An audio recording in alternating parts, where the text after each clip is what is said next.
Caitlin Markham. 2 years after Caitlin Markham, 22, vanished, her skeletal remains were discovered in a forested spot in rural Cedar Grove, Indiana, some 30 miles from her Fairfield residence. After initially scratching their heads over what might have happened to her, authorities started to investigate Caitlin Markham's killer. Over the years, investigators pursued every clue in an attempt to unravel the mystery surrounding her murder. After a 12-year investigation, the murderer of Caitlin Markham has finally been apprehended and the case closed. On August 16, 1990, Caitlin Helene Markham was born in Hamilton County, Ohio. Caitlin Markham's vivacious demeanor would always brighten any space when she was little. Her relatives said she was a loving, kind light who cared for others.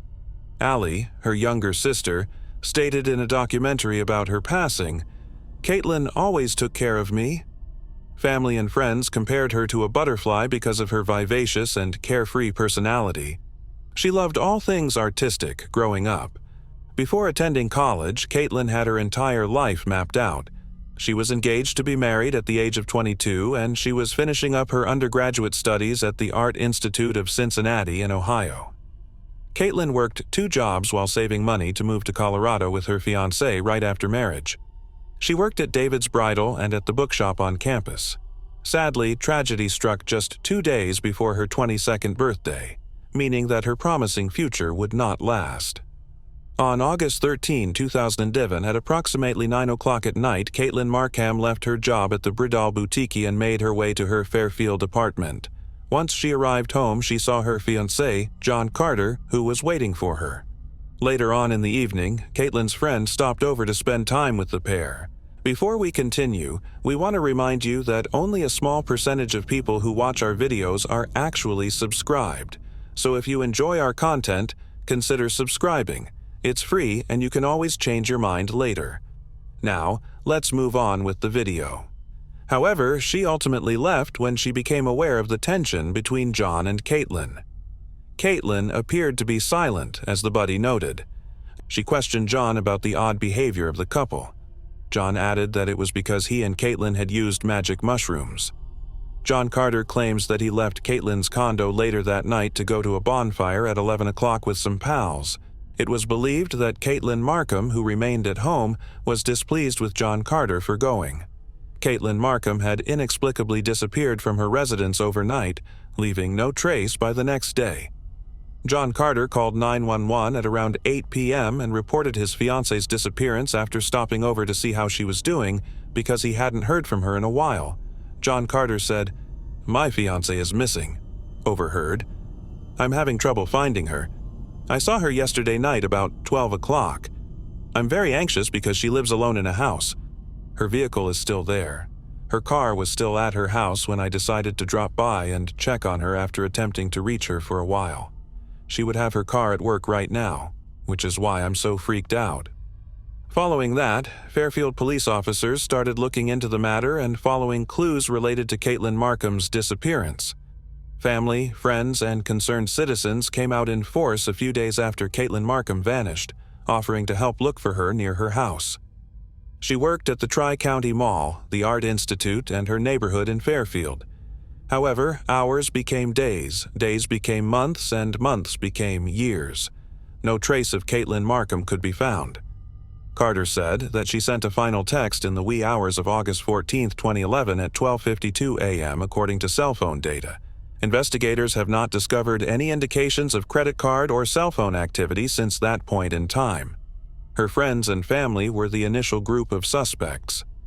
The investigators questioned John Carter about the night he last saw her because he was the last person to see her alive.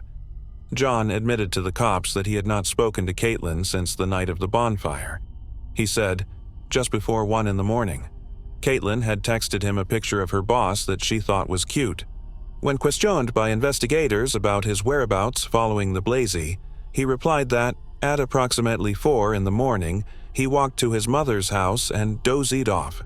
He claimed that he texted Caitlin Markham a good morning the following day, but he never heard back. Carter reported that by midday she still hadn't responded to his SMS, in contrast to Caitlin. John claimed not to have heard from her by day's end. He decided to visit her apartment to see how his fiancée was doing after growing concerned. He said her car was in the driveway when he arrived at her residence. Caitlin was nowhere to be seen, but her dog was inside. He said, "Not at all," in response to the question of whether he and Caitlin had been experiencing problems in their relationship. But Michelle, Caitlin's companion, encountered something different from this. In fact, 2 days prior to Caitlin's disappearance, Michelle had disclosed to the public that she and John had a rather intense dispute. Michelle claims that on August 12, 2011, there was a dispute between John and Caitlin regarding money. That evening, the couple, who didn't get along, went to a festival at a local church. Michelle claims that John and Caitlin's argument overflowed onto the occasion. Ultimately, Caitlin lost her cool and made the decision to depart the festival early. Another possibility is that Caitlin made up with John before she vanished. However, as was already said, there seemed to be some tension between the pair the following evening as well. A buddy, sensing that the pair would have chosen to be alone, decided to depart Caitlin's condo. At the time, a lot of people, including Caitlin's family, thought John Carter was connected to her abduction. They rejected the assertion made by John Carter that Caitlin and him had used magic mushrooms, which was the reason for Caitlin's gloomy and unusually quiet conduct on the evening her buddy arrived. They reasoned that even if Caitlin had taken the mushrooms as soon as she entered her apartment, it is unlikely that she would feel their effects so quickly, especially because the friend arrived around 15 minutes after Caitlin arrived home from work. On the other hand, some have questioned if Caitlin ever ate the mushrooms at all. If all she wanted to do was unwind at home after a demanding workday, it seemed strange that she would want to feel the effects of mushrooms. She was tired, having just gotten home. Another strange aspect of John's story that a few people found odd was the bonfire. John stated that he went to meet up with friends after leaving Caitlin's condo on August 13th at approximately 11 p.m. He planned to burn Caitlin's paperwork in the bag he carried with him at the bonfire. John explained that Caitlin didn't have a shredder and that she preferred to destroy the documents rather than throw them away. Instead, he seized the documents with the intention of destroying them to ease her mind. However, some believe that this is an odd explanation for his decision to trash Caitlin's records. It didn't seem like too much of a stretch at first. He told the detectives he often conducted errands for Caitlin, so it's likely that he was actually doing her a favor by taking the documents out of her home. But generally speaking, some have doubted John's alibi. Several of the friends John said he was with that night have given conflicting stories. Although there was a lot of conjecture about John, some people even claim that there wasn't even a bonfire that evening. It appears that the investigation's focus eventually changed.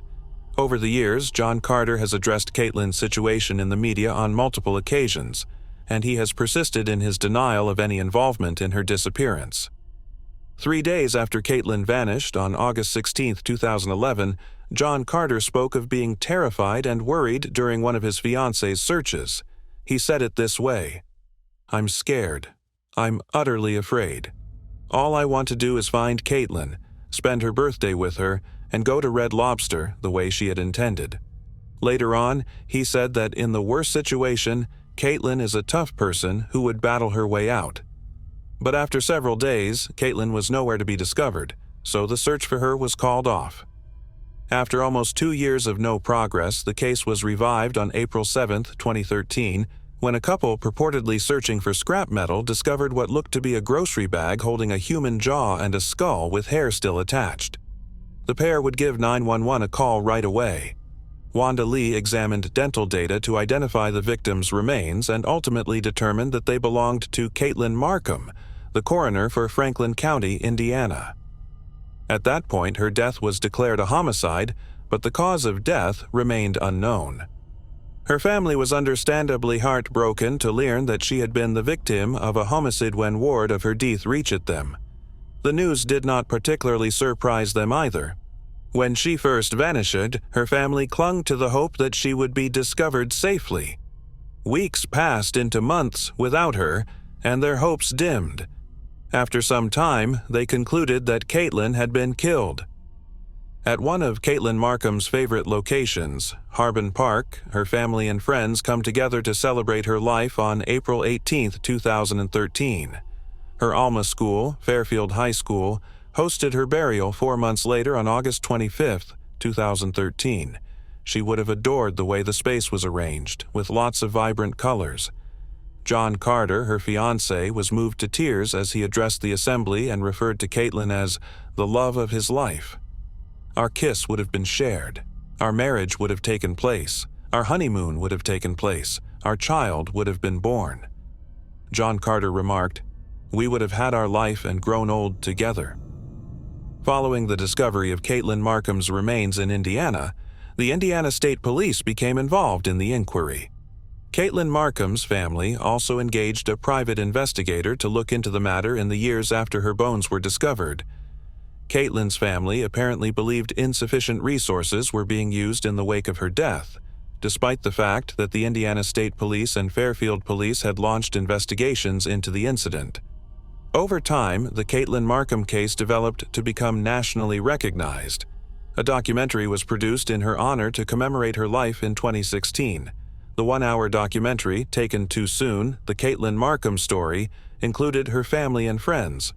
Additionally, the documentary was seen on Crime Watch Daily, a syndicated television program. The documentary's premiere was witnessed by Caitlin Markham's family and friends in a movie theater in Springdale, Ohio, on her 27th birthday. Her family persisted in holding out hope that the documentary would provide insight into their daughter's murder. What happened to Caitlin Markham has been the subject of numerous rumors and theories over the years, some of which have been stoked by social media. According to one scenario, she overdosed on drugs and died, which caused her loved ones to worry. They took her body to Indiana and dumped it on a Franklin County country road. According to some claims, her fiancé, John Carter, and other family members and friends are to blame for her passing. Following extensive research, the sheriff's detective declared that a suspect was in the case, but they did not provide a name. But Michael Strauss's arrest and his prior life raised questions at the time regarding Caitlin Markham's unresolved homicide. Authorities claim Michael Strauss killed 23-year-old Ellen Week at his Liberty Township home. Michael Strauss faced charges of murder subsequent to the discovery of Ellen Week's body in a field on Milliken Road. Similar to Caitlin, Ellen Week was also said to have vanished from her house. At the time, there were pictures of Michael Strauss, Caitlin Markham, and other friends that had been posted online, making him a suspect in Caitlin Markham's case. These images seem to indicate that Michael Strauss knew Caitlin Markham. As the investigation goes on, Michael Strauss remains unidentified as the murderer of Caitlin Markham. After all leads were exhausted, the prize for information that resulted in the killer of Caitlin Markham's arrest and conviction was increased over time to $100,000. However, her case went unresolved for more than 10 years, despite numerous law enforcement authorities looking into it. But things seemed to change on February 17, 2023, when investigators detained Jonathan Palmerton, John Carter's boyhood pal and a close friend of Caitlin Markham. Prosecutors claim that Jonathan lied in an interview in April 2022 while being questioned about Caitlin Markham's cold case, leading to his arrest at work. A warrant was filed for his residence following a search. Some incriminating evidence that suggested he had lied in relation to Caitlin's murder was found by investigators. Later on, he was accused of crime and perjury. A $50,000 bond was established. Although Palmerton's arrest gives Markham's father hope, he is nonetheless cautious while the issue is being handled. John Carter, the fiancé of Caitlin Markham, was detained at his place of employment as a suspect in her death, 1 month after Jonathan Palmerton was taken into custody on charges of perjury. During a search, investigators disclosed finding proof of his guilt at his Fairfield residence. These facts pointed to John Carter as the person they should be looking for.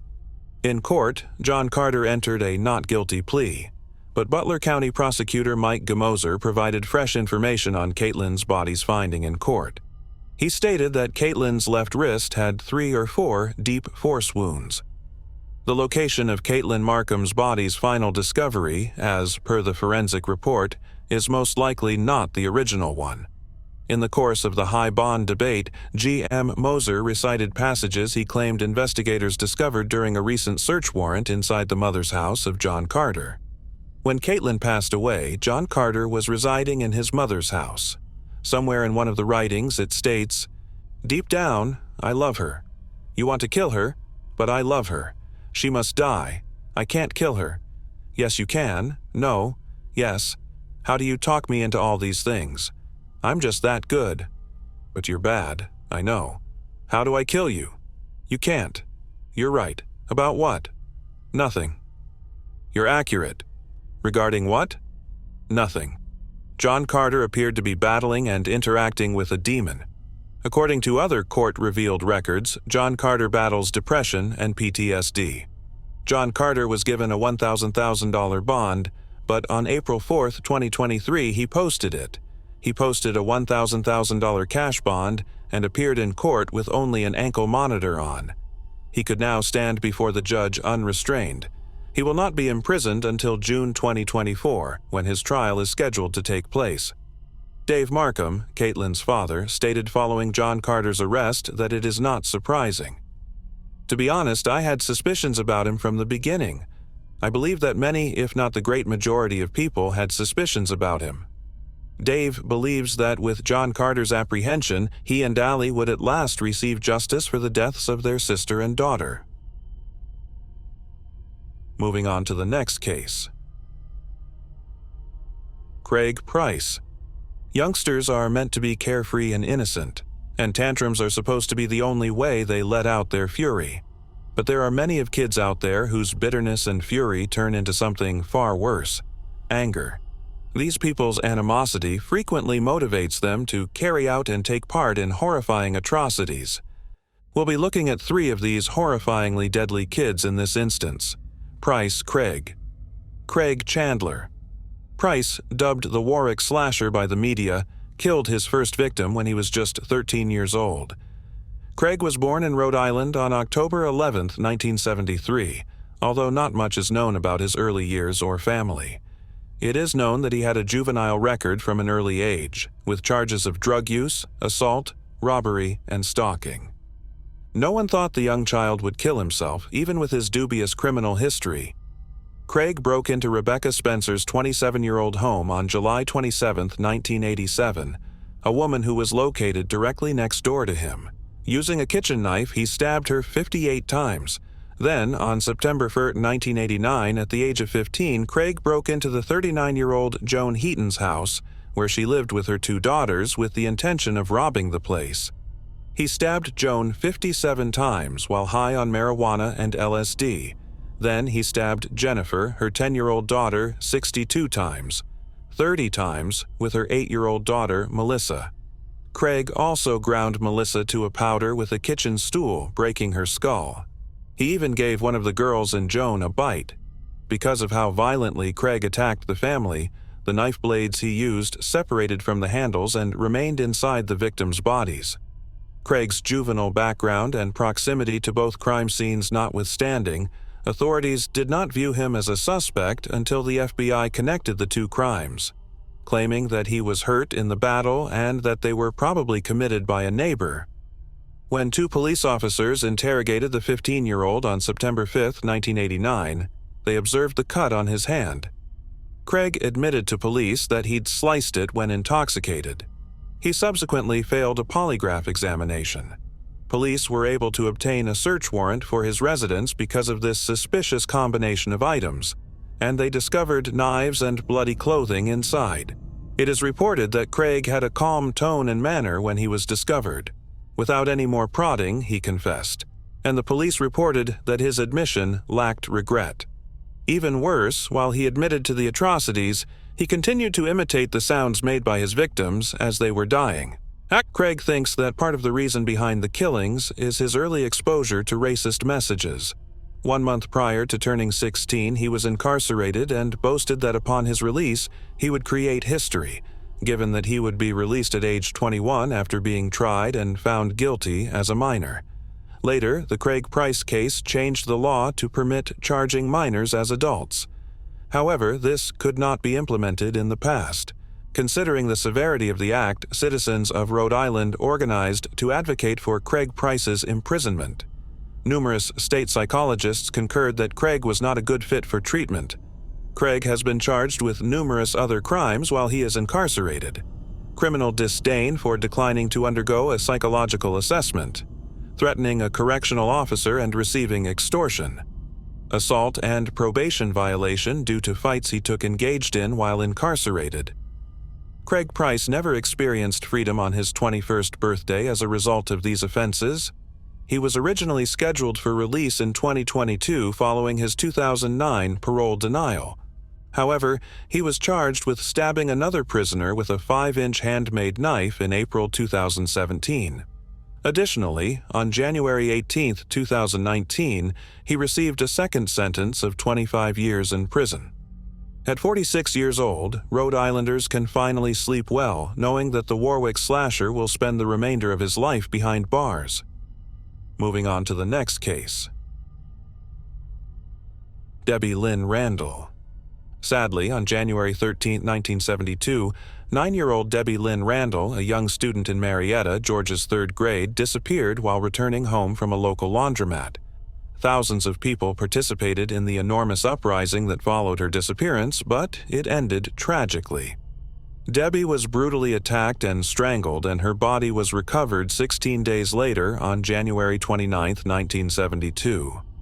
2023 saw a breakthrough in this case, which had been unsolved for decades. Marietta, Georgia, a major city in Cobb County and a component of the Atlanta metropolitan region, has a population of approximately 61,000. Its origins can be traced back to the Cherokee settlement of Big Shandy, who were among the first people to settle in what is now Kennesaw. Situated at the heart of the city, the historic Marietta Square serves as a testament to the city's remarkable history. Marietta blends old-world beauty with modern suburban life. It is well known for its enormous chicken structure, which has been a symbol since 1963. It is conveniently located between Kennesaw and Smyrna, and it is well served by important thoroughfares such as U.S. Route 41, State Route 3, and Interstate 75.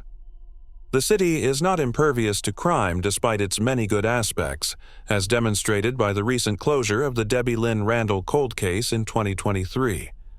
On August 21, 1962, Debbie Lynn Randall was born in the quiet Georgian town of Marietta, to the joy of her parents, John Randall and Joanna DeWheeler Randall. When Debbie was a child in 1972, she was enrolled in Pine Forest Elementary School's 3rd grade. She quickly became popular among her friends at school and in the community thanks to her gentle and caring nature. Debbie was well-liked and well-known for her generosity. The warmth and caring that were often evident in Debbie's house demonstrated her endearing personality.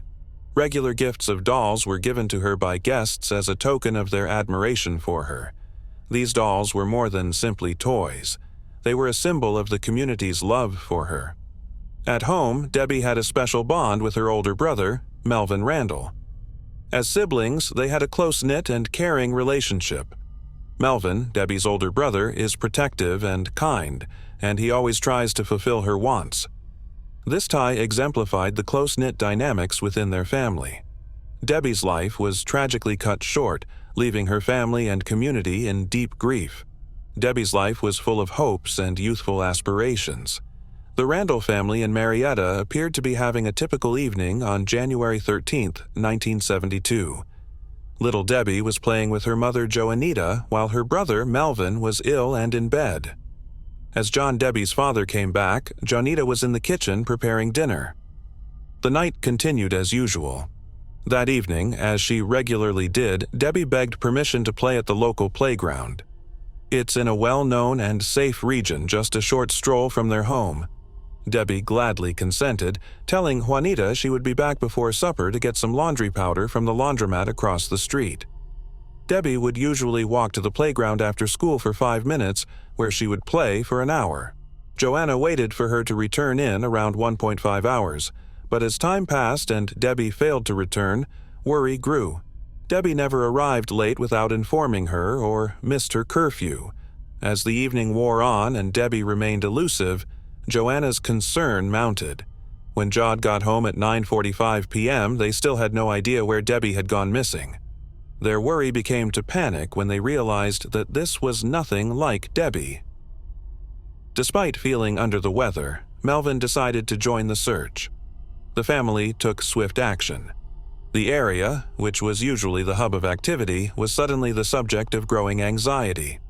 After Debbie had left the house earlier, Melvin went about asking others if they had seen her, but no one had any further information on her. When Jimenada and John noticed the playground was deserted, they ran to the closed laundromat. The streets were empty, and every minute felt heavier because of their daughter's passing. When they discovered a box of washing powder on the road near their home, their worries were increased, a clear indication that something wasn't right. Jornita decided to phone the police, driven by maternal instinct and refusing to cry. Even yet, they had to overcome the formal barrier that Debbie had disappeared in less than a day, preventing them from then on from officially reporting her missing. Despite this, the police told them that they would still do everything in their power to locate Debbie. The entire community helped and supported the Randall family during their hunt. In the days that followed, over 4,000 volunteers, among them Debbie's brother Melvin, ransacked the city. Flyers with Debbie's photo and a plea for her safe return were all over the streets. The local police pursued every lead with the same level of dedication. The laundromat confirmed that Debbie had picked up the washing powder, but it was still unclear what had happened to her in the brief period between her visit and her disappearance. Despite questioning Debbie's close friends in the neighborhood, none of them were able to provide any information regarding her whereabouts. Knowing that hope would soon run out, the Randall family and the community clung on to it as the days dragged into weeks. After 16 excruciating days, on January 29, 1972, a group of Southern Tech students who had been diligently assisting the authorities made an excruciating discovery. Debbie's body was found in a forested location near Johnson Ferry Road. Her half-clothed corpse had marks of a fierce struggle, as if she had fought desperately to survive. It was a macabre image. Debbie's cries for help seemed to have been muffled by the murderer using her own cloak, the shocking peek into Debbie's pain that the discovery offered. It appeared as though the perpetrator had been chasing her, waiting for the ideal moment to abduct her. Before dumping of Debbie's body in the woods, this terrible individual forced her to go through horrifying events in several locations. The community was brought together in mourning, having previously been united and resolved in hope. When word of the awful finding of Debbie's death spread around the town, Marietta was left stunned. When Joanna D. and John Randall saw their murdered daughter's body, it was like a ton of bricks, converting their horrible fear into a horrifying reality. The loss of Debbie will always leave a deep wound on everyone who knew her. Debbie was a beloved friend, sister, and daughter. The community mourned with the Randall family as they tried to come to terms with tiny Debbie's horrible fate. Following the unfortunate discovery of Debbie Lynn Randall's body, the investigation into her death became more thorough. The coroner examined the site and discovered unsettling details. Debbie had been violently beaten and strangled, as seen by the significant wounds on her body. An unidentifiable hair strand that appeared to belong to her attacker was one of the most important discoveries made throughout this examination. The constraints of medical technology in the 1970s posed a significant hurdle to the case's future progress, despite this discovery. Given the nascent stage of evidence analysis, the hair sample presented more of an optimistic outlook for the future than a panacea. In the hopes that one day new technology advancements would aid in the identification of Debbie's killer, the hair was carefully kept. Over the course of days and months, detectives pursued hundreds of leads, all of which, despite the lead's initial promise, turned out to be dead ends. Despite their best efforts, law enforcement was stuck in an annoying cycle and was unable to locate the crucial information that would have led to the case's resolution. The prolonged uncertainty and lack of closure left the Randall family with unresolved questions.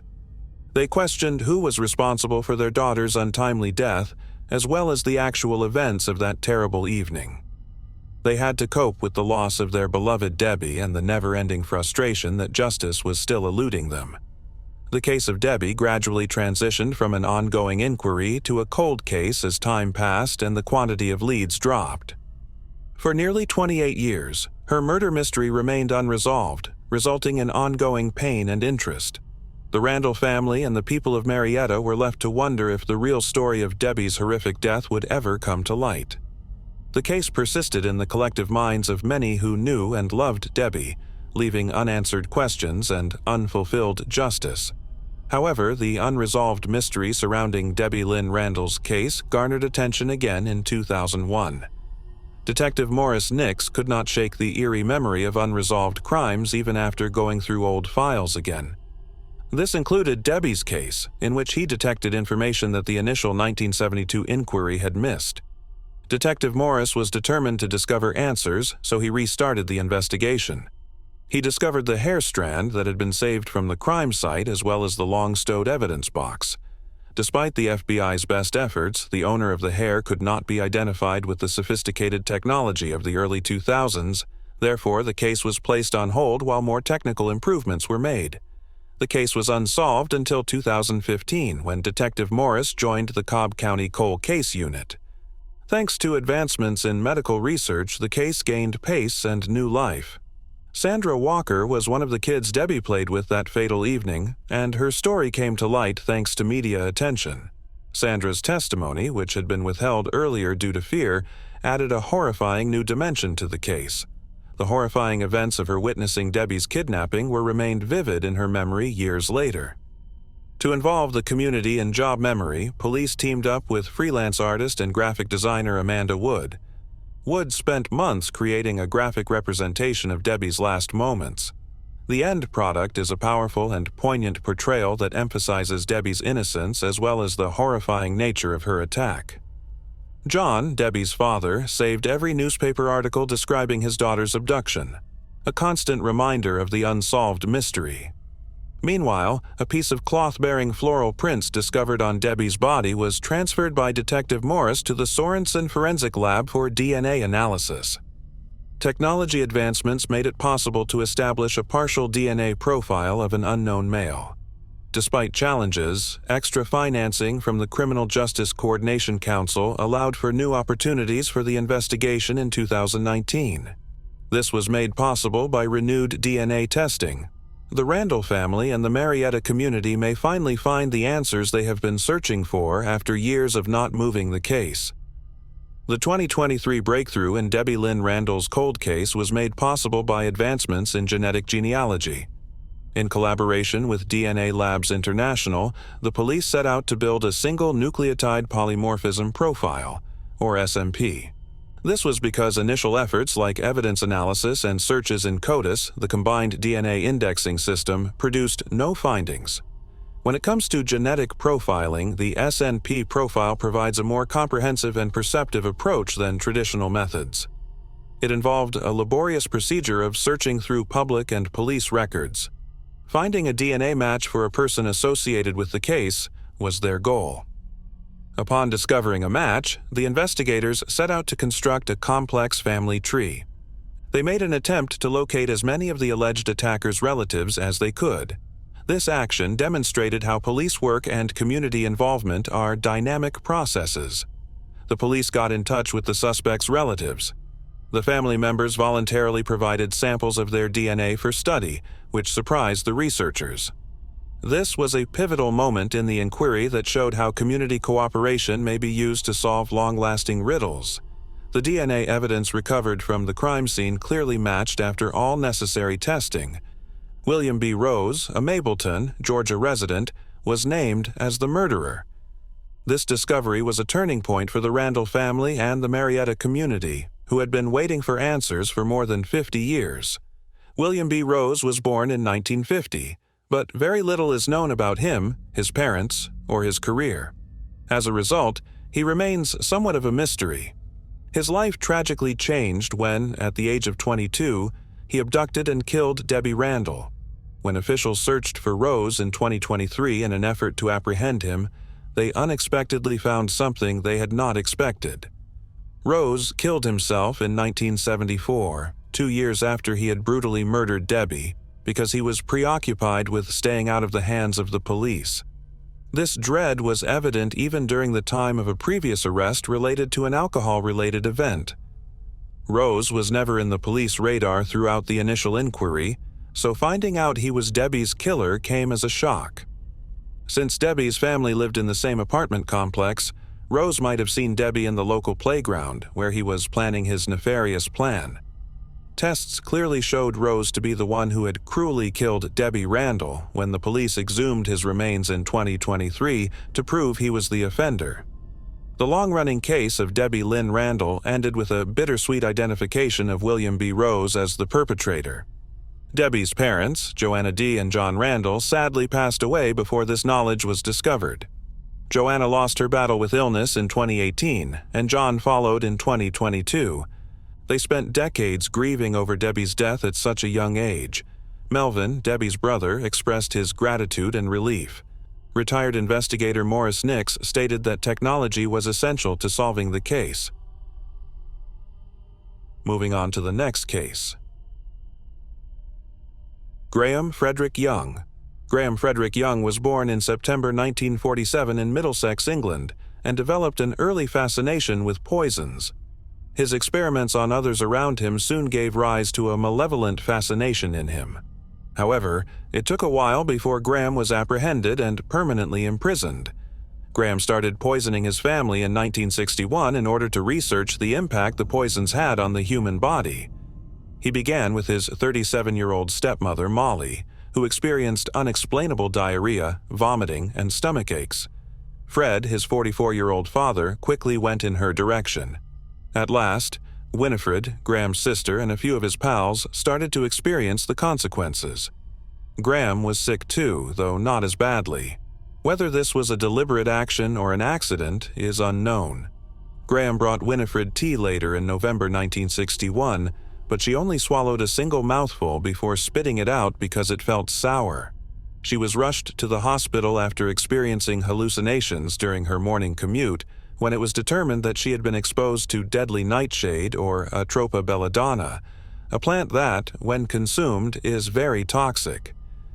Graham replied by accusing his sister of combining her shampoos in the teacups when Fred confronted him about it. Although there was nothing suspicious in his son's bedroom, Fred cautioned him to exercise more caution. Molly Young passed away from poisoning on April 21, 1962, just 6 months later. Fred was rushed to the hospital and informed that he would have perished from one more dose of poison.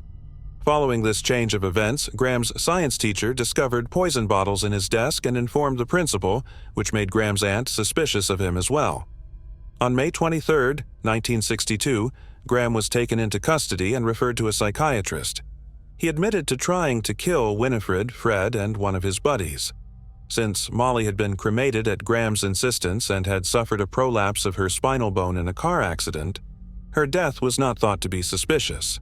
Moreover, authorities were unable to determine the cause of death. The 15-year-old was diagnosed with schizophrenia and personality disorder after being placed under detention at Broadmoor Hospital under the Mental Health Act. Subsequent examination of Graham's demeanor and actions revealed that he might have also fallen onto the autistic spectrum. Graham told the hospital psychiatrist in 1970 that he was no longer fixated on violence and poison. Subtly, nevertheless, he was poring over medical texts and conducting experiments on both staff and prisoners. His demise was brought on by his inquiries. Graham was freed in February 1971, a year later, having apparently healed completely. He obtained employment at a laboratory where his prior conviction was unknown, and his probation officer never followed up with him. His foreman fell ill and passed away not long after the now 24-year-old began working there. His workplace was inundated with illness, which was misdiagnosed as a virus. A few of his coworkers even needed to be admitted to the hospital. Graham Young's well-known tea appeared to be making a comeback. It's estimated that 7 people were poisoned, but not fatally. And he left the position without delay when the new foreman fell ill. The 4th and last victim of Graham was one of his co-workers. When Graham suspiciously asked the corporate doctor if thallium had been taken into account, he revealed to one of his co-workers that he enjoyed studying chemicals. Alarmed, Graham's co-workers reported this information to the police, which resulted in his second arrest on November 21, 1971. Authorities discovered a number of poisons in his house and on his person, along with a notebook recording the dosages, side effects, and whether he had allowed someone to live or die. Graham entered a not guilty plea and maintained that the diary was just a work of fiction, despite the overwhelming evidence pointing to his culpability. This did not sit well with the jury that found him guilty, and he received a life sentence. Graham became friends with the notorious Brady when he was incarcerated. Brady was a Scottish serial killer and one half of the group responsible for the Moors murders. Their infatuation with Hitler and the Nazis was common. Graham passed away from a heart attack in August 1990, 1 month shy of turning 43. He is referred to as the teacup poisoner and the Sentinel Burns poisoner. A 16-year-old Japanese schoolgirl was detained in November 2005 for thallium poisoning her mother, which was sparked by Graham Young's unsettling actions. She said she had seen the 1995 black comedy The Young Poisoner's Handbook about Graham's life and was enthralled with him. The way Graham kept a diary, she kept an internet blog. There are no current updates available, although in 2005 the girl's mother was reportedly in a coma. Moving on to the next case. Highway of Tears. All of this began in 1969. On a road trip with her family, 26-year-old Gloria Moody was spending precious time with her brother and her 2 small children. She was confirmed to be present at the Ranch Hotel Bar in Williams Lake, British Columbia, Canada, on October 25th evening. That night, she and her brother went out to bars, and her brother claims that when he left the third place, he thought Gloria was following him. However, 2 hunters discovered Gloria's body 1 day later on October 26th, 10 kilometers from Williams Lake on a cow road. After her clothes were taken off, it became clear to the investigators that she had suffered from physical and sexual abuse. She bled out from the wounds she received. Even though there were several people who were of interest, nobody was ever arrested. In 1998, a police official informed the relatives that, although a cold case of homicide is never closed, all leads had been exhausted and the 3 primary suspects were now dead. Then, in July 1970, over a year later, 18-year-old Micheline Paré suffered a same fate. Highway 29 is where we last saw her. She was traveling the area on a hitchhike and was from Quebec. She was picked up and left off close to Tompkins Ranch by 2 women. August 1970 saw the discovery of her body. She had also been sexually molested and fatally beaten with a blunt object. Gail Weiss, a 19-year-old hitchhiker from Clearwater to Kamloops, vanished in October 1973. On Highway 5, south of Clearwater, her body was discovered in a ditch. Pamela Darlington, 19, also disappeared from Kamloops a month later while hitchhiking to a nearby club. Next day, her body was discovered. Monica Ignis, a 14-year-old, was reportedly headed home from school in Thornhill, British Columbia on December 13, 1974. 4 months later, her body was discovered in a densely forested area to the east of Terrence. It had been a strangulation. Colleen McMillan, 16, was last seen hitchhiking to a friend's house nearby in August of the same year after she was last seen leaving her Loch Lacatch home. 46 kilometers to the south of her last known location, her body was discovered. The youngest victim of the Highway of Tears, Monica Jack, was only 12 years old when she was last seen riding her bicycle in May 1978. Monica's mother offered to drive her the remaining distance when she saw her riding her bike home from shopping, but Monica preferred to complete the ride on her own. Later on, her bike was discovered, but she was nowhere to be seen. Her whereabouts were unknown for 17 years. About 20 kilometers from the location where Monica's bike was first discovered, forestry workers discovered Monica's bones in a ravine off a logging road in 1995. Her identification was verified by DNA testing and dental records. She had also suffered from sexual assault and died from strangulation.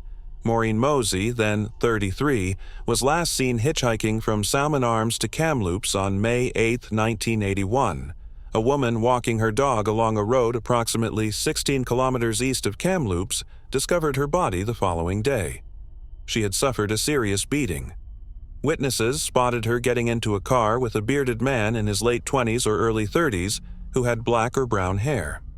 On May 3, 1983, Shelley Ann Basso, then 16 years old, vanished from Hinton, Alberta. According to police reports, she was last observed on Highway 16 at approximately 8:30 p.m. Her body was never found, however. A few days after her first disappearance, personal belongings like her clothes and blood droplets that matched her blood type were discovered close to the Athabasca River. The 24-year-old Alberta Williams' body was discovered on September 25, 1989, close to the Thai Overpass, approximately 37 kilometers east of Prince Rupert, British Columbia. She has also experienced sexual assault and strangulation. The 15-year-old Cecilia Ann Nicole vanished that same year. The family was horrified by the terrible coincidence that her 15-year-old cousin Delphine Nicole vanished mysteriously the year before she went missing. Both are still absent as of right now. Ramona Wilson was traveling by hitchhike to her friend's house in Smithers, British Columbia on June 11, 1994. April 1995 saw the discovery of her remains next to Highway 16, not far from Smithers Airport. In July of the same year, 15-year-old Roxanne Thyara vanished from Prince George. She informed a buddy that she was going out with a client while working as a prostitute. After walking around a building's corner, she vanished from sight. Her body was discovered close to Highway 16 West by an elementary school. She had died from a stabbing. Lona Derrick, then 19 years old, vanished in October of 1995. She was never located. Her last known location was a gas station close to Terrence. When Nicole Hoare vanished on June 21, 2002, she was 25 years old. Nicole, who was last seen at a service station on 5952 Gauthier Road, west of Prince George, is originally from Red Deer, Alberta. She was never located. On September 21, 2005, Tamara Chipman, then 22 years old, vanished, leaving behind a toddler. In Prince Rupert, British Columbia, she was last spotted hitchhiking on Highway 16 close to an industrial park. At the tender age of 14, Aliyah Sarah Gogger was a student at DP. When she vanished, she was a student at Todd Secondary School in Prince George, British Columbia. Her relatives last saw her on February 2, 2006. She was last seen reportedly getting into a black van. 8 days later, her body was discovered in a ditch next to Highway 16, to the east of Prince George. In order to attend a party, 20-year-old Madison Scott and his friend Jordy Beldew traveled to Hogsback Lake, which is close to Vanderhoof, British Columbia, on May 28, 2011. Madison had intended to spend the night camping with her friend Jordy following the party, but at around midnight a fight broke out between a couple of the males, and her friend Jordy, who was already intoxicated and hurt from the fight, decided to leave the party with her new boyfriend. Instead of going home, Madison made the decision to spend the night in a tent by her truck. Partygoers last saw her at around 3 in the morning. Madison's parents went looking for her at the lake 2 days later when she still hadn't come home. The flattened tent was still next to her pickup when they discovered it. Nothing turned up when the tent was searched, but Madison's pocketbook was discovered in the truck. Her cell phone and car keys were nowhere to be found. There was no indication of a struggle, according to the police, who also believe foul play. Madison vanished in the vicinity of Highway 16. These are only a few of the numerous women who have been murdered or who have vanished from sight along the complex Highway of Tears. In the majority of these cases, there is a dearth of information online concerning the victims. The Highway of Tears is bordered by 23 First Nations communities and other municipalities. Many residents in these towns struggle to make ends meet and get minimal support. The majority of them are unable to pay for a car to commute to job or school. The majority of the population lacks access to public transit.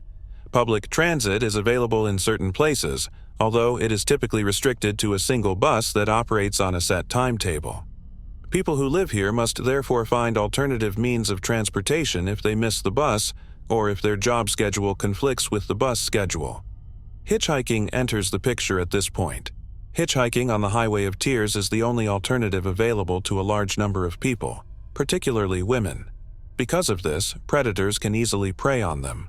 Women are aware of the risks involved in hitchhiking and are aware of the numerous warning signs placed along the roadway, but they don't have many options for getting about. Officially, the Highway of Tears is linked to 18 cases by the Royal Canadian Mounted Police. However, the Indigenous community places that number closer to 50. Over 50% of the women who have gone missing or been killed on this route are First Nations or Indigenous people from Canada. British Columbia has the most number of unsolved Indigenous women's and girls' killings in Canada, according to Human Rights Watch, an international non-governmental organization that advocates for and conducts research on human rights. But British Columbia is not the only place experiencing this issue.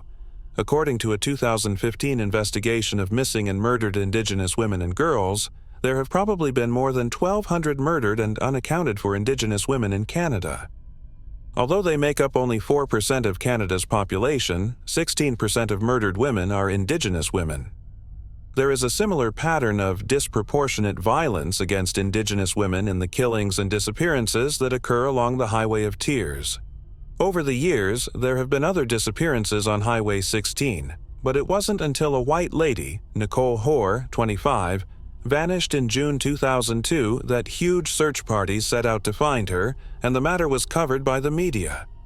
But the Aboriginal woman who disappeared earlier received a fraction of the attention. Numerous victims were wrongly classified by the local police as drug or prostitution addicts. Furthermore, many involved in the prosecutions have acknowledged erasing any correspondence pertaining to the Highway of Tears, which has left the Native American community suspicious and doubtful about their prospects of receiving justice. Project Ipana was established by the Royal Canadian Mounted Police in 2005 in order to look into the Highway of Tears murders. By 2007, 9 more cases had been found, bringing the total number of missing or deceased women to 18. In 2012, the project succeeded in resolving the 1974 disappearance case of 16-year-old Colin McMillan. After DNA evidence was re-examined, Bobby Jack Fowler, an American serial murderer, was found to have been involved in her death. The RCMP was unaware of Bobby despite his lengthy criminal history in the United States. It was discovered that Bobby Jack Fowler frequently traveled on Highway 16 while working for a roofing company in Prince George in 1974. The official Highway of Tears victim list lists 2 further slain women, Pamela Darlington and Gail Ways, whose murders the RCMP felt he may have also been responsible for after additional research. But Fowler had passed away in jail in 2006. In Oregon, he was found guilty of 2 distinct double killings. 2 more suspects were named in connection with a number of the other fatalities and disappearances. The murder of Lauren Leslie, who was discovered dead in 2010 beside the Highway of Tears, was found to have been committed by Cody Luchbikoff in 2014. He was also connected by the police to 3 other people who vanished along the Highway of Tears in 2010 and 2009. At the time of the crimes, he was just 19 or 20 years old. Lechbokov received a life sentence without the possibility of release for 25 years. In 2014, Monica Jack, who vanished in 1978, and Catherine Mary Herbert, an 11-year-old girl who has also been suggested as a victim of the Highway of Tears killings, were both allegedly killed by Gary Taylor Handlin, another suspect. He was once a suspect according to the police, but not enough evidence was available to file charges against him. Gary was convicted of rape in 1979 and given an 18-year sentence. However, his sentence was eventually reduced, allowing him to serve just 12 years. In early 2019, a jury found him guilty and sentenced him to life in prison. As a result, the murder of Monica Jack is now the first case in Project Ipana to be concluded with formal judicial procedures and punishment. While Ipana continues to look into the cases that remain unresolved, no new cases have been added since 2007. Even as recently as 2018, the ladies on the Highway of Tears have persisted in going missing. Over the past 50 years, Highway 16 is said to have been the target of several serial killers, and it's probable that the majority of these murders will go unsolved. Moving on to the next case. Richie Edwards. Richie Edwards was born in Wales on December 22, 1967. He became a member of the Manic Street Preachers. Before being approved as a 4th member, Richie served as their driver. A journalist questioned Ritchie on May 15, 1991, on the band's sincerity and morals. In response, Ritchie used a razor blade to actually carve the words into his arm. He was upfront about his self-harming and suffered from acute depression. 2 weeks before his disappearance, he began to gradually remove every penny from his bank account. Novel with Cocaine is a novel he handed to one of his pals the night before he vanished. He advised his companion to go through the opening. The book's introduction describes the life of a person who disappears, and Ritchie did just that on February 1, 1995. He disappeared. Though it's unlikely that he chose to take his own life, all the signs point to him departing voluntarily. Moving on to the next case. Rodney Allen Rumsey. On October 6, 1982, about 4:30 a.m., a hiker discovered a man's remains close to Natural Bridges State Park in Santa Cruz County. Investigators found that someone had stolen the unnamed man's life. The case remained unsolved for 41 years until Othram Labs entered into a significant collaboration with a developing forensic-grade genome sequencing company. Othram is the first private lab in North America designed specifically to create human identification using evidence from crime scenes and forensics. They are successfully handling situations similar to this one throughout North America. The California Department of Justice sent Othram an extract of DNA taken from the victim's bones.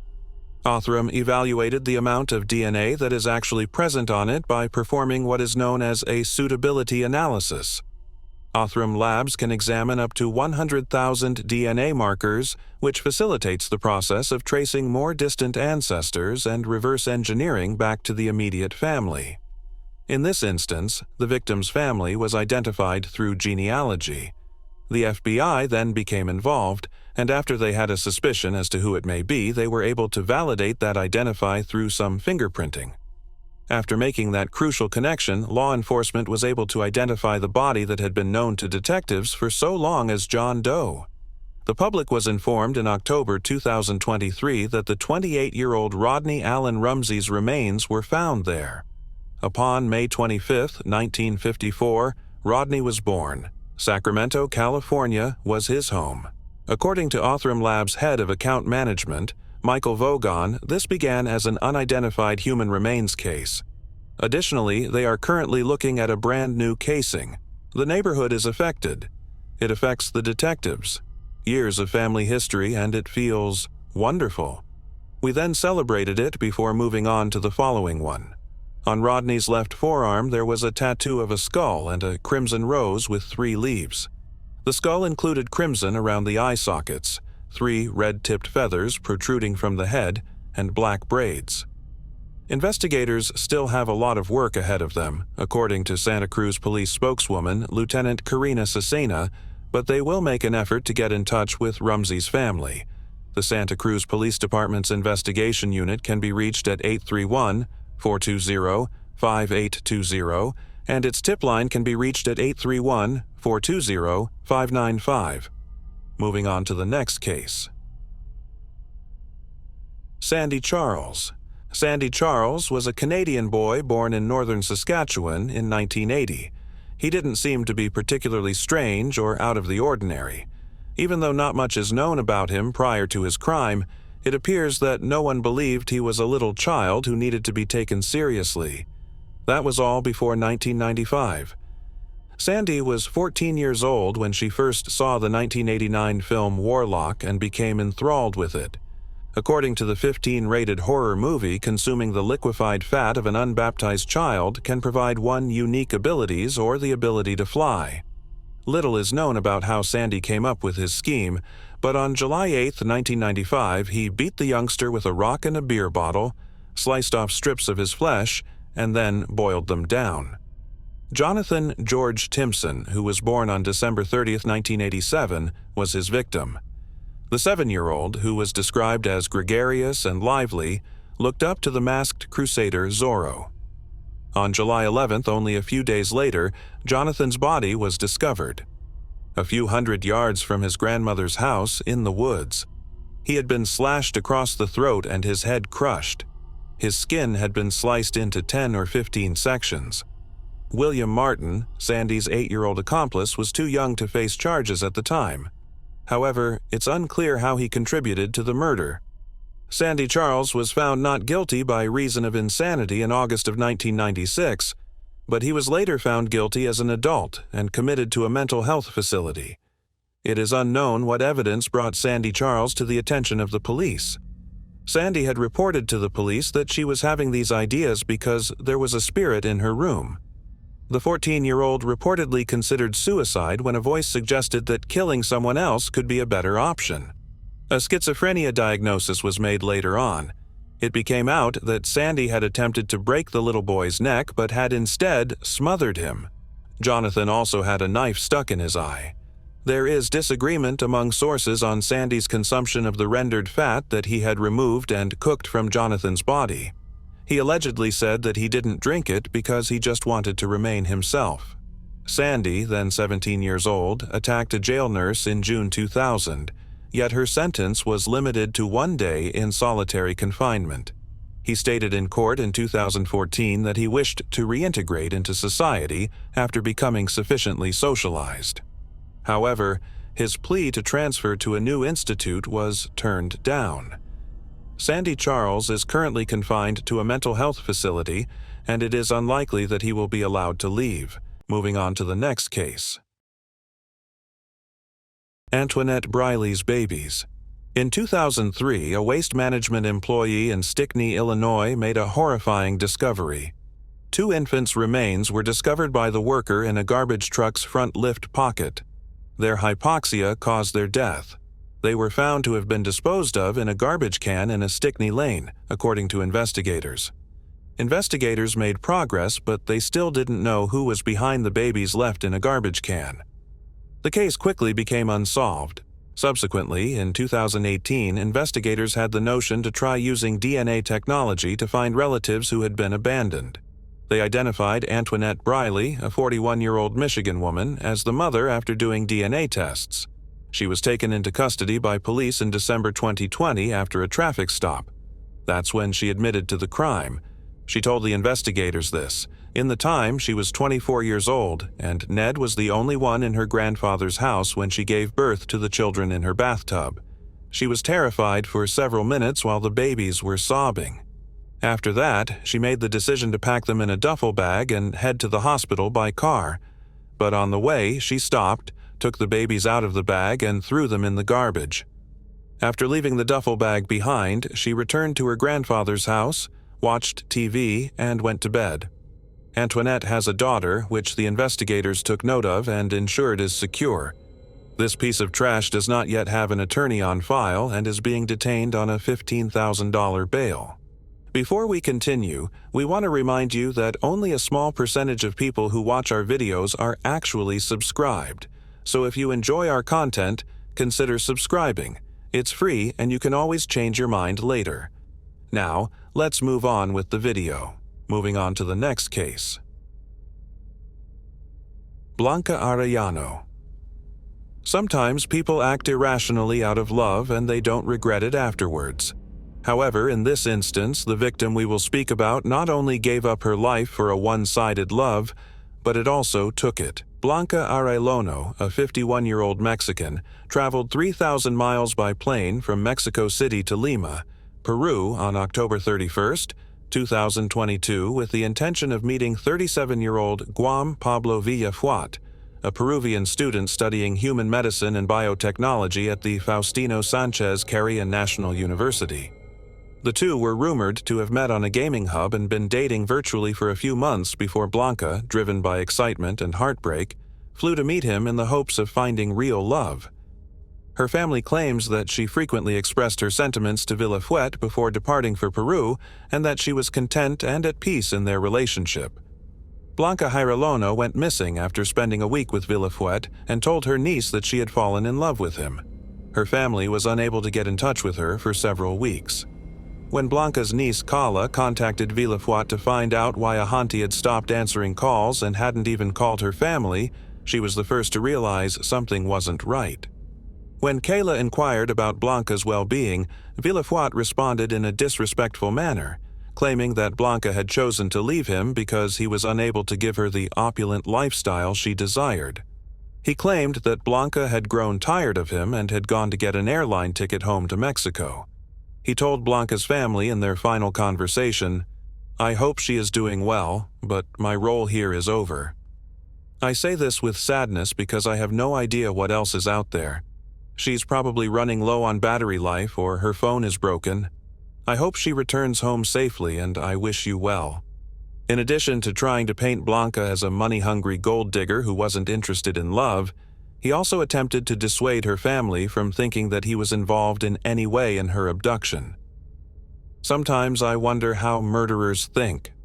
His assumption was that the Arellano family would overlook the reality that their daughter, aunt, and sister flew to meet him in person, only for her to disappear from sight a week after her arrival in his homeland. After Blanca remained silent for 2 weeks, her niece posted a need for assistance on Twitter. According to the post, "I never imagined I would be in this situation. However, I'm requesting your help today in order to share this message and locate one of the most significant and beloved people in my life. On Monday, November 7th in Peru, my aunt Blanca Olivia Arellano Gutierrez vanished from sight. We are afraid for our lives."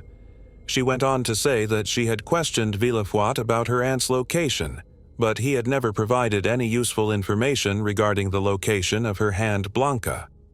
After this post went viral online and was shared numerous times, the Peruvian authorities decided to look into the situation. Sadly, on November 10th, they discovered an unsightly severed finger on the Ojo beach. There was still a silver ring on it, and it was claimed that the fingertips had been removed. The authorities discovered a faceless head and a ham a few hours later.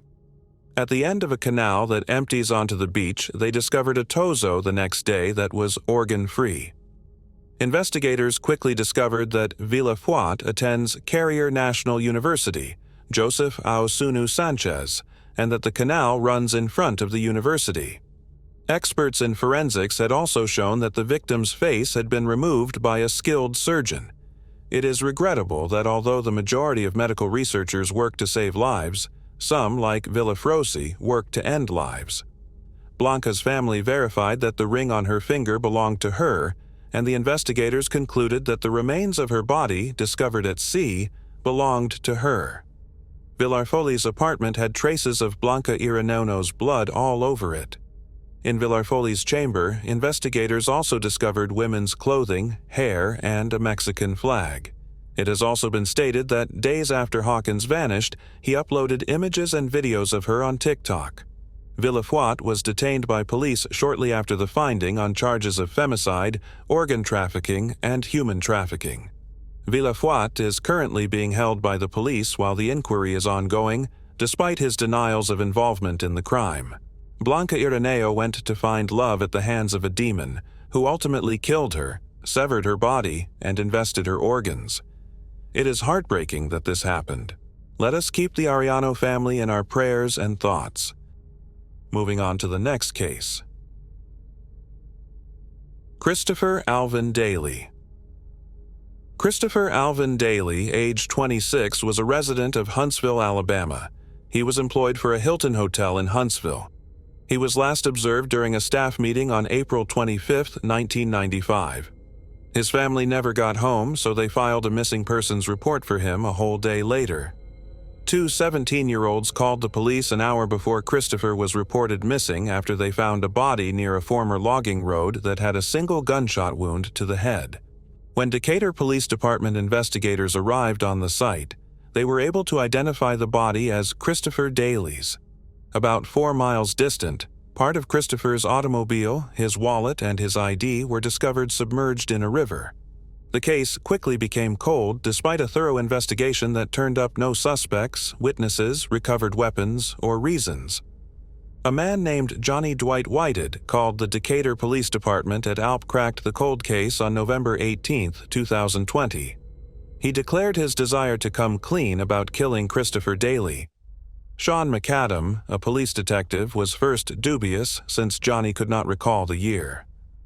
Sean got together with Johnny and the other detectives to act out the scene. Johnny was able to demonstrate to them all that had occurred, including the location of Christopher's car's plunge into the river. Given his grave illness, Johnny informed him that he wished to confess right away. He expressed regret and apologized multiple times.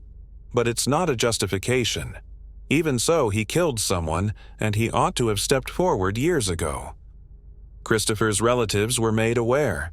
They appreciated the news. They thought there would never be a solution. Moving on to the next case. Daniel Linda Lagerlof. In 1969, Daniel Linda Lagerlof was born. In addition to directing motion pictures, he also oversaw a few Swedish TV shows. In 1997, Daniel tied the knot with Malin Lagerlof, his longtime partner. Together, they were parents to 3 kids. As a screenwriter, Malene frequently created scripts for her husband to helm. Daniel was hard at work researching a potential filming location in the Turpanen Nature Reserve on October 6, 2011. He never returned to his 3 children and wife.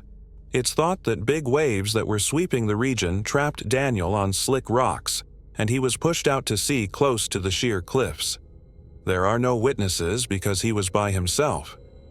Daniel Lint Lagerlof is still missing, as of this writing. Moving on to the next case. Darylyn Johnson. The case was horrifying because an innocent guy was on the verge of being executed without a warrant. For the better part of 2 decades, the unexplained death of Darylyn Johnson was believed to be solved. Nevertheless, in 2001, it tragically resurfaced as a cold case. On February 24, 1982, at 8 a.m., every schoolchild in Nampa, Idaho had a normal day. Darylyn Johnson, then 9 years old, was observed that morning strolling 6 blocks from her home to Lincoln Elementary School. Sadly, she never made it there. Concerned friends and neighbors, in addition to her family, responded to her absence by organizing a widespread search for her around the city of Nampa. But 3 days later, a couple of fishermen in remote Canyon County discovered Darlene's body close to the Snake River, putting an end to the extensive search for her. An autopsy revealed that Darlene had suffered blunt force injuries to her head and torso in addition to being sexually raped. The cops also collected male hair and DNA from the crime scene. Charles Fain, 34, was detained in September almost immediately after it was suspected that he had killed Darylyn by rape. Charles Fain was arrested because of a hair sample he willingly gave to the police and because he lived a block away from the Johnson household. After being hauled into detention, Fain denied any involvement in Darlene's death.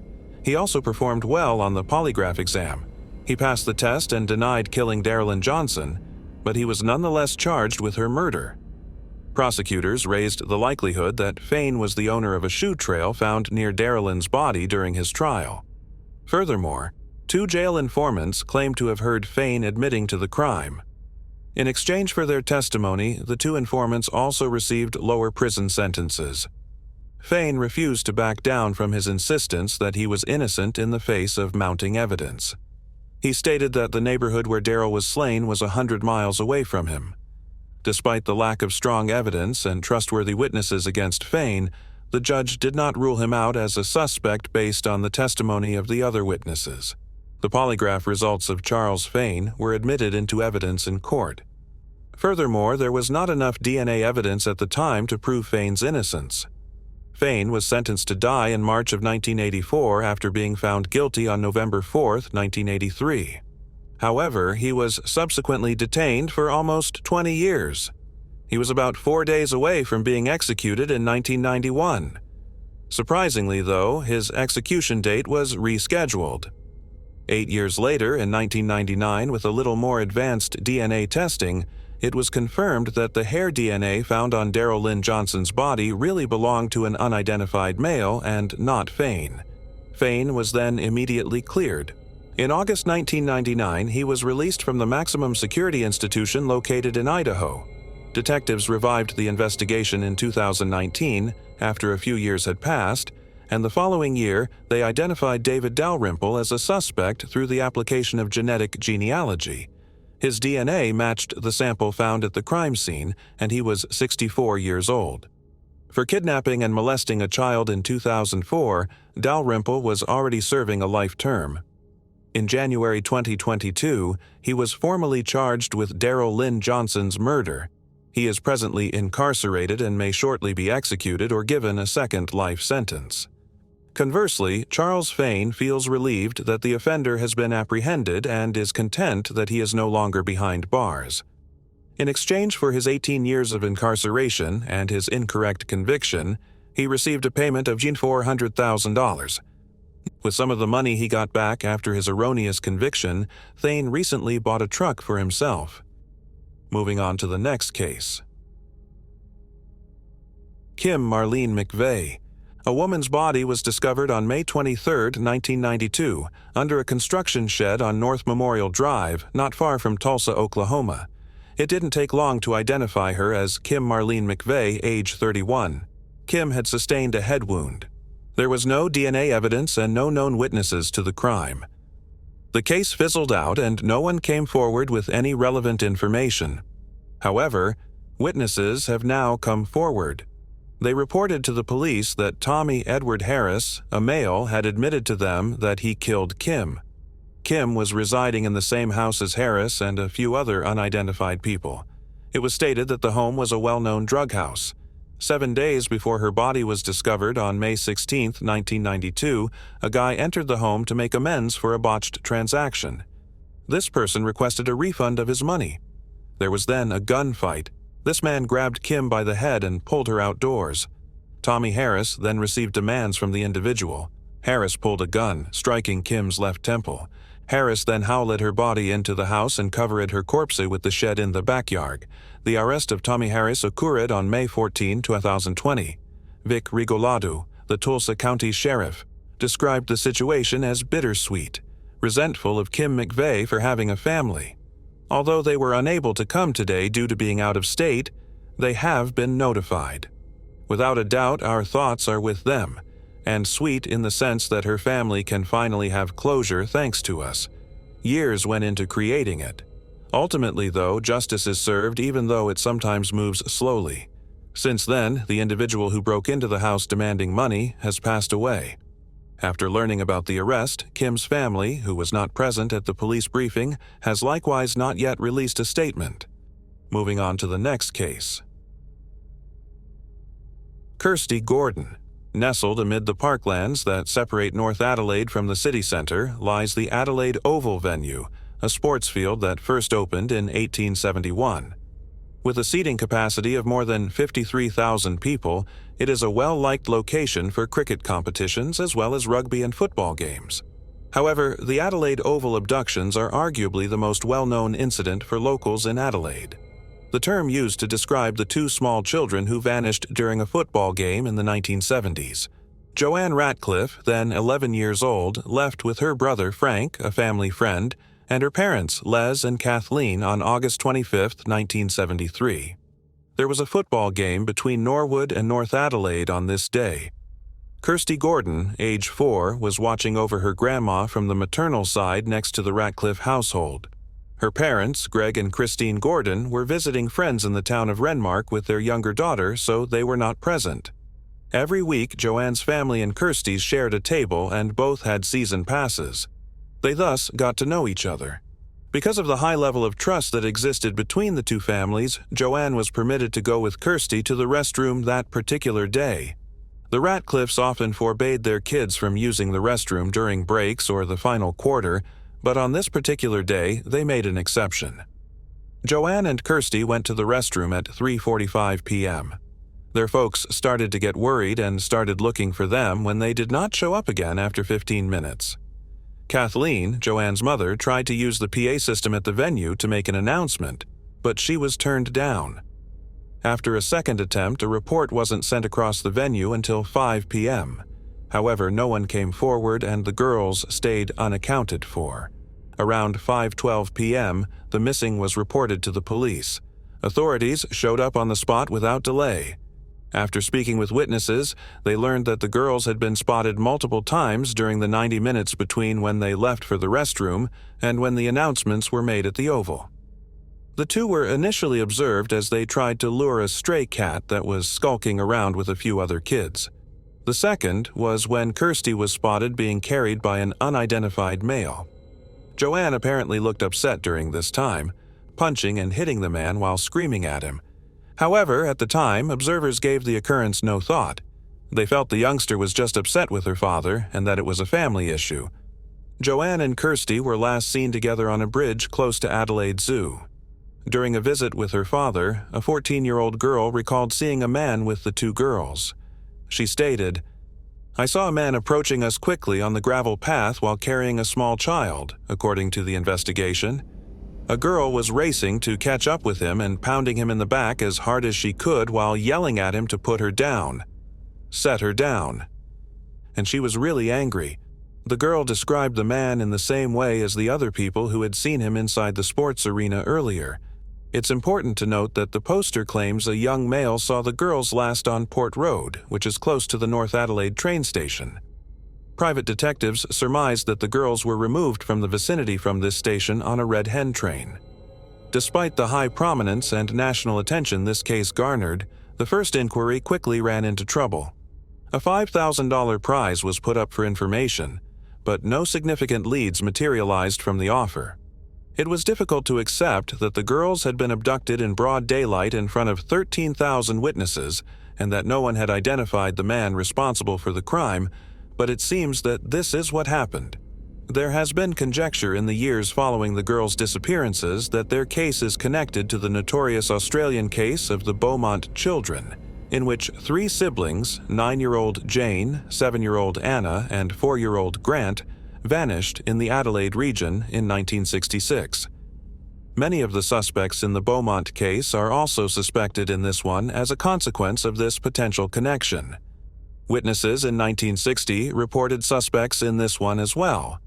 Witnesses reported in 1966 that the Beaumont children were last seen with a tall, medium-built man with fair to light brown hair, a narrow face, and a tanned complexion. He looked like he was in his mid-30s.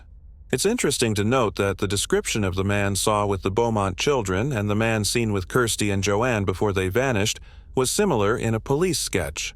Bevan Spencer Von Enum, a suspected serial killer who was found guilty in 1984 of killing Richard Kelvin, a 15-year-old Adelaide boy, is one of the suspects in the Beaumont case. On or around June 5, 1983, Von Enum abducted Richard and held him captive for 5 weeks, torturing, drugging, and abusing him sexually. 7 weeks after his disappearance on July 24th in the vicinity of One Tree Hill, an Adelaide suburb, his body was discovered. Investigators nailed Von Enum down because Von Enum was one of the people with a prescription for the hypnotic sedative Mandrax, which was discovered in Richard's body. Von Enum's name also seemed familiar because he had been questioned over 3 young men's deaths and 1 young man's alleged sexual assault. The fibers recovered inside Von Enum's house matched those on Richard's clothes. Derek Ernest Percy, a suspected serial killer who was linked to the Wanda Beach killings, is another suspect in the Beaumont investigation, an unresolved case involving the 1965 January deaths of 2 girls at Sydney's Wanda Beach. Percy was taken into custody in 1969 after killing 12-year-old Yvonne Tuohy. Additionally, he had made an effort to kidnap her buddy, an 11-year-old child who would later recognize Percy's car. Despite being caught by the police wiping blood off his clothes, Percy first denied any participation, but he ultimately guided them to the little girl's body. Investigators discovered journals detailing and illuminating Percy's numerous sexual obsessions, which raised the possibility that he was harboring pedophilic tendencies. After being declared innocent during his trial due to his insanity, Percy was placed under police custody without charge or prosecution. At 64, he passed away in 2013 from lung cancer. The most likely culprits for the Adelaide Oval kidnapping are thought to be the last 2 suspects in the case. The primary suspect in the 1970 killings of Susan and Judith McKay was Arthur Stanley Brown. The 2 girls, who were 5 and 7 years old, were abducted one morning while they were strolling 300 meters from their Townsville home to school. Their bodies were discovered near Anthill Creek 2 days later. Susan had suffered a knife wound to the chest, a strangulation, and sexual assault. Judith, her sister, had been sexually molested and killed by strangulation. Brown was a suspect in the case from the beginning, yet he was able to live as a free man for almost 3 decades as a result of a poorly handled police investigation. Brown looks a lot like the police picture drawn during the incident at Adelaide Oval, where the man with the hat was observed carrying Kirsty and was struck by a distraught Joanne. Sue Laurie, a 14-year-old witness who saw the girls at the Adelaide Zoo, recognized Brown as the man who was with the girls on that particular day. 25 years after her last sighting, she identified him instantly when she saw him on a television show in 1998. Resuming her conversation with the under-investigation, Sue stated that she could visualize the culprit extremely well and knew right once that this man's face was the same one she had seen 25 years prior. Years later, I recognized him right away when I saw his portrait. That is the countenance. Although Brown frequently presented himself as a calm, courteous, and diligent worker who worked as a carpenter for the Queensland Department of Public Works, his relatives have fewer positive things to say about him. When I first met him, Merle Moss recalled, there was something different about him. I was just a young child. I was just not fond of him. Eventually, the family made it known that he had assaulted numerous young girls, but only the local girls. According to all reports, Brown was never reported to the authorities. Therefore, his horrifying, unlawful crimes went on for years with no consequences. Journalist Paula Donovan also said that he would commit his atrocities covertly. According to her, victims of child sex abuse frequently mention him wearing his maintenance uniform in their testimonies. He's the one at school who fixes stuff. One member of his family mentioned that he encouraged the pupils to address him as uncle. He would take a lot of his victims home with him, she continued, and attack them in the home he and his wife shared. Merle Moss remembered that somewhere on the property was a secret room he had. We discovered bottles of wine and a ton of literature that appeared to be actual accounts of women who had been raped and disfigured. We had no idea at the time that he was abusing young females in this way. Merle also recalled harboring misgivings over Brown and his potential involvement in the Townsville killings. Paula Donovan claims that when investigators arrived for him 28 years later, he was not taken aback.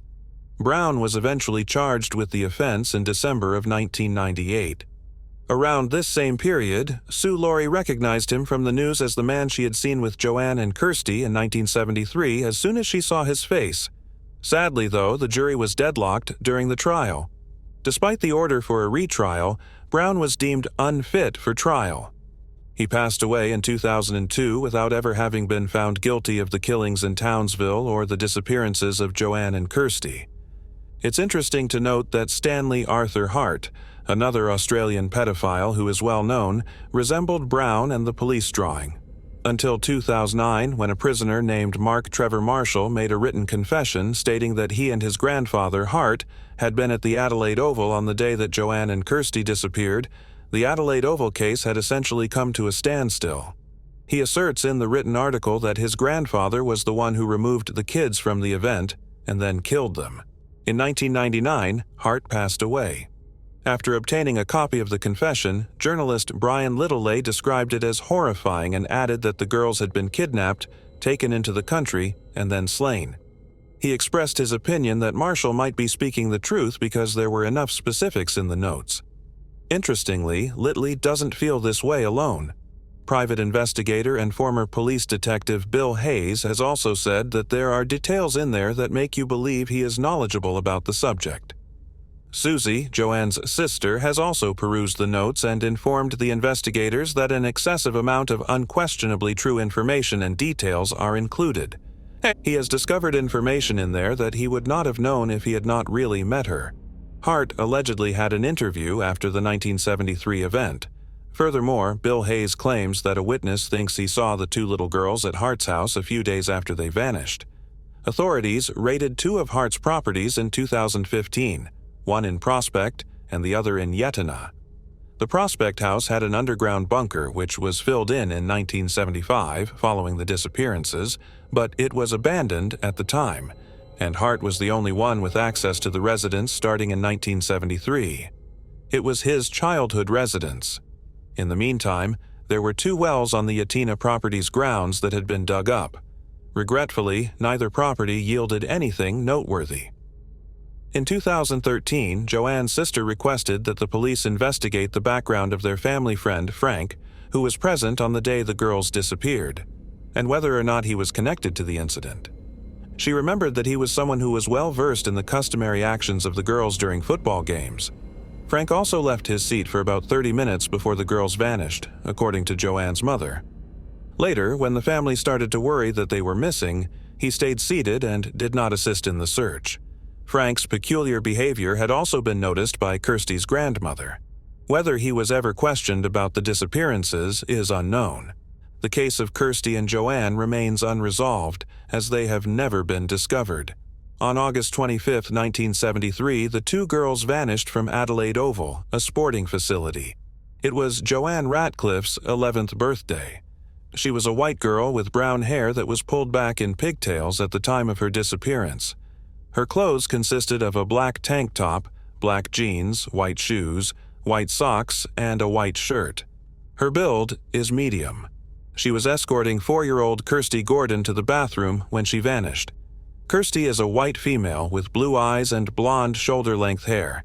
She had a light complexion with subtle freckles and stood 3 feet 4 inches tall when she vanished. She has 2 birthmarks, one below the hairline and one at the base of her spine, along with a small scar above the bridge of her nose. She had on a purple pullover, brown lace-up shoes, white pantyhose, and a white pleated skirt when she was last seen. Anyone who gives information leading to the remains discovery or information leading to a conviction is still eligible for a reward of up to $1,000. To report any information on this matter, call Crime Stoppers at 1800-333-00. Moving on to the next case. Christa Bromlett. In 1996, Christa Bromlett, then 23 years old, lived in a mobile home near New Providence, Tennessee. Formerly a sleepy railroad town, New Providence was annexed by the neighboring town of Clarksville. Over the next few years, New Providence saw a surge in drug-related offenses and commercial burglaries, along with growing crime rates overall. Unfortunately, Christa Bromlett became a victim of these issues. Her killer remained at large for 22 years before being apprehended. Christa Bromlett was born in 1973 to Jim Langley and Kim Venable in California. Christa was well known for her intelligence, kindness, and wit. Her relationship with her family was close, but she decided to live alone and become financially independent. Before her mother relocated to Corpus Christi, Texas in 1995 with Christa's 2 small children, the 2 of them shared a house in Clarksville. Christa desired to remain in Clarksville so she could complete her GED program there.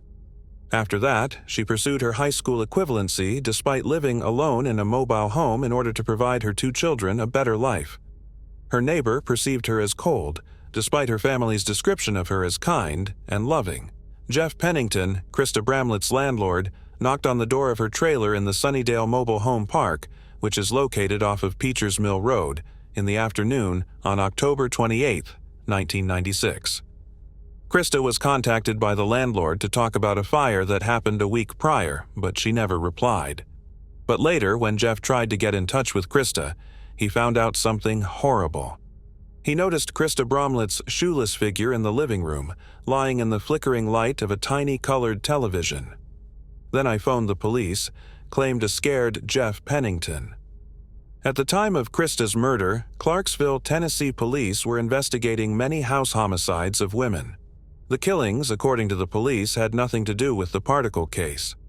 Following Christa's death, the mobile home was examined by the Clarksville Police Department crime scene team, which was searching for any evidence that could lead to Christa's killer. The Montgomery County Medical Examiner conducted Christa's autopsy. The autopsy determined that Christa Bromlett had suffocated to death, and evidence of a rape kit contained evidence of sexual abuse. In an attempt to locate a match, the Tennessee Bureau of Investigation's lab received the forensics DNA results from the rape kit and put the information into CODIS. In an attempt to find possible witnesses, about 6 police interviewed between 50 and 60 neighbors at the start of the investigation. On October 27, 1996, a neighbor reported seeing Christa sitting on her porch, as was her usual. However, Krista tended to be aloof and people avoided her company.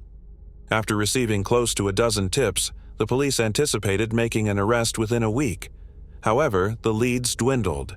There were no possible suspects found. Years went by without anyone being arrested.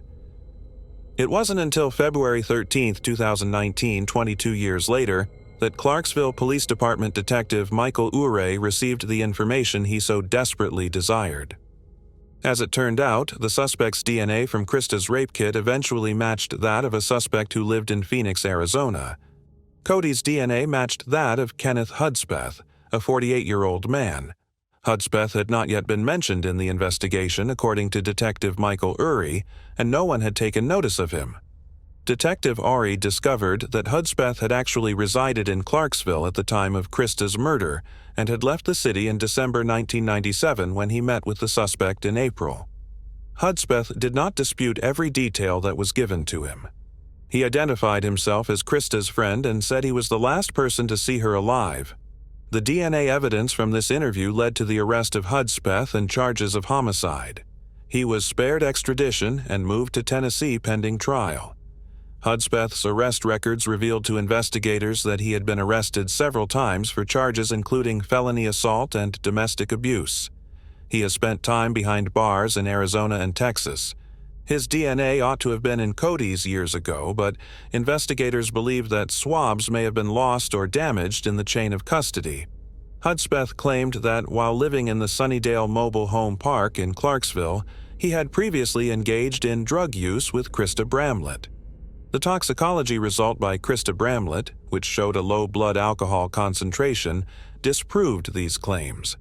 He first denied having sex with her when asked, but he acknowledged that he had been so intoxicated that he couldn't remember if he had sex with her after viewing the autopsy results and the DNA discovered within Bramlett and on her bra.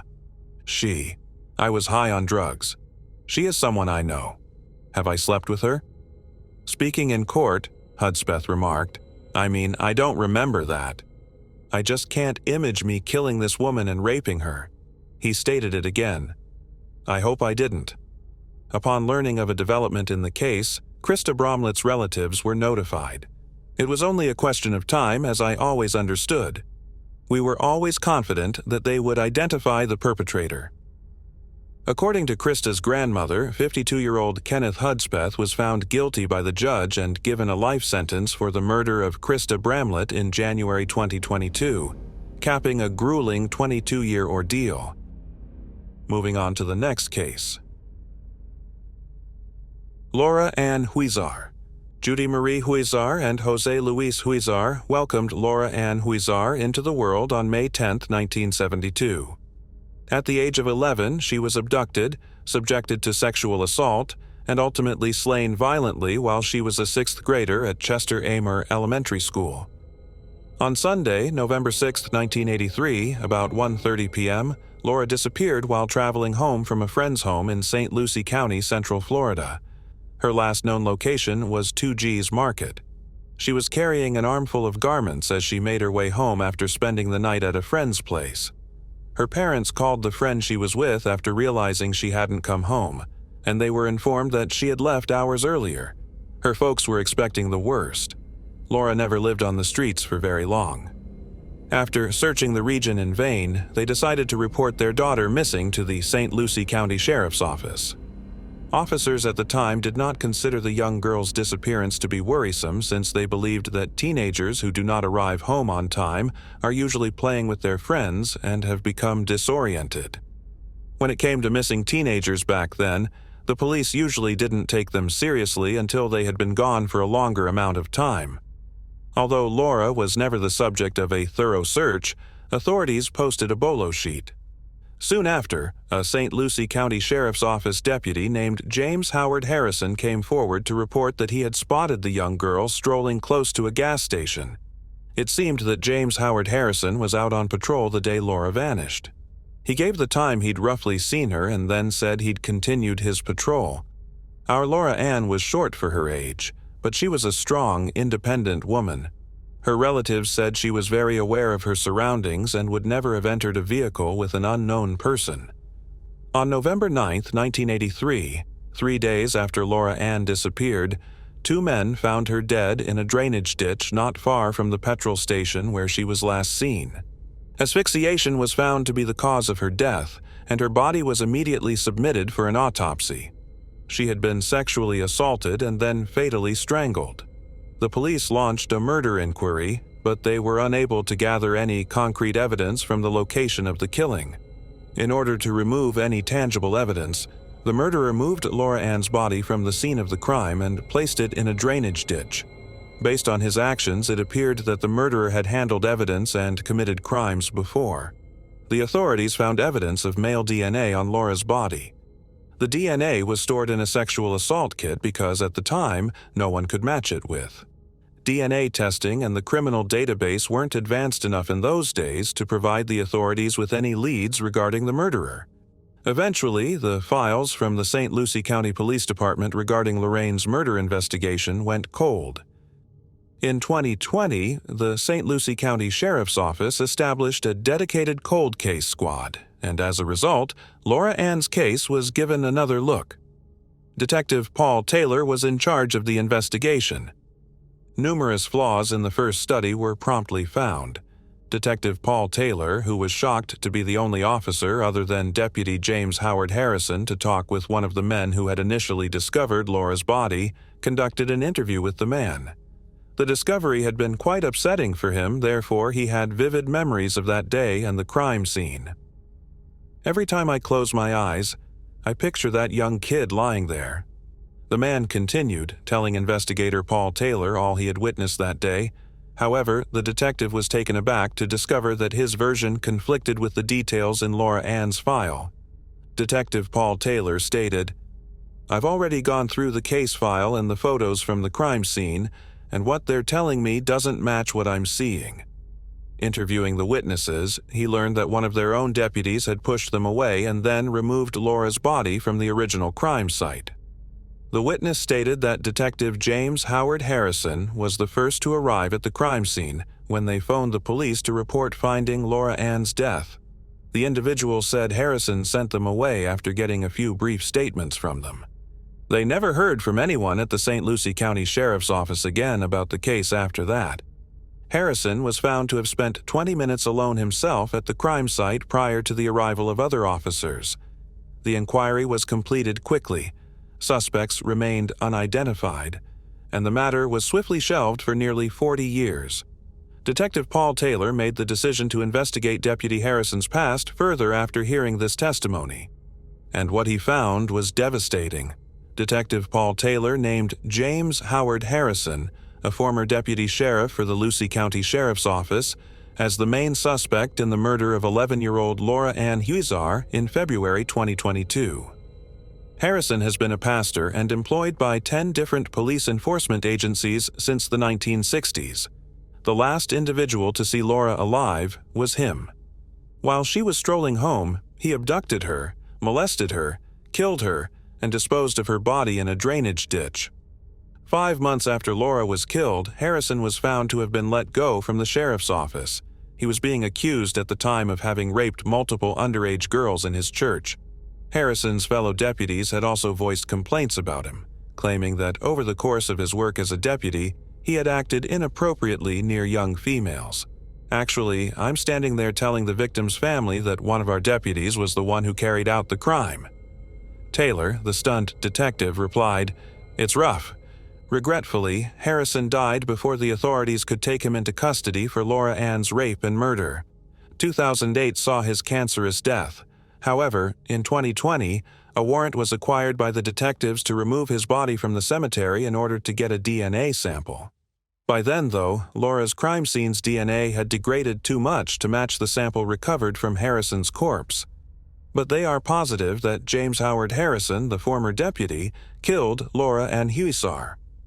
According to the St. Lucie County Sheriff's Office, witness testimony, evidence manipulation, and Harrison's history of sexually abusing young girls lead them to believe that Harrison killed Laura Ann.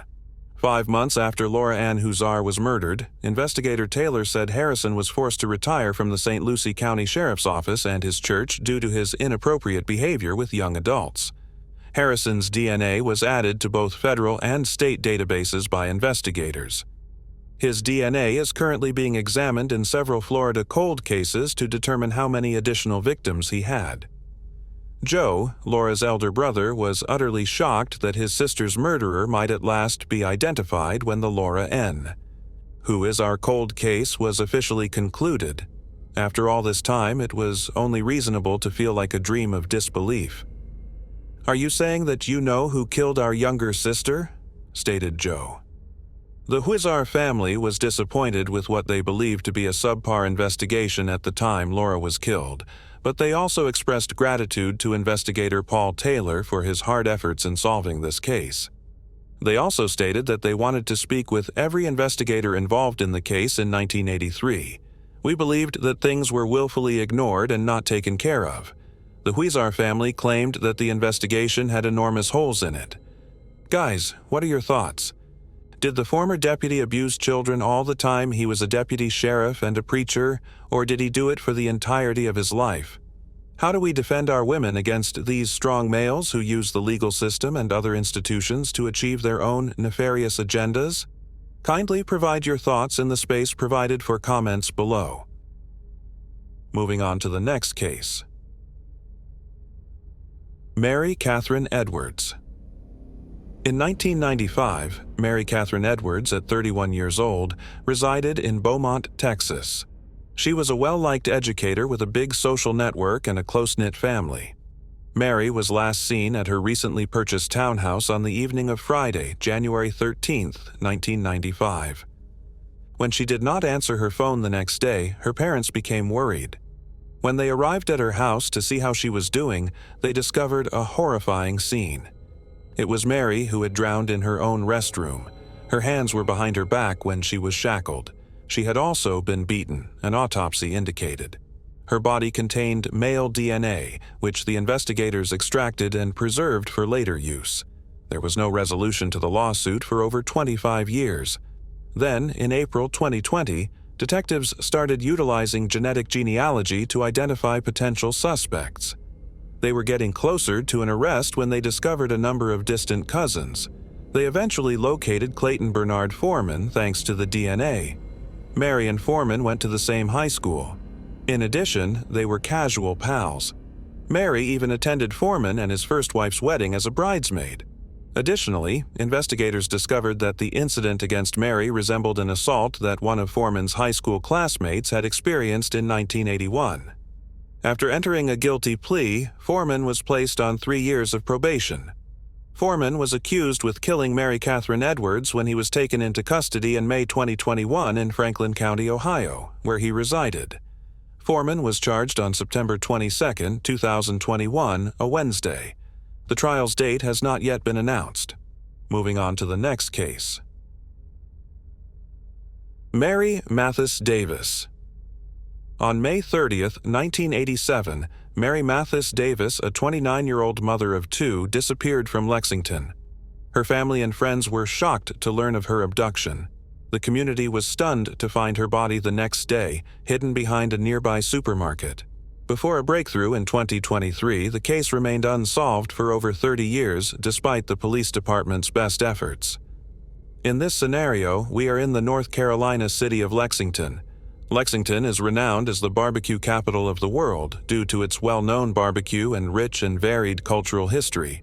Beyond its delicious food, Lexington boasts a quaint downtown filled with unique shops and restaurants that capture the spirit of the friendly city. The city's historic Uptown Lexington district is well-liked by tourists and features exquisitely restored early 19th century architecture. Mary Mathis Davis was born in Lexington on February 12, 1958. Even so, hardly much is known about her formative years. Lisa Hinkle was her sister, and she grew up with her. Nothing could ever separate Mary and Lisa since they were so closely bonded. Lisa characterized her sister as a kind, understanding individual who could always make a space seem more cheerful with her infectious smile. It was also reported that Mary had a gift for making others feel comfortable. Mary had the opportunity to meet Richard Davis when the two reached adulthood. As they got to know one another, a spark started to grow between them. And before they knew it, A passionate relationship had overtaken them. Richard Davis knew he wanted to live out the rest of his life with Mary as their love developed. One day, out of the blue, he asked Mary to marry him, and Mary was thrilled. He proposed to her, and she accepted without hesitation. After Richard proposed to Mary, they immediately began to look forward to starting a family together. They shared their dreams and hopes for the new life they were about to start, talking for hours on end about what was ahead of them. The pair exchanged vows in a lovely and intimate ceremony as the big day drew near. Mary and Richard started a new chapter in their lives after the wedding and looked forward to the voyage that lay ahead. The years went so swiftly, and Mary and Richard soon had two beautiful kids. Tracy was the second child, and the first was a female. Mary loved her children dearly and relished every moment spent with them. Her heart was full of love. Later, in order to provide for her growing family, she took a job at Lanier's Ace Hardware in Lexington. It wasn't the most glamorous work, but Mary didn't mind. She was grateful for the opportunity to earn a steady income. Mary didn't make much money, but even so, it was plenty to cover her expenses and put food on the table. Despite the challenges of juggling the responsibilities of motherhood and a job, Mary was committed to providing the best life she could for her family. Things moved along at a steady rate as the days became weeks, and then those weeks became months. Although Mary was content on the inside and her family was doing well, disaster was always present and could strike at any time. Mary got out of her house as usual on May 30th, 1987 to go to work. She had no idea that Saturday would be her last day on Earth, even though it seemed like any other Saturday. Mary greeted her co-workers and smiled when she arrived at work before beginning her shift. She began her assignment with much enthusiasm. But as the hours went by, she became more and more restless and hungry. Her stomach was complaining by midday, so she patiently awaited meals. She was relieved to be able to leave the four walls of her employment when the moment finally arrived.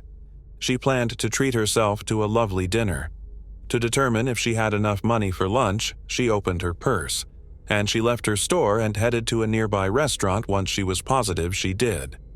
After this, no one would ever see Mary alive again. She never returned to her job.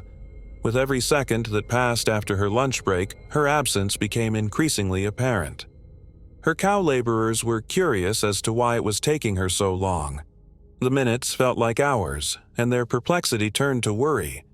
There were no signs of her return, so they realized they had to find her fast. Without hesitation, one of them offered to go look for her in the restaurant where she had lunch. Heart-thumping, the coworker ran to the restaurant, but Mary wasn't there. The problem was becoming worse, and neither the restaurant personnel nor the management could help. The employee said that she had not seen Mary at the restaurant when she returned to the hardware store. The staff of the hardware store became terrified as soon as they heard this and realized they had to take this more seriously. Without waiting any longer, they grabbed up the phone and phoned the emergency number. The cops showed there relatively immediately after being briefed on the incident. In order to let Mary's parents and spouse know what was going on, the co-workers also called them. That day, the police immediately began searching for Mary, but initially they turned up nothing. Word of her disappearance spread, leaving the neighborhood in a state of anxiety and confusion. She was entirely out of sight. Mary's family, on the other hand, was left to bear the suffering of not knowing where she was or what had happened to her. However, they prayed and hoped that their beloved Mary would be discovered to be okay. Richard struggled to fall asleep that night. He was awake at night thinking. He sensed that his family was going to have a major issue. It did not make sense to him, and that's when he understood Mary's disappearance was not a simple case of getting lost in the city. His thoughts strayed to their children and how he would greet them the next day. The naive children had been asking Richard about their mother, not realizing that she might be in danger. Richard could not handle the thought of having to inform them that she might not come back, but he knew he had to be there for his children no matter what. When the sun came up the following morning, the search continued for Mary. However, it appeared as though all the work was in vain. The authorities and Mary's family were frantically looking for any information on her unexpected disappearance. As the day went on, the police unexpectedly received a call informing them that a dead corpse had been found behind the Winn-Dixie store. A few police officers raced to the area as soon as they received the call. Upon witnessing a small gathering surrounding the body's discovery, the police swiftly intervened to ensure the area was secured. They could see that the body had been there for a while. A faint smell of decay was already beginning to emanate from it. Upon closer inspection, they were able to identify the body as that of Mary Mathis Davis. The cops' expressions conveyed shock and amazement, but they also realized that they had to investigate further. The reason of death was not immediately apparent. Thus, the police immediately began searching the area for any potential clues. They also asked the supermarket employees about the victim's fate, but none of them seemed to know much about it. After that, the body was taken away for an autopsy. On the day Mary's death was found, one of the police officers arrived at her family's residence. The officer informed her family of the devastating news while the mood was heated. He conveyed his sympathies and the limited details they have on Mary's encounter. The news was devastating, to be sure, since Mary's family was devastated and distraught. When Mary's autopsy results were released a few days later, it was found that she had been strangled to death. It was also discovered that she had been the victim of sexual assault. This led to the classification of Mary's death as a homicide. While Mary's family continued to grieve and to remain strong, the authorities began to investigate her death. The detectives had a lot of unanswered questions, and they were determined to uncover the answers. As pieces of evidence, investigators had DNA samples taken from the crime scene. However, at the time, there wasn't much that could be done with this because of the lack of sophisticated DNA technology. Despite this drawback, investigators worked day and night, assiduously following up on every lead and tip that came their way. They eventually made an appeal to the public for help in the hopes that someone would come forward with information that would help unravel the mystery surrounding the case, but all of their attempts were in vain. It seemed as though the murderer had disappeared off the face of the planet, leaving the detectives feeling helpless. The killer appeared to have escaped as the days stretched into weeks and ultimately months. But Mary's family never gave up and never doubted that in the end, justice would be done, no matter how long it took. Though they tried their best to move on, the wounds from their loss never fully healed. Lisa, Mary's sister, came forward and talked to the public almost 25 years after Mary was killed, detailing the sadness and suffering her family endured when Mary was taken from them. She opened up to the media about their suffering and how hard life had been without her beloved sister at her side. Lisa thought back to their pleasant times together with Mary and realized that the family had never given up faith that they would one day achieve the closure they so dearly needed. She disclosed that the family was willing to forgive Mary's killer and that they had no desire for retaliation, despite the suffering and loss. In 2022, a fresh team of investigators assigned to Mary's murder case decided to look over the available data. They were aware of the advancements in DNA technology and felt that in contrast to 1987, they had a greater chance of solving the case. The detectives then gave the North Carolina State Crime Lab some concrete evidence. The positive findings of the evidence analysis prompted a call to the North Carolina Bureau of Investigation to investigate the matter. Everything moved more quickly after that. The State Bureau of Investigation contacted Othram, a private forensic genealogy laboratory located in Texas. A DNA fragment of the evidence was then transmitted to Othram, where researchers used it to build a family tree of possible suspects. After months of careful work, the man suspect who was initially unidentified was ultimately recognized. Mary Mathis Davis was murdered, and her killer was identified as Russell Grant Woods. After making the discovery, the investigators were relieved since they knew the case was solved. But there was an issue. A background check revealed that the murderer had died in 2013 at the age of 58, so there was no way to bring him to justice. Although Russell Grant Wood had been identified as a suspect in the case earlier, insufficient evidence at the time compelled detectives to divert their attention. In addition, it was discovered that Mary and Russell Grant Wood were acquainted before to her passing. However, the nature of their relationship remains uncertain. The state would have proceeded with indictments and charged Russell Grant Wood with first-degree rape, kidnapping, and murder if he had been living. On February 3, 2023, Mary's surviving family was informed of the case's breakthrough. They expressed gratitude to the investigators for their dedication to the probe. We prayed that we would one day track down the individual who brutally killed our dear Mary. Now that we know some answers. While it won't make Mary return, that does provide us with a feeling of resolution. Mary's niece, Lori Martin, informed the media that her family celebrated Mary's memory with a memorial celebration at Forest Hill Memorial Park on February 12, 2023. It would have been her 65th birthday if she had survived. We were fortunate to have Mary for the length of time we did since she was a light in this world. She was a devoted wife, sister, friend, and mother. According to Lori Martin, we know she is resting easily in the arms of our Lord and Savior. Even though the murderer has been apprehended and the mystery behind Mary's death has been unraveled, there are still a lot of unanswered questions. In what way do you believe Mary and Russell were connected? Share your thoughts with us by posting them in the comments box. Moving on to the next case. Patty Krieger. Patty Krieger went trekking on Sauk Mountain, which is close to Rockport, Washington, with her dog, Bear.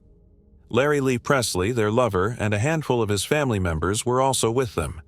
Larry and his family said they were on top of the mountain to disperse the ashes of their late parents, who had died a few months earlier. They claimed that Bear and Patty followed a separate route. They expected the trails to intersect. Bear and Patty did not appear at the bottom. Larry and his family went to the grocery shop to get food instead of waiting. They went back to the mountain after 4 hours, and only then did they report Patty missing. Larry claimed to be Patty's family to the police for an unknown purpose. This implied that Patty's biological family was not informed of her absence right away. Her manager informed her son Alan after she failed to show up for work the following day.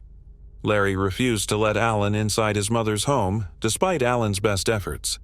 Interestingly, Patty's phone was in the possession of one of Larry's buddies, and the offender had both Patty's driver's license and keys. Larry drove her automobiles around town instead of his own, and he destroyed everything she owned inside the house. Additionally, he and his family were not collaborating. She confided in a co-worker that she was afraid Larry might harm her less than a month before she vanished. Every day, Patty's relatives witnessed searches in the mountains for her. They really believed that Larry was involved in her disappearance. Moving on to the next case. Rachel Johnson. In 1991, Rachel Johnson, a single mother, resided in Akron, Ohio. She was in a friend's car in March of that year when they experienced a flat tire. They arrived in the convenience store parking lot located at the intersection of Dan Street and Glenwood Avenue. Behind them, a small, worn gray car entered the parking lot. After getting into that car, Rachel left with the man. The man allegedly offered to drive her home, but her body was found on Weller Avenue later that day. She was beaten, stabbed several times, and after being left in the street, even set on fire. DNA evidence was gathered from Rachel's body by investigators. They tried searching databases with it, but they were unsuccessful. A match could only be established in 2019 thanks to an alliance between Advanced DNA and the Akron Police Department. Texas-based Advanced DNA is a genetic testing company that has recently played a major role in the resolution of numerous cold cases. Daniel Lee Reese, 57, was detained in relation to the case in March 2020. His DNA was the same as the suspects discovered back in 1991 at the crime scene. Reese was admitted to the Summit County Jail. He would have been 28 years old at the time of the offense. Rachel's family seems to know him. Though he was never investigated during the first investigation, Reese had been spotted in the same region where she was last seen alive. Additionally, Rachel lived directly across the street from Reese. He would frequently see her daughter, who had moved in with Rachel's mother, after he killed her. The girl had no idea that the man she had known since childhood was also the one who had killed her mother. According to Detective James Pashilik, the DNA will help solve this case. The case was broken by that. In addition, he compared it to attempting to locate a needle in a haystack, and we have in this instance. Moving on to the next case. Sonia Stone. The 27th of May, 1951 saw the birth of Sonia Stone. Originally from Quebec, Canada, Sonia immigrated to the United States in the 1970s and married Michael Stone there in 1976. The couple gave birth to a girl. Sonia and Michael Stone's marriage, however, did not continue long as they separated and became divorced. While working for the Levi-Strauss Company, Sonia Carmen Stone was a single mother in 1980, living alone with her 4-year-old daughter. After dropping her daughter off at school and doing a few errands, Sonia went back home on October 15, 1981. Sonia Carmen had a visit from her friend Caroline McBride at around 12 o'clock in the evening, after phoning her several times and not hearing back from her. When Caroline arrived at Sonia's home in the Carmel Point neighborhood in Monterey County, California, she discovered her friend Sonia Carmen Herrick's lifeless body right inside the front door that led to her living room. Sonia Carmen Horrock, 30, looked to be the victim of sexual assault. Her pocketbook and its contents were spilled near her body as she lay sprawled on the floor. Sonia had been found with her own pantyhose wrapped tightly around her neck, half-dressed and strangled. She had peeled back her jacket and ripped her shirt. Caroline was so scared that she dialed the Monterey County Sheriff's Office, and they sent officers to the location right away. The detectives concluded that Sonia was attacked as soon as she opened her front door to enter her house based on the posture in which she was discovered. Additionally, when they inspected Sonia Carmen's body, they found that she had a broken left ring fingernail with blood underneath, indicating that she had fought her killer and possibly even scratched him before she passed away. For years, the police and Sonia Carmen Herrock's family were plagued by the issue of who was responsible for the horrific crime. Before we continue, we want to remind you that only a small percentage of people who watch our videos are actually subscribed.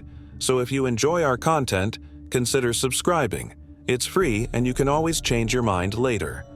Now, let's move on with the video. By the next day, the police had canvassed the neighborhood, asking questions and speaking with everyone who had answered the knock on their doors in an attempt to gather information. One of the detectives spoke with a neighbor named Michael Scott Glazebrook while they were in the neighborhood that is just across the street from Sonia Carmen's home. The detective saw a 3 to 4 inch vertical scratch running down his right cheek at the time. He was 25 years old. He was asked how and when he received the scratch right away by the detective. But Glazebrook said contradictory things. While he claimed his parents he acquired it in a fight at Monterey Peninsula College where he attended school, he informed the detective he got it by cutting plexiglass in his garage. Michael Scott Glazebrook was held accountable for Sonia Carmen's death in 1982 because of his inconsistent behavior. However, the district attorney's office chose not to retry the case after the jury returned a 9-3 not guilty verdict at the 1983 trial. Whatever the jury's verdict, a retrial was still an option. But Michael Scott was freed and found not guilty. The case could not be investigated in the 1970s due to the lack of major DNA technology, and it remained unsolved for 39 years. The Sonia Carmen Stone's case was re-examined in 2020 by detectives from the Monterey County Sheriff's Office and Deputy District Attorney Matt L. Hero. They discovered that a number of the pieces of evidence in Sonia's case file might now be analyzed using contemporary DNA technology. The Department of Justice DNA Laboratory received these pieces of evidence, along with the DNA discovered beneath Sonia's fractured fingernail and on her right breast, for analysis. Investigators obtained a search warrant for a fresh sample of Michael Scott Glazebrook's DNA in 1981 since he was the top suspect on their list of potential suspects. Since Michael Scott Glazebrook was still working in Monterey County and was still alive, they had no trouble getting a new DNA profile. Following analysis, a DNA sample obtained from Michael Scott Glazebrook and one from the crime site belonging to Sonia Carmen Stone were compared. It turned out to be a contest right away. Subsequently, detectives monitored Michael Scott Glazebrook's home in the city of Seaside. On August 14, 2021, around 8 p.m., Glazebrook drove out of his house, but he was stopped and brought into custody. During Michael Scott Glazebrook's arrest, all cops donned Levi's jeans as a tribute to Stone. Glazebrook, now 67 years old, was found guilty of Sonia Carmine Stone's murder during an 8-day jury trial in 2023. He will be sentenced in April and might get a lifelong prison term without the chance of release. The 44-year-old daughter of Sonia Carmine Hiroke Stone remarked, "It's been a day that we have been waiting for a really long time," in response to Glazebrook's convictions. "We're delighted that Sonia received justice and she was a beautiful woman." Moving on to the next case. Thelma Boinville. On December 7, 2017, the sleepy Hawaii town of Pubkea on the North Shore learned of a dark secret. A horrible catastrophe shook the quaint suburb that day. The story of Thelma Boinville, a loving 51-year-old teacher, begins here. Until she accepted a part-time job cleaning holiday rentals, her life was typical. She had no idea that the typical day she was leading would turn into a nightmare that would change everyone around her. At a vacation home on Ke'ehi Road, the renters discovered her dead. As information surfaced, the community was engulfed in a web of unanswered questions, dread, and a desire for the truth. How did Thelma Boinville, an ordinary teacher in a sleepy Hawaiian hamlet, meet her horrifying end? What shocking revelations might we expect? Was her death caused by an accident or by murder? Thelma Boinville was inevitably impacted by Pubkea, a quaint community in Hawaii's North Shore's Kalawa district. In Hawaiian, a white shell that completely captures its immaculate surroundings is called a pubkea. Beautiful beaches in Pubkea are widely recognized for drawing surfers and beachgoers. This includes beaches like Waimea Bay and Sunset Beach. Three Tables and Sharks Cove are also great places to go snorkeling and diving. The village is tranquil, but because Thelma had to support her family, Pubkea severely changed her life, leaving a long-lasting effect on the neighborhood. The people of Hawaii's North Shore knew Thelma Boinville well as a loving mother and teacher. She was born in a small Brazilian town on February 4, 1966. Throughout her life, her curiosity and passion for learning remained central to who she was as a person. Thelma began her career at Sunset Beach Elementary School as a teacher. She wished to assist others as well as her kids. She recognized the value of education in fostering healthy brain development in children. Thelma thought that teaching was her ministry. Her commitment to teaching youngsters was well respected by her colleagues. Her classroom gently and supportively supported and nourished growing minds over time. Thelma was a dedicated teacher who went above and beyond to promote her students' achievement, according to her colleagues. Thelma's family came first in her mind. Despite her employment as a teacher, she worked part-time as a cleaner for North Shore holiday rentals to support her family. This demonstrated her strong work ethic and her dedication to her family. Thelma had a daughter named Miakana who was very important to her when she married Kevin Emery. Miakana was her friend, confidant, and child. Their close relationship demonstrated Thelma's unconditional love and nurturing nature. Makana turned to her mother for advice and encouragement. The village was forever altered by her presence, kindness, and love for her family and students. Unfortunately, she had no idea that fate had unexpectedly and disastrously turned against her. Beneath the idyllic surface of North Shore, Hawaii, was a horrific and unexpected catastrophe. Thelma Boinville was a dedicated educator. She enjoyed the solitude of North Shore. To support her family, she had a second job cleaning vacation houses in the region. She arrived at a vacation home on Ke'ehi Road, a typical neighborhood that had gained notoriety for its terrifying nature. Without Thelma knowing, this picture-perfect scene was turned upside down in the most surprising way. Thelma had cleaning responsibilities for the holiday rental while her 8-year-old daughter McKenna slept outside in the family van. Thelma Boinville had suffered violent incidents inexplicably while staying at the holiday rental. The rental house was being broken into by Stephen Brown and his girlfriend, Haley Dangerand, when she arrived. Something terrible happened on a regular workday that completely upended Thelma's life. Thelma attempted to repel the intruders, but as the struggle intensified, she was struck severely in the head. A violent act that seemed out of place occurred on the peaceful North Shore. Thelma waged a terrible battle for her life in the tranquility of the vacation house before she was taken from us. Her skull was brutally damaged by blunt force trauma, which was a sign of violence. She left a menacing trail of blood as evidence of the violence that had taken her life. The fear lingered even there. McKenna, her 8-year-old daughter, was unaware of the darkness. Her mother's return was always something she looked forward to. Her tranquility was short-lived when McKenna came under the attention of Haley Dangerand and Stephen Brown, two nasty crooks. She was put in a gag and restrained in the holiday rental, which sent her into a nightmare that no child should ever experience. Her trusting and innocent world came crashing down. The blackness of her kidnapper's wrath replaced the glorious Hawaiian light that had filled the automobile she was waiting in. Haley Dangerand and Stephen Brown tricked, physically restrained, and silenced McKenna. The small girl was forcibly told that her mother, Thelma Boinville, had died. McConnell's world collapsed around her, mercilessly shattering her innocence. Another horrific chapter in this terrible story of brutality and deception involved McConnell being kidnapped and given awful lies to eat. Stephen Brown and Haley Dangerand killed Thelma Boinville and seriously injured her as well.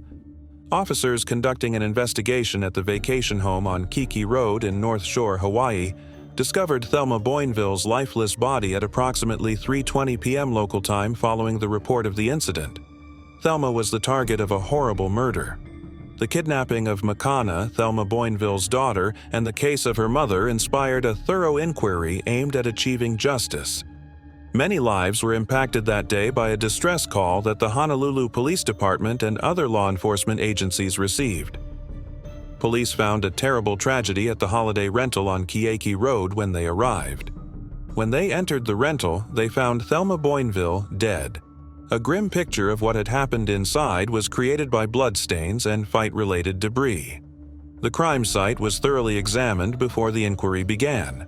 Every bit of evidence was meticulously documented by forensic specialists who thoroughly inspected the holiday rental. Rebuilding Thelma's case and McKenna's kidnapping was the primary goal. The blunt force injuries to Thelma's head was a crucial piece of evidence recovered from the scene. This graphic detail highlighted how serious the crime was. Following their witness search, investigators had a conversation with McConnell. To safeguard her mental health, experts, including child psychologists, were consulted as she recounted that horrible day. McKenna's story was recorded in case it provided any hints about the enigmatic solution. Her memories of the offenders, their deeds, and their horrifying dishonesty bolstered the case. The world record for the greatest wave was set by Garrett McNamara, an American big wave surfer and Thelma's brother-in-law. McNamara was the first to ride a glacier wave and handle a barrel from Jaws. Owing to his moniker and Guinness World Records, he possessed a substantial social media following. Things improved after surfer Garrett McNamara posted an impassioned Facebook video and offered a substantial reward for the suspect's capture. In the video, McNamara, who claimed to be Thelma Boinville's daughter, offered $100,000 to anyone who could provide information regarding the horrifying murder that took place on Hawaii's North Shore at Keiki Beach. His passionate plea was extensively disseminated on social media. By threatening to give a large reward, he urged others to come forward with information. You may contribute to raising awareness of the need to resolve the case and prosecute the culprits by signing this petition. After McNamara's video went viral and raised public notice of the tragedy, many people provided leads, tips, and information. This information was very helpful to law enforcement in locating and apprehending the criminals. It was law enforcement that started the legal process. A thorough investigation was started by the Honolulu Police Department in an effort to identify and quickly catch the perpetrators. At the vacation house on Keiki Road, where the offender was caught, significant clues were found. The vacation house was meticulously searched by detectives looking for evidence of the murderer. They collected DNA fingerprints and other forensic evidence methodically in order to create a case against the criminal. As the research went on, the puzzle pieces started to fit. Witnesses like Thelma's daughter McKenna helped piece together what happened. McKenna's horrific story of her mother's murder and imprisonment revealed the culprit.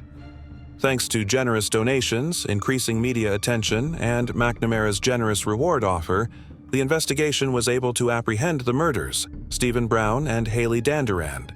Stephen Brown was one of the primary suspects in Thelma Boinville's murder.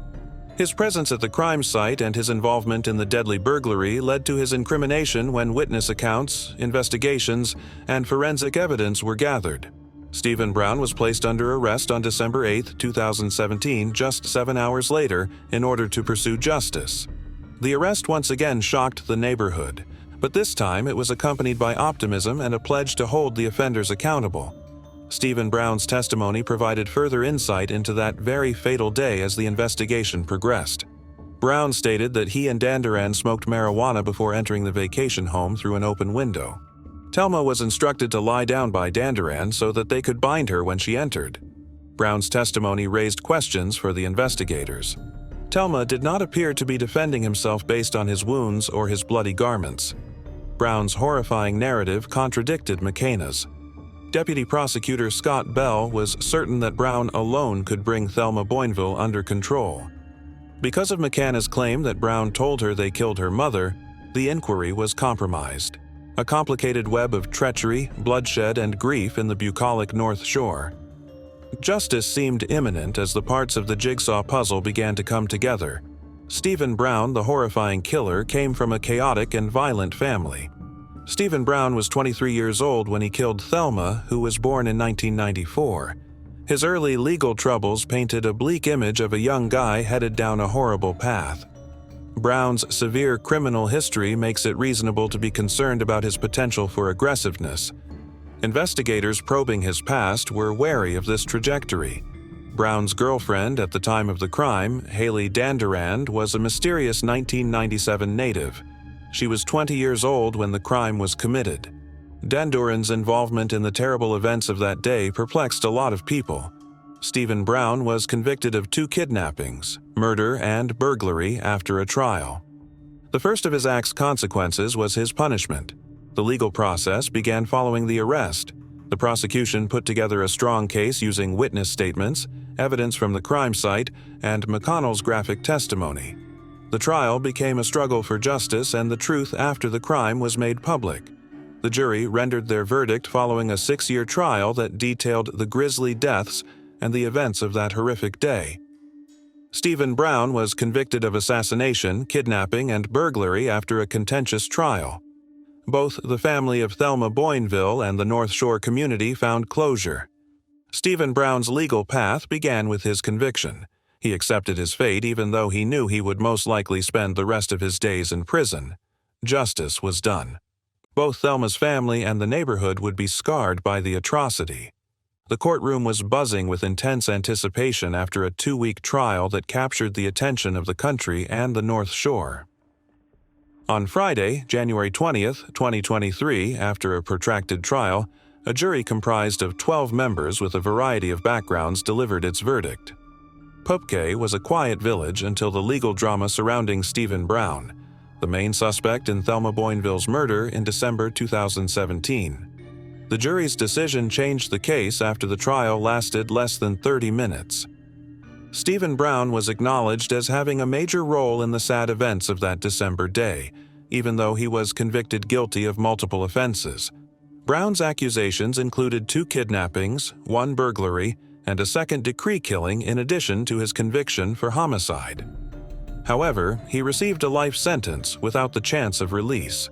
The ruling was overturned by the court. The prosecution carefully constructed its case by offering testimony and corroborating evidence that gave a graphic account of the events that took place at the vacation home on Kiki Road. Scott Bell, the deputy prosecutor, was adamant that Thelma Boinville was killed by Haley Danderand and Stephen Brown. The prosecution claimed that Brown was able to physically restrain Thelma. The defense claimed that Stephen Brown was behind the break-in and kidnapping, despite his strenuous denials of any role in the murder. A court-appointed counsel member for Brown, William Bagasol, highlighted in the tragedy the differences between Brown and his girlfriend Haley Danderand. Methodically, Bagasol revealed that Thelma had been tied up by Haley, who had no blood. Furthermore, he did not believe that Brown's DNA was connected to the weapons that were used to kill Thelma. Courtrooms functioned as settings for opposing narratives as well as emotional theaters. The population, stunned by Thelma Boinville's brutal murder, anxiously awaited the trial's verdict. The conviction and length of the trial tested the patience of the North Shore neighborhood. Following Stephen Brown's conviction, Thelma Boinville and her family experienced a major turning point in their search for justice after 27 shocks. The conviction gave the terrified community closure and paved the stage for the trial of Haley Danderand, the second suspect in the case. The trial for Haley Danderand started in July 2023. She was found guilty of burglary, kidnapping, and murder after a month of trial. She was given a life sentence in jail with the possibility of release by the jury. After the verdict, the North Shore community breathed a sigh of relief, knowing that a difficult phase of their journey had ended. However, the anguish endured by Thelma Boinville and her daughter McCanna will forever act as a warning of the evil that may exist even in the most favorable of situations. After Stephen Brown and Haley Danderand's trial, the North Shore community and Thelma Boinville's family felt at peace. Justice was done following years of suffering, ambiguity, and uncomfortable memories of December 2017. The family found comfort in the sentence after losing their mother and teacher. Their persistent pursuit of accountability and the truth was upheld by the verdict. Moving on to the next case. Vicki Lynn Belk. In Prince George County, Maryland, Suitland is an incorporated census-designated place in the United States.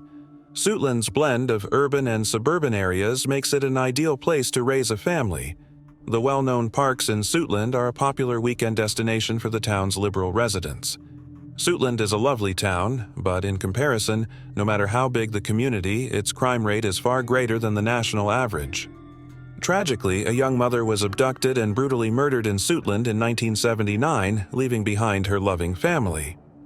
Vicki Lynn Belk was born on March 20, 1951, into the Belk family, which consisted of Lonnie and Maydell. The oldest of the 6 Belk siblings, Vicki was a loving big sister to her younger brother, Lonnie Jr., also known as Ricky, and to April, Brenda, Judy, and Kay. Like all of her siblings, Vicki grew up in Alexandria, Virginia. Vicki and her sister Judy became the first African-American pupils to attend the Minnie Howard Elementary School in Alexandria, Virginia after their parents, Lonnie and May, filed a successful case against the Board of Education school desegregation judgment. Vicki later earned her T degree. 1969 at C. Williams High School. Vicki was a child during the Civil Rights era. The Bell family was a family that was always willing to defend the rights of their community and themselves. They also stood by their moral principles. Even after being the victims of violence and losing a few fights, the Belk family continued to be role models for everyone in their neighborhood and for one another. Vicki was passionate about advocating for her area and speaking out, much like her family. Vicki was a role model for her siblings because of her generosity and thoughtfulness. Vicki graduated from college earlier than anyone in her family, at a time when chances for her and her community were scarce. Vicki earned a Bachelor of Arts in Education from St. Augustine College in Raleigh, North Carolina in 1974. Her skill in her chosen industry and her diligence paid off. She was employed in the Office of Operations and Finance of the Department of Agriculture in Washington, D.C. as a management analyst. In 1979, Vicki, a 28-year-old mother, was balancing work in Washington with raising her small son, Lyman Belk. Vicki's great-grandfather, Wesley Casey, co-founded Oakland Baptist Church in Alexandria, where she worked as a church secretary and Sunday school teacher. She continued to be involved in her community. Vicki's family was close to one another and communicated frequently. Early in August 1979, Vicki's whole family gathered at Oakland Baptist Church to celebrate Judy's marriage. Vicki's ex-co-worker and current lover, James Hill, accompanied her to the wedding. Vicki was Judy's maid of honor and helped with a lot of the event organizing. Vicki went back to her normal life with her lover, James Hill, who worked for the agriculture department, a few days after Judy's wedding. On August 27, 1979, Vicki and James got ready for the day as usual.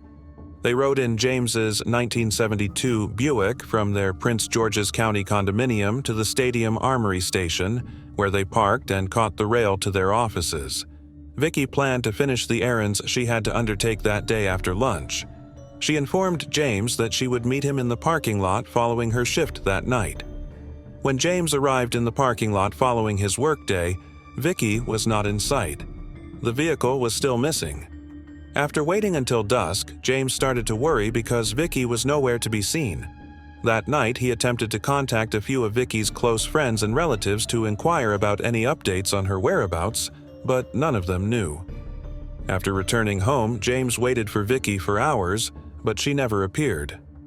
On August 28, 1979, James tried to report his girlfriend Vicky missing early to the Prince George's County Police Department. However, the officers told him that since Vicky was an adult, an official complaint could only be filed 72 hours after Vicky's appearance. James was left with no choice except to wait and hope Vicky returned. James broke the news to Vicky's relatives. They all started to worry a lot, especially Vicky's mother Maydell. She couldn't believe what was occurring, so she went insane. Vicky's failure to check on her son and her odd lack of communication with her loved ones about her whereabouts were noteworthy. With her brave daughter gone, Maydell could only worry about what may come next. After a torturous 72 hours of waiting, Vicky's family came to the conclusion that something was gravely wrong as the day went on. On August 29, 1979, while out for a bike ride on Metropolitan Church Road, which is adjacent to Maryland's Route 227, a local adolescent lad noticed something unusual in the woods. When he looked it over more closely, he saw it was a dead body. He told his mother about the horrifying finding after riding his bike home, and she called the police. Police found a dead woman who had been shot in the head and was only half clad when they got at the site. The body of the woman was identified as Vicky Lynn Belk after she was brought to Baltimore's chief medical examiner. The official cause of death was homicide. The Charles County Sheriff's Office called Vicky's parents, Maydell and Lonnie, to let them know that they needed to come to the police department because they had some information regarding their daughter. It turned out that Lonnie and Maydell were quite cheerful on their trip to the police station. They thought maybe Vicky had been hurt recently and had been found. But when Maydell and Lonnie arrived at the sheriff's station, they were told the worst news. Their firstborn child, their eldest daughter, had been murdered and left for dead by the side of the road. Maydell was in so much anguish that she burst into tears right away. The man who had harmed her daughter was cursed by her. Vicky's family was inconsolable. The violent and chaotic nature of the incident deeply shocked them. They collected themselves and gave the case to the cops, hoping that Vicky's killer would be caught and treated justly. An investigation into the killing was initiated. Detectives were constantly gathering evidence and searching for clues, and the crime scene had already been secured. Among the things the investigators discovered were Vicky's brown shoes, stockings, jewelry, bra, and slip-and dress. A few hair samples and nail clippings were also discovered. The objects found at the crime scene were tested multiple times, but they turned out to be of little assistance to the investigators. The police conducted multiple interviews with Vicky's family, friends, and anyone who were close to the crime site. Even when certain leads were pursued, the inquiry didn't seem to be moving further. The day before she disappeared, Vicky had borrowed James's car to run errands, and the investigators were still looking for it, hoping it held clues that would lead them to her killer. After a few days, James's Buick was found abandoned in Washington, D.C. Sadly, unfortunately, the murderer's trail was entirely covered up. The police were determined to find Vicky's killer even if there was little new information in the case. All of the evidence was stored with the expectation that it may be retested using more advanced equipment. Over the next few years, as more and more cutting-edge technologies were being introduced, Charles County detectives worked with the Maryland State Police, Bode Technology in Lorton, Virginia, and Sorensen's Laboratories in Salt Lake City, Utah, in an effort to identify Vicky's killer and bring him to justice. But they encountered failure once more. The more time went by, the more the investigation into Vicky's attack and murder slowed along, and the identity of her killer remained a mystery. When Vicky was slain in 1979, there was insufficient technology and equipment available to examine DNA samples.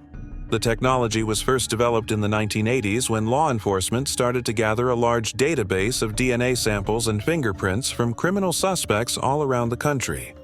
Investigators in Vicky's case retested the material after DNA testing advanced a bit in the early 2000s. Upon closer inspection, it was discovered that Vicky's garment had an alien body material on it. As a result, the detectives were able to construct a potential suspect's profile. However, testing technology was far from perfect. Therefore, the generated profile was not suitable to be entered into any database or compared to any suspects. Years passed, and the detectives kept testing Vicky's belongings that they had found at the crime site using new technologies. Using forensic technology, the investigators were able to construct a DNA profile of a male whose body fluids were found on Vicky's dress in 2022 when her slip and dress were retested.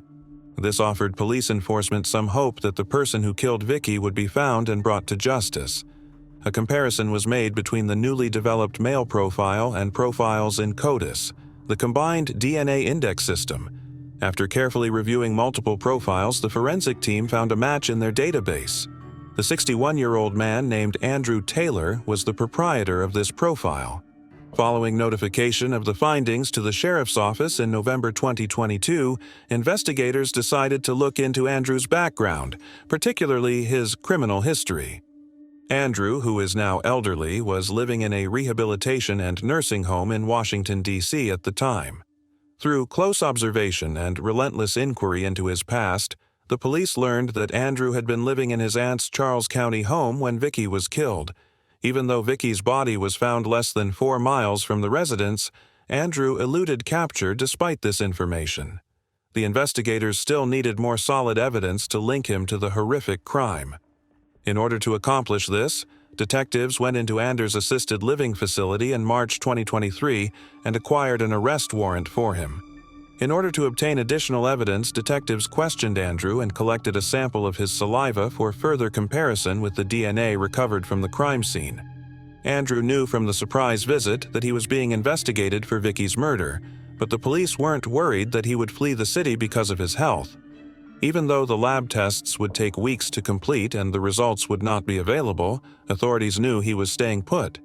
Andrew's condition was quickly getting worse, and his amputated leg made it difficult for him to do much of anything.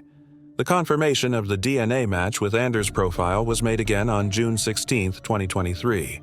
He was accused of assault and first-degree murder. He was detained and given an order to be held without bond on June 22, 2023. At a press conference, Vicky's family and the detectives who worked her case spoke with the media. Vicky's family was devastated, living in the past as the results of the probe brought back bad memories. Judy Belk shared a fond recollection of her late sister, Vicky, and Lament Belk thanked the police. Ricky Belk, Vicky's brother, told of what transpired to his mother following the sad incident. Currently, it's unclear if Andrew has entered a plea. The Maryland Public Defender Office, who is representing him, chose not to comment on the situation. Vicky had never seen Andrew before, and his attack on her had not been prearranged. When Andrew did the heinous deed, he was just 18. Vicky was denied the chance to have a happy and meaningful life. Her death left her loved ones extremely devastated, but they also found some peace and closure knowing that her killer was now behind bars. Lament Belk, Vicky's son, graduated from Morehouse College and George Mason University School of Law in 2009 and became Cobb County, Georgia's Associate Director Attorney. Vicky's sister Kay worked as a surgeon for the Contra Costa County Sheriff's Office in California until she retired.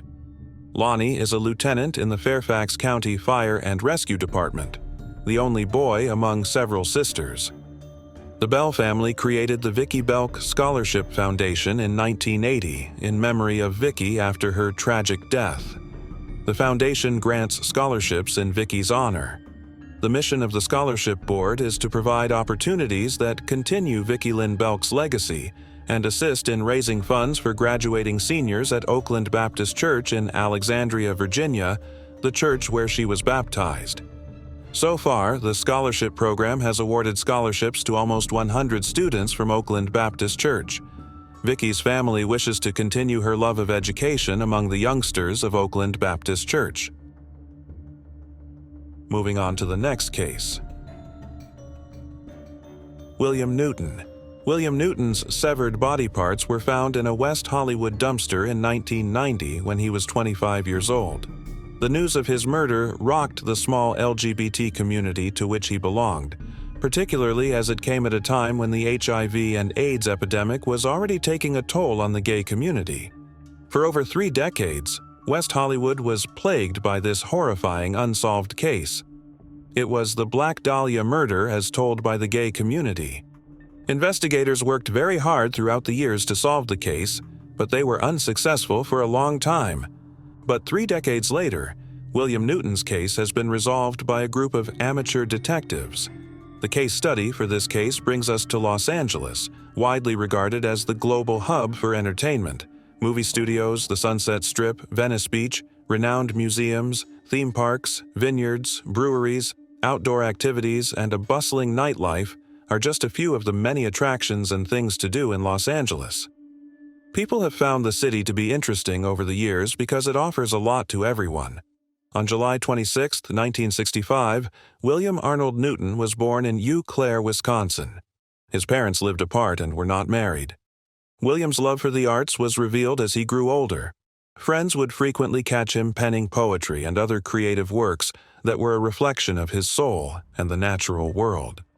William Newton considered himself to be an illustrative artist and poet, according to his friends. He possessed a great deal of talent.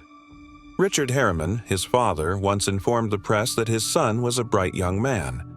William Newton was born in Eau Claire, Wisconsin, and lived there for the most of his childhood. He attended both junior high and primary school there. In 1979, after graduating from junior high school, he and his mother, whose name has never been mentioned in any records, moved to another Wisconsin community named Ladysmith. Their time in Ladysmith was brief, as William Newton and his mother relocated to Oklahoma City shortly after his first year of high school in 1980. William, who needed more stability, did not seem to be pleased with the abrupt and constant change in his surroundings.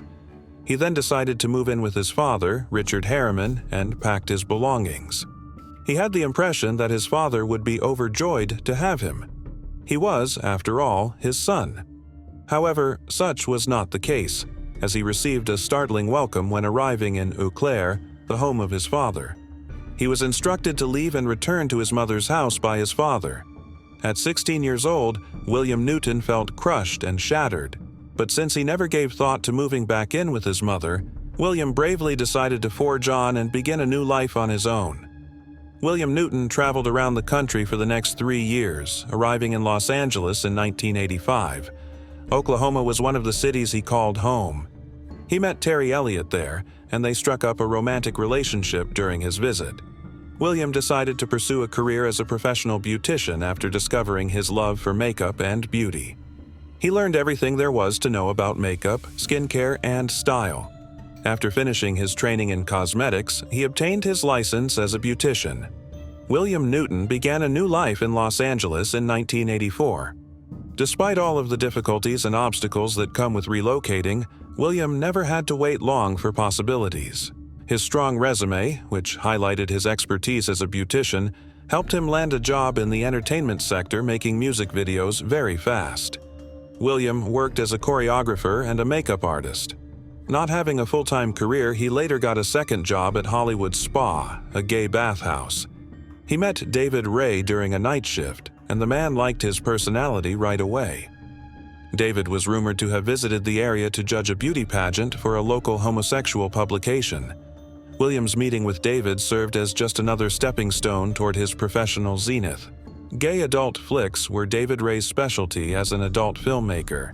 Seeing potential in William, David chose to support him, bringing him into the homosexual film industry and helping him get parts in a number of gay pornographic films.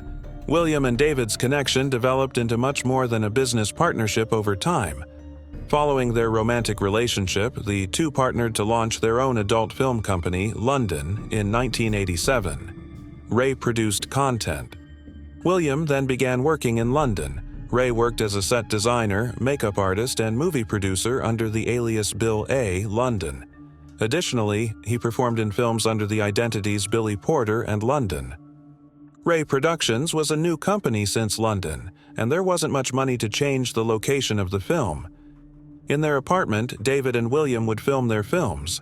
William would frequently remodel the residence to make it special for each movie shoot. William and David began to lead the greatest lives possible as their film production began to take off and money began to flow. When they weren't filming, they would frequently go out to bars and clubs where they would party and enjoy themselves. This way of life persisted for many years until the two separated and began living apart in 1990. William had already made preparations to temporarily leave Los Angeles and relocate to Las Vegas, where his stepsister Michelle was living at the time, which was around October 1990. William, according to his sister, was in need of a mental health vacation at the time. He would have the chance to reconnect with his mother, who was planning to relocate to the area at the moment, in addition to taking advantage of the fresh and exciting chances that Las Vegas would present. But fate had other ideas for William, who never boarded the plane to Las Vegas despite having made plans and used his final days in Los Angeles to get ready for his departure. Rage Nightclub was a well-known nightclub in Los Angeles that William Newton visited one fateful October 28, 1990. He sat for a while in his preferred location in the club, enjoying his drink and watching people around him dance and have a good time. He felt liberated after a few shots and chose to join the group of clubgoers who were dancing and having a good time. As he partied into the night, letting free and enjoying himself, time passed quickly. After taking a few more photographs, he made the decision to head home as it was becoming late. He got up, stumbled, and made his way out of the nightclub. It was obvious to everyone who saw him that he was drunk. William managed to escape via the exit doors, but after that night he was never seen alive again. It looked like Monday the next day, and the people of Los Angeles began a new week, going about their regular business, completely unaware of the horrific murder that had taken place the night before. On October 29, 1990, that same morning, a homeless individual was going through the nearby dumpsters in an alley just behind Santa Monica Boulevard. He was either hunting for food to eat or just trash to locate. He went one by one up to the dumpsters. When he opened a specific dumpster, he found a plastic bag that looked rather sturdy. He ripped the package open, and the sight within completely shocked him. There was a human head and feet staring back at him. He'd searched dumpsters for years, but he had never seen anything so horrifying and terrible. He promptly secured the bin and informed onlookers of the horrifying finding. When the police eventually arrived at the site, they were able to positively identify William's severed head from the bin. In order to determine whether any more portions of William Newton's body could be located and recovered, the police investigated every other dumpster within a 2-mile radius of the finding site. But every search turned up fruitless. William was found to have been high on methamphetamine, an addictive narcotic, according to the results of his autopsy. In addition, the forensics found that prior to his murder, he had suffered blunt force injuries to his head and had been strangled. One of the investigators who arrived at the site and was horrified by how gruesomely William Newton's body had been disfigured was Wendy Byrne, a retired detective. Despite the fact that William was gay and employed in the gay adult film industry, she expressed her horror at the possibility of something like that happening. According to Wendy Burns, it didn't concern her. He wasn't deserving of dying in this terrible way. Following that, the Los Angeles Police Department launched an investigation into William Newton's case in an attempt to find information and leads that would clarify his specific circumstances and explain why his body parts ended up in a dumpster. The lead investigator on the team was Wendy Byrne. She ensured that she and her group gave William Newton's case their all, working non-stop. Investigators received hundreds of tips and leads about the case in the days and months after William Newton's body parts were discovered, but every lead resulted in a dead end. William Newton's remains were discovered in a neighborhood where investigators conducted interviews, but no one seemed to know who killed him or where his remaining body parts were located.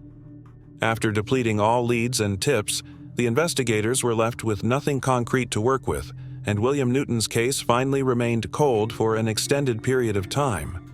In 2005, 15 years after the murder, the Los Angeles Police Department made a public announcement announcing that they were going to reopen and reinvestigate the cold case of William Newton.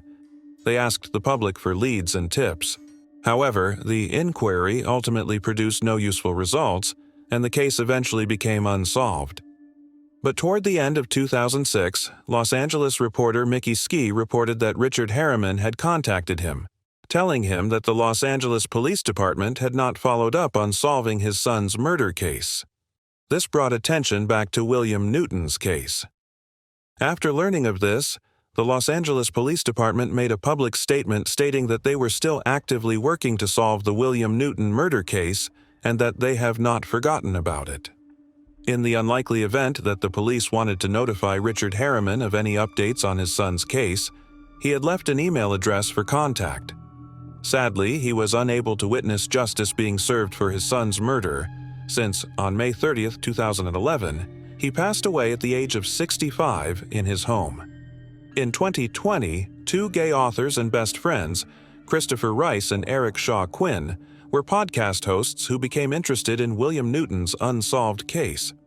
Christopher read about the case in an adult entertainment magazine, which is how they learned about it. Their imaginations had been fixated on the case ever since. They jointly started their podcast program, The Dinner Party Show, in 2012.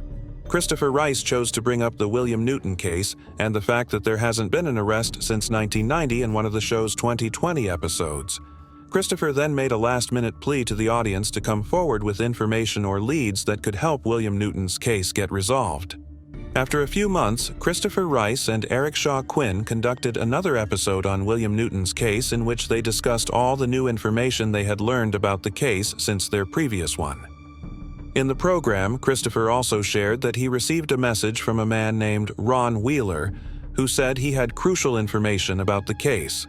Ron Wheeler revealed to the podcasters that he had also been at the Rage nightclub on October 28, 1990, the same night William Newton had gone before he was killed. He claimed to have witnessed William exiting the club with a different man who resembled renowned American gay serial killer Jeffrey Dahmer.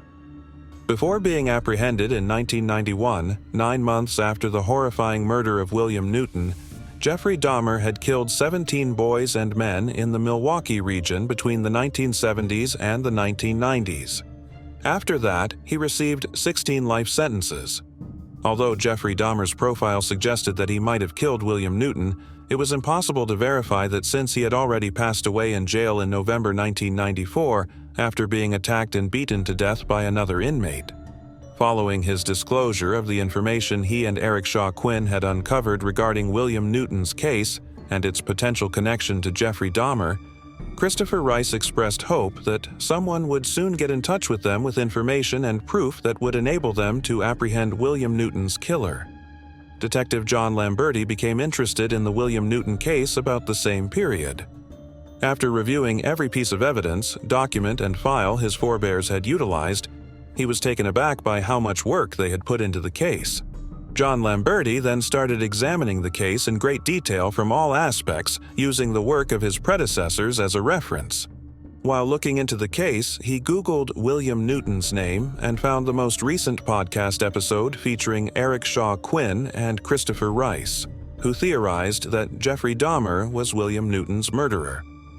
After listening to the program, Detective John Lamberti became more intrigued by the case.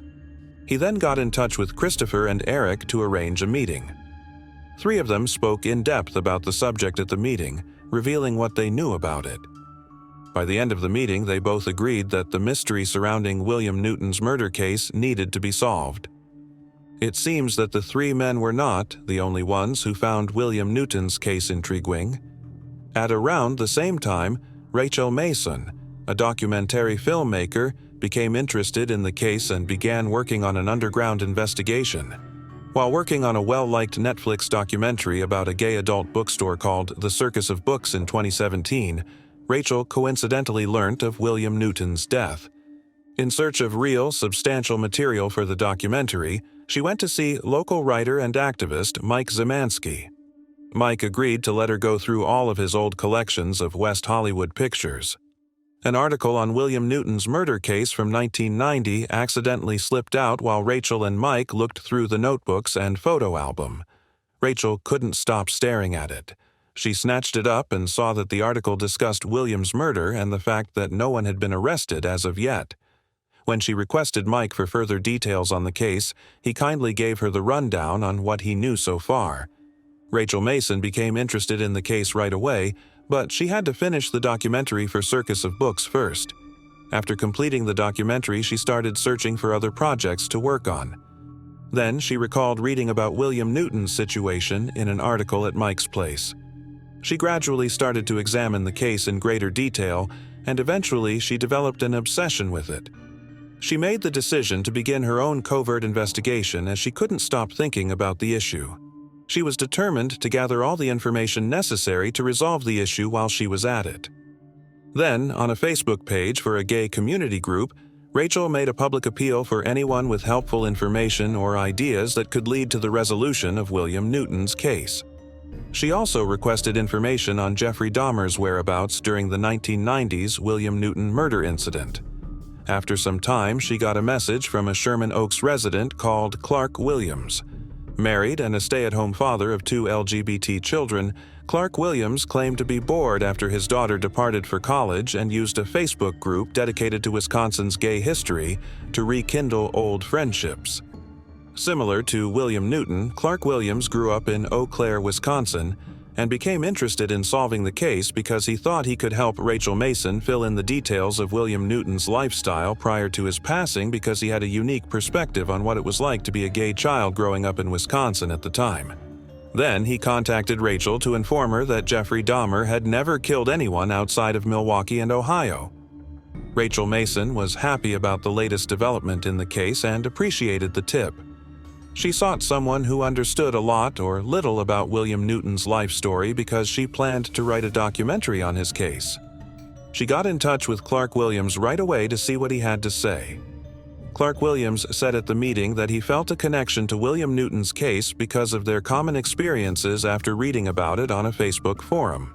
They were born in the same year, which was another thing that made them gay. Clark stated, "We were born only a week apart." There was no denying Clark's emotional connection to the case. That's the reason he decided to step in and provide his assistance in whatever manner he could. Billy Newton was a genuine individual, someone who lives in my neighborhood. Additionally, I wanted to treat Billy fairly. Clark informed the reporters that he wanted to be remembered for his life as much as his death.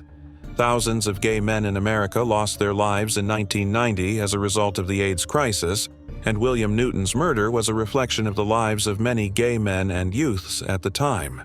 He assured Rachel that he would personally devote more attention to the investigation after telling her everything he knew about the LGBT community at the time of William Newton's death.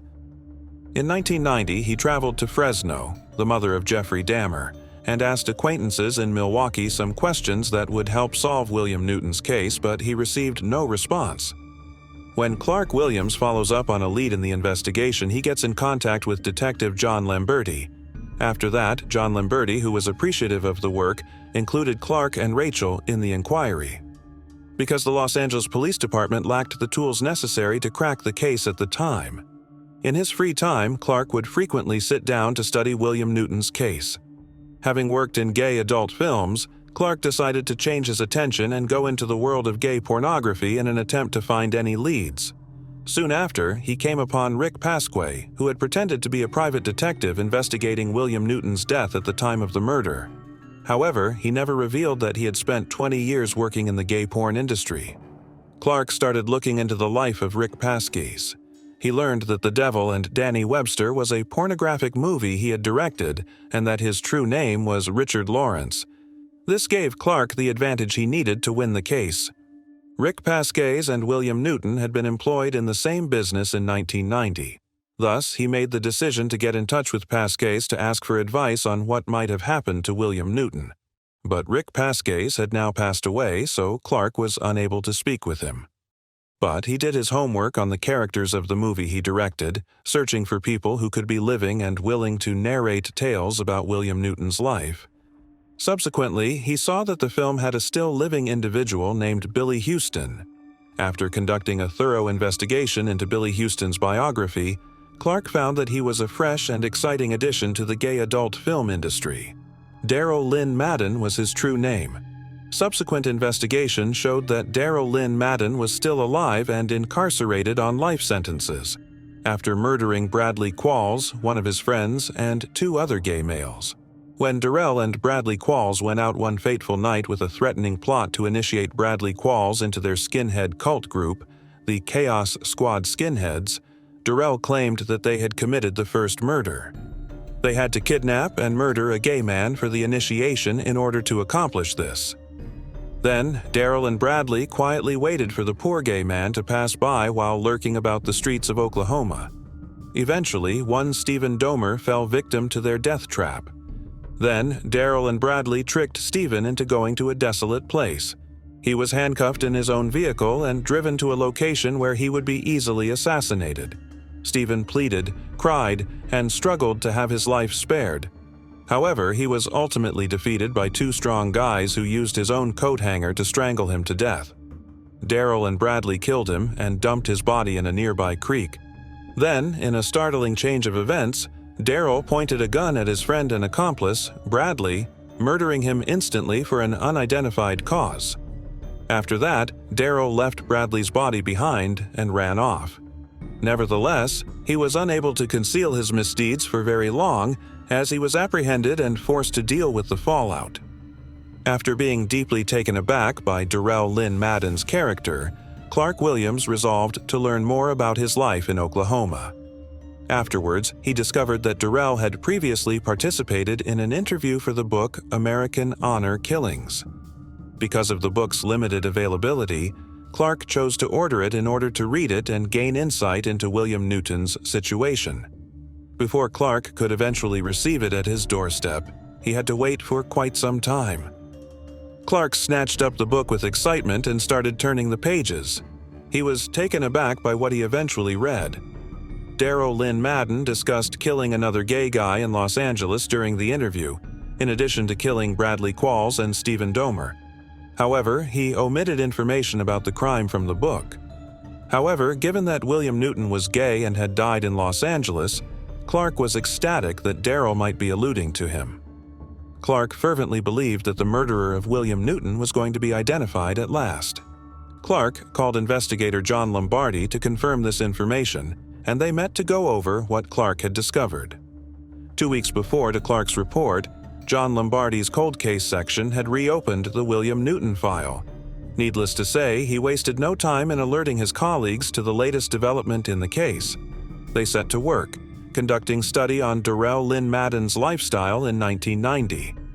During their investigation, they learned that the gay film company Darrell was employed for at the time was situated on Santa Monica Boulevard, which seemed to be the same route where William Newton's body parts were discovered.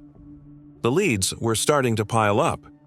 However, on January 4, 2023, Detective John Lamberti traveled to Oklahoma, where Daryl was serving a life sentence for his crimes, along with Detective Tamara Momias, in order to gather information. Upon arriving at the prison, they discovered that Daryl Lynn Madden had transformed into a proud transgender woman named Darylyn and was now an Orthodox Jew. She was willing to respond to any questions the 2 detectives threw at her as she sat comfortably across from them. When Lombardi and Momias questioned Darylyn about William Newton's murder during the interview, they were taken aback by how quickly she was able to recall his identity. Darylyn reported to the detectives that she and her friends, who were skinheads, had seen William strolling down the street the evening of his murder in October 1990. She clarified that they thought William would be a simple mark for robbery because of his apparent inebriation. Daryl acknowledged that she had gone up to William, put her hands around his shoulders, and whispered to him that they were going to abduct, rob, and hopefully beat the very hell out of him. But as long as he didn't cry out for aid or make a commotion, he would get out of the situation alive.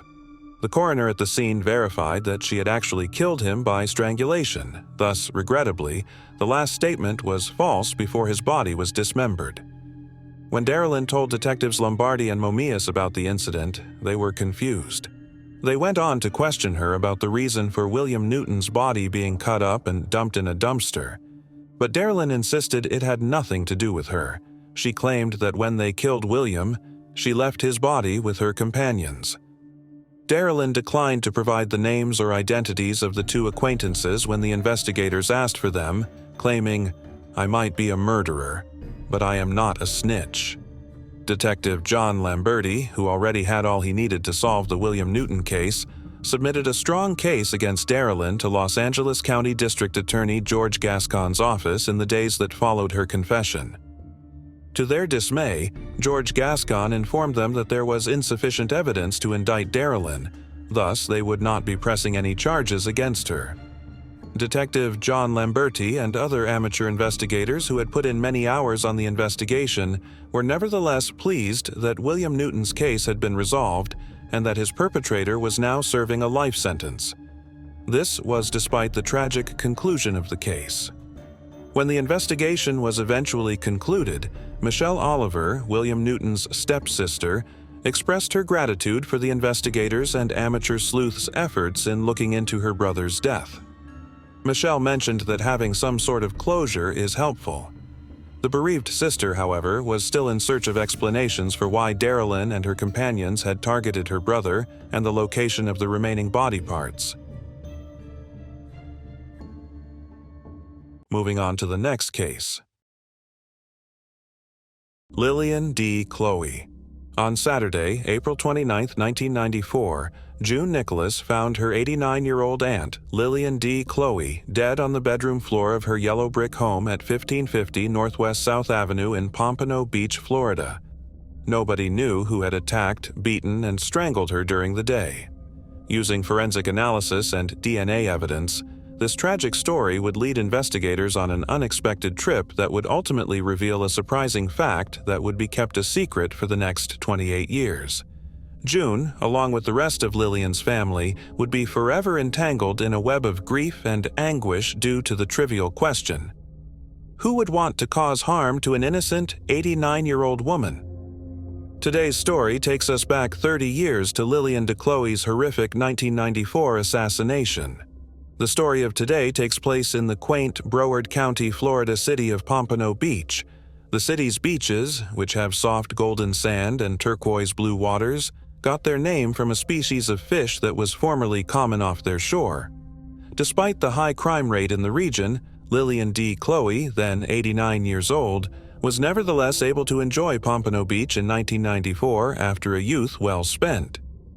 Lillian de Chloe was born in 1905. Lillian dedicated her early years to helping people, especially via her employment as a nurse and teacher. Her neighbors, co-workers, patients, and pupils, among others, all loved her for her kindness, patience, and loving personality. Lillian's niece, June Nicholas, was one of the many people that loved her. When June, her siblings, and her cousins were younger, Lillian helped raise them. Lillian relocated to Pompano Beach, Florida, in order to have a peaceful final years. June took care of her as she grew older and started to suffer from ailments associated with aging-related cognitive loss. To everyone who knew her, 89-year-old Lillian de Chloe was a bright example of a life well lived. Lillian retired to 1515 Northwest 7th Avenue, Pompano Beach, her yellow brick house. Several years of working as a teacher and nurse in her community. There, by alone, she led a very regular existence until violence crashed through her bedroom window and destroyed her tranquility. Saturday, April 29, 1994, was just like any other Saturday for Lillian D. Chloe. Dressed in her pink and white checkered nightgown, she looked forward to spending the evening with her niece June. June assumed the job of caregiver as Lillian became older, stopping over frequently to check on her and provide help with cleaning, medication reminders, or just to keep her company. June visited Lillian that fateful day at around 6 o'clock to check on her and to deliver some groceries that she had purchased for her. Upon entering the living area, she noticed that Lillian had disappeared. June then called out the aunt's name to see where she was, but she received no answer.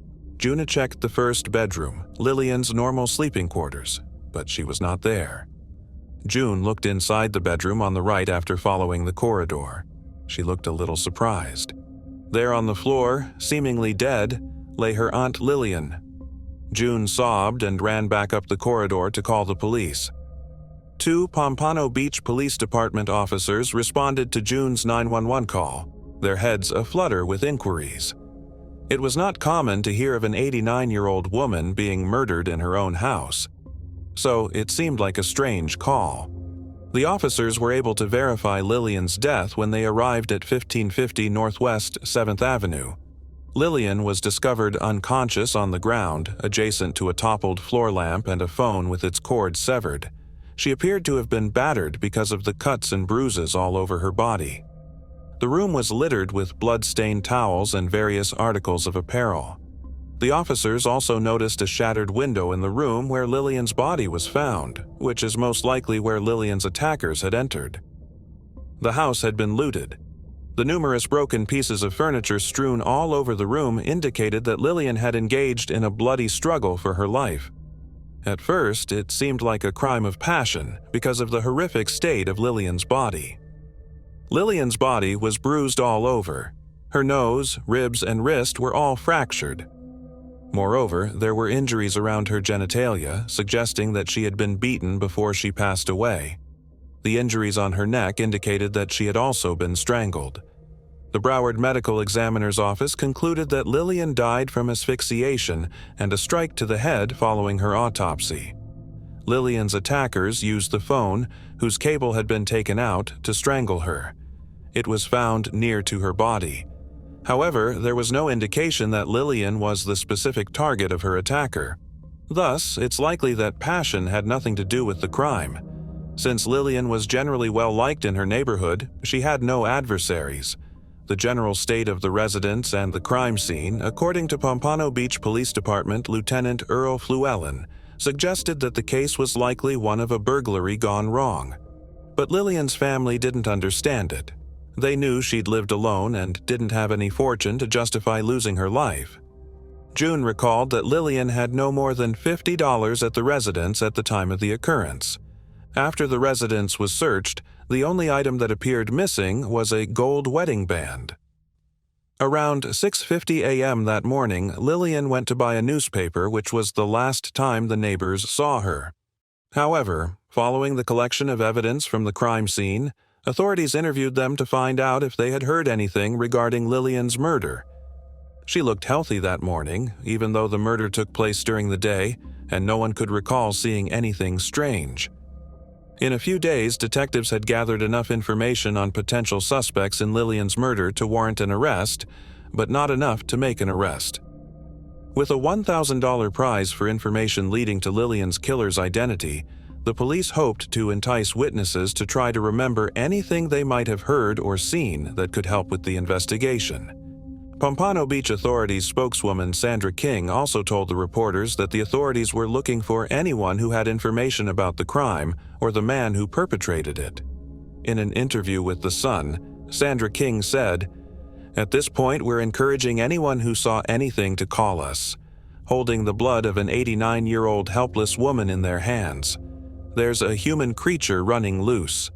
But after the first several weeks of inquiry and optimistic developments, all leads quickly drained out, and the case went cold. June Nicholas, on the other hand, was grieving the loss of her beloved Aunt Lillian. Without her aunt, and without understanding what had transpired or who had injured her so badly, she found it extremely difficult to move on. June had to take a full year out of work due to the loss of her aunt. For several months, she was in too much pain to look after her kids, so she had to ask someone else to look after them while she grieved. She could not get rid of the image of Lillian laying on her living room floor, no matter how hard she tried. Worse, the lawsuit was dropped, eliminating any chance of discovering the real outcome of Lillian's whereabouts. For the ensuing 10 years, no fresh information on the Lillian DeCloe case was released from the case file, and it was forgotten. But by 1999, Pompano Beach was using the Broward Sheriff's Office for police enforcement. Part of this involved taking charge of each and every cold case in Pompano Beach. One of the cold cases that the Broward Sheriff's Office detectives reopened by 2004 was the 1994 murder of Lillian DeCloe. David Towsley, a detective with the Broward Sheriff's Office, oversaw the investigation. With the help of other detectives in the unit, they re-examined evidence recovered from the crime site almost 30 years earlier and combed through old case files and DNA databases. One piece of evidence that stood out particularly was the pink and white checkered nightgown that Lillian was wearing the day she was killed. When they sent the nightgown to the lab for more testing, they discovered that it contained the male attacker's bodily fluids. Perhaps the most crucial piece of evidence in solving the case was this knowledge. The authorities created a genetic profile using the fluid sample from the nightgown and placed it into the FBI's CODIS, or Combined DNA Database System, but they were unable to locate a match. Again, a promising lead had disappeared, and the case was dropped. Detective Towsley was determined to close the investigation in order to give Lillian DeClote's family closure and the opportunity to go on. Despite the extra 15 years, Detective Towsley's persistence allowed him to re-examine the case in 2019 under the Broward Sheriff's Office's newly formed cold case team.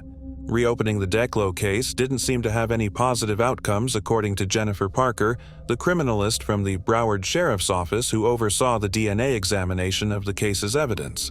But because to developments in DNA testing technology, Towsley believed he could identify the individual who had put their bodily material on Lillian's nightgown.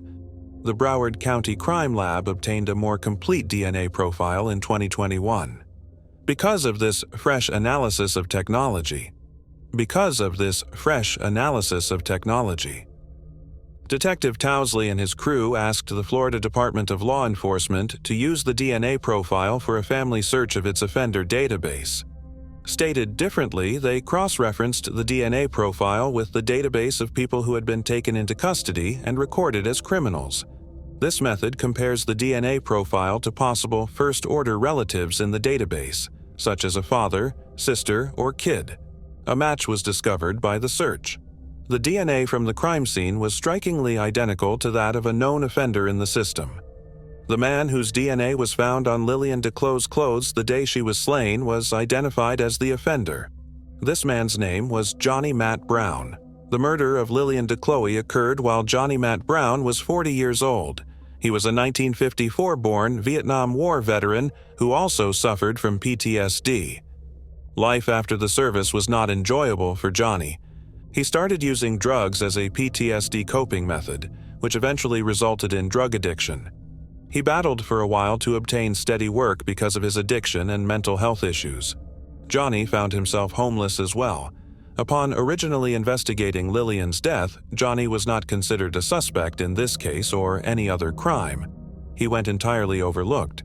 However, it became increasingly obvious that Johnny was most likely the one who had attacked Lillian on that fatal day when the authorities were able to match Johnny's DNA profile. Police also found some important information.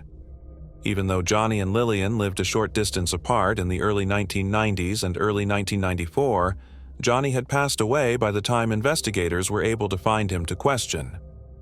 In 2010, he died of natural causes at the age of 56. In Lake Worth, Florida, at the South Florida National Cemetery, Johnny was buried. A judge approved the Broward Sheriff's Office detective's request in August 2022 to exhume Johnny's remains for examination.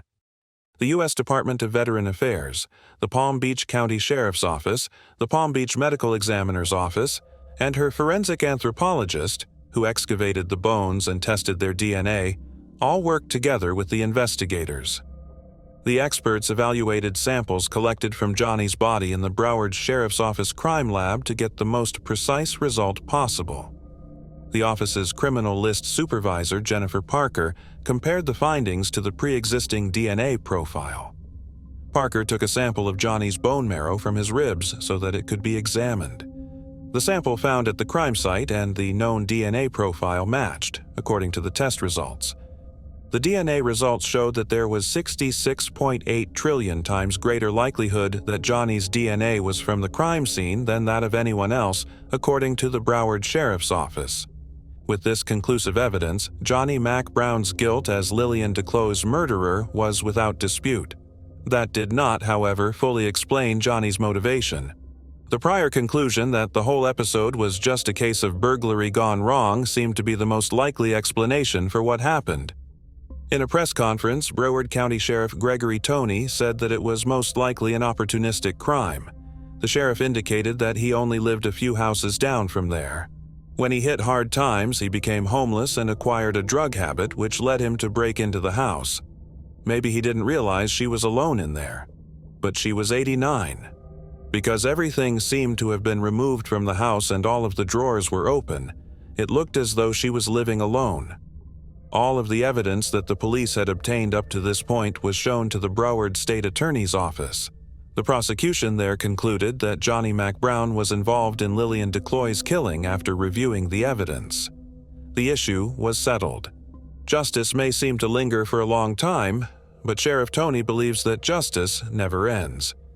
He went on, "We will keep pushing for the necessary manpower as long as we are responsible for investigating these cases in order to ensure that we can provide closure to the numerous families who have been waiting for decades, repeatedly, in the hopes that they receive some sort of resolution."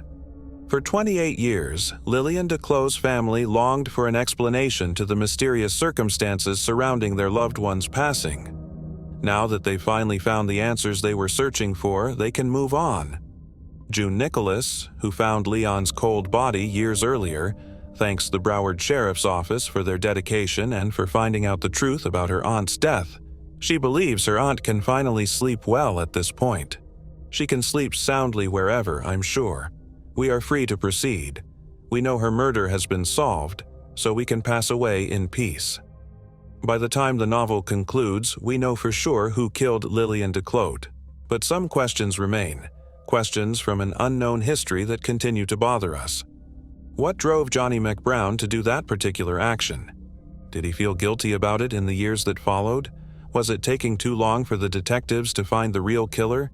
Is it true that justice was served in this particular case? Please use the comment area to share your thoughts with us. Moving on to the next case. Marlene Warren. Marlene Warren had no idea that the clown outside her door bringing balloons and flowers was actually a murderer with a revolver concealed in his outfit.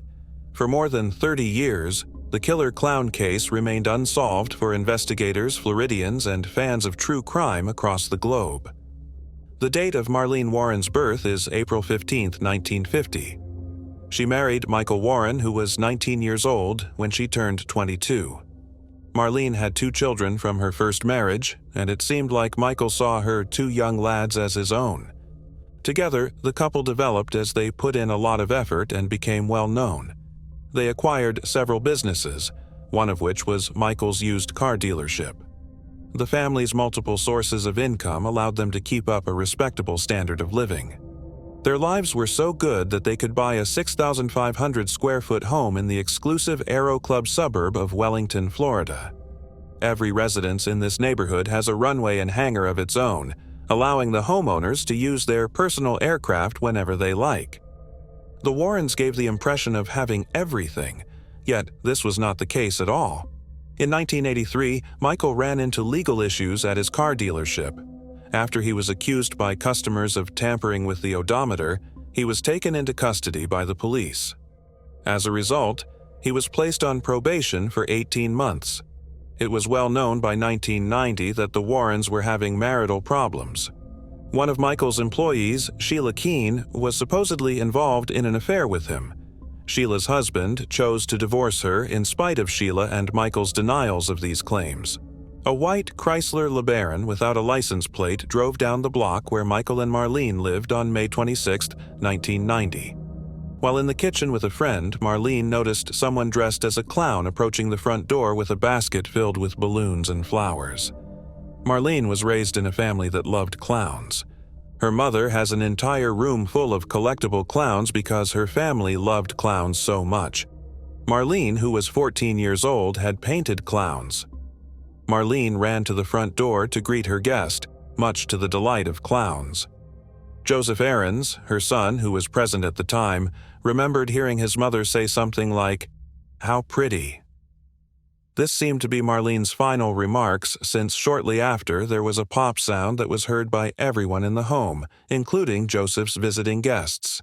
They initially believed the noise to be the popping of a balloon. But then they saw Marlene fall to the floor. Everyone raced to the door, attentive now. The clown strolled back to the white Chrysler LeBaron, leaving the balloons and flowers behind. Joseph attempted to chase the clown, but his leg cast prevented him from going too far. But he did remember telling the clown to turn around with a loud voice.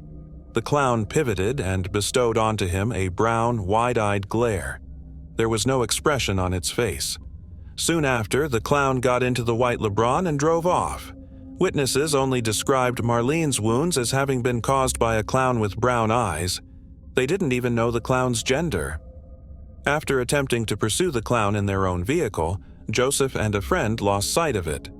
They hurried Marlene Warren to the hospital. She had been shot twice in the face at point-blank range, it was found. Despite her best efforts, she passed away in the hospital 2 days later. Michael Warren, who wasn't home when the event occurred, was checked in by detectives. Michael had a very good excuse. While traveling with companions to a racetrack in Miami, he received the devastating news. He returned home quickly to console the family.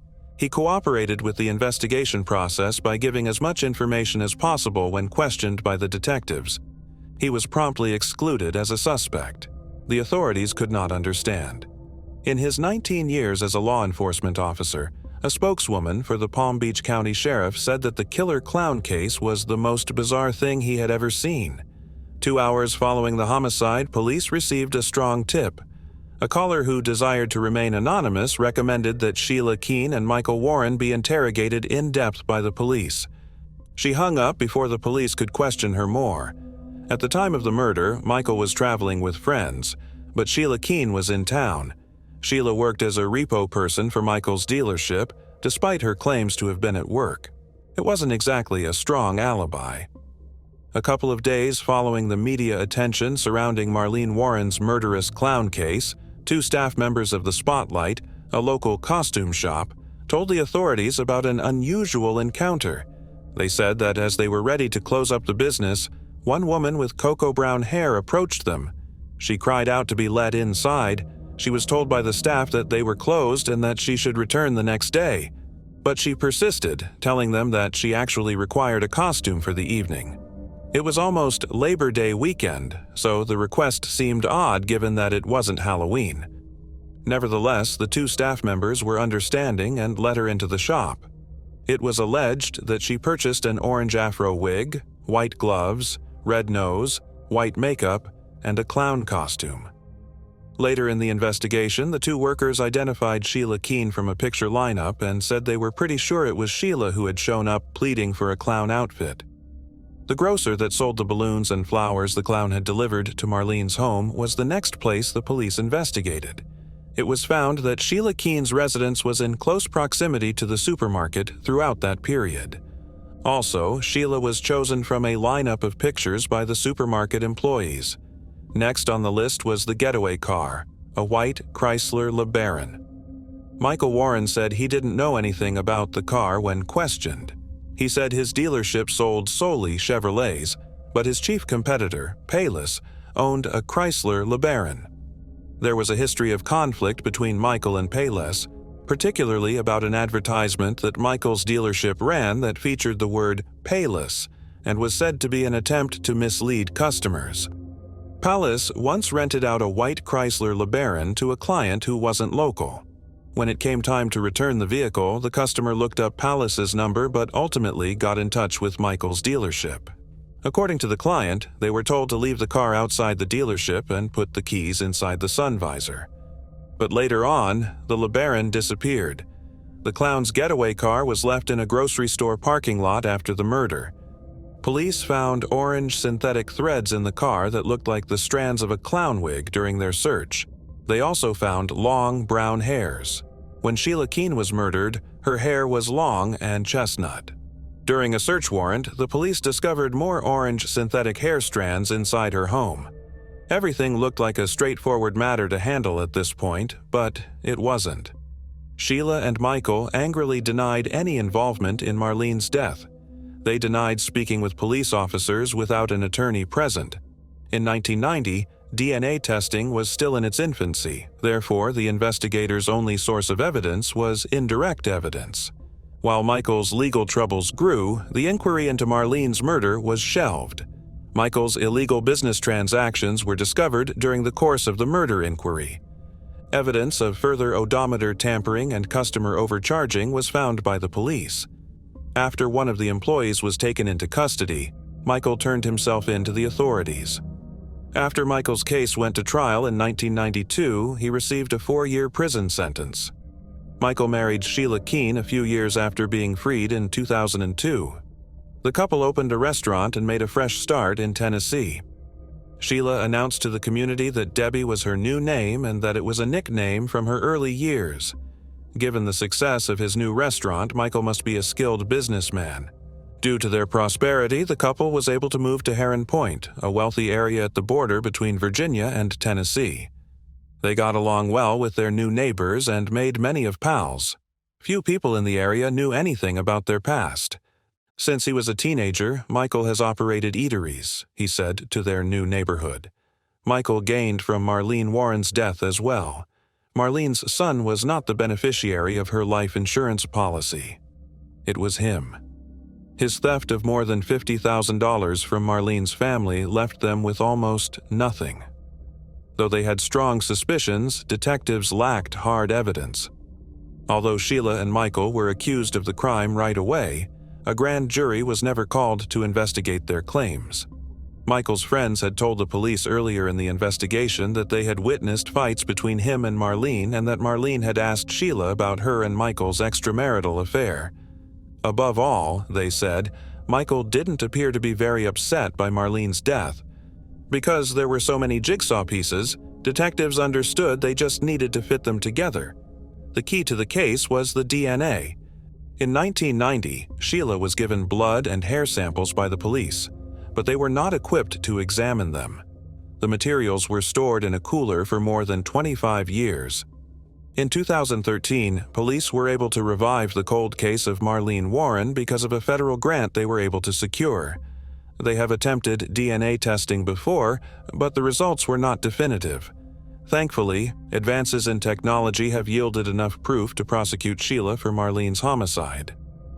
5 minutes from their residence in September 2017, Michael and Sheila were pulled over by the police. They had no idea that the cold case of Marlene Warren had been revived. The police told them that Sheila Keene Warren had an arrest warrant out for her 27 years after the crime. Michael Warren continues to insist that Sheila and he are not involved. In an interview, Michael answered unequivocally that he was not involved in the murder of his first wife. He went on to say that if he had believed Sheila was involved in Marlene's death, he would not have been with her. Before Marlene was killed, a lawyer by the name of Christopher DeSantis told detectives about an interesting conversation he had with Michael Warren. According to DeSantis, Michael asked him what would happen in a hypothetical scenario in which a husband killed his wife. He remembered telling Michael that if the murder was carried out by one of his friends, the husband would not be held accountable since there would be no way to link the husband and the buddy. Interestingly, DeSantis also remembered saying to Michael that if someone dressed like a clown, it would be impossible to identify them and they would get away with it. Nevertheless, there is insufficient evidence for the authorities to charge Michael Warren with killing Marlene, his wife. When his mother passed away, Marlene's son, Joseph Aarons, then a teenager, recalled it as one of the darkest days of his life. In an interview, he stated that he wanted justice, but he would not say whether or not he believed Michael had any role in his mother's passing. Before Sheila's trial could start, she was imprisoned for 5 years. She was still in love with Michael at those times. They corresponded via multiple letters. Sheila Keene was sentenced to 12 years in jail after entering a guilty plea to second-degree murder following her trial.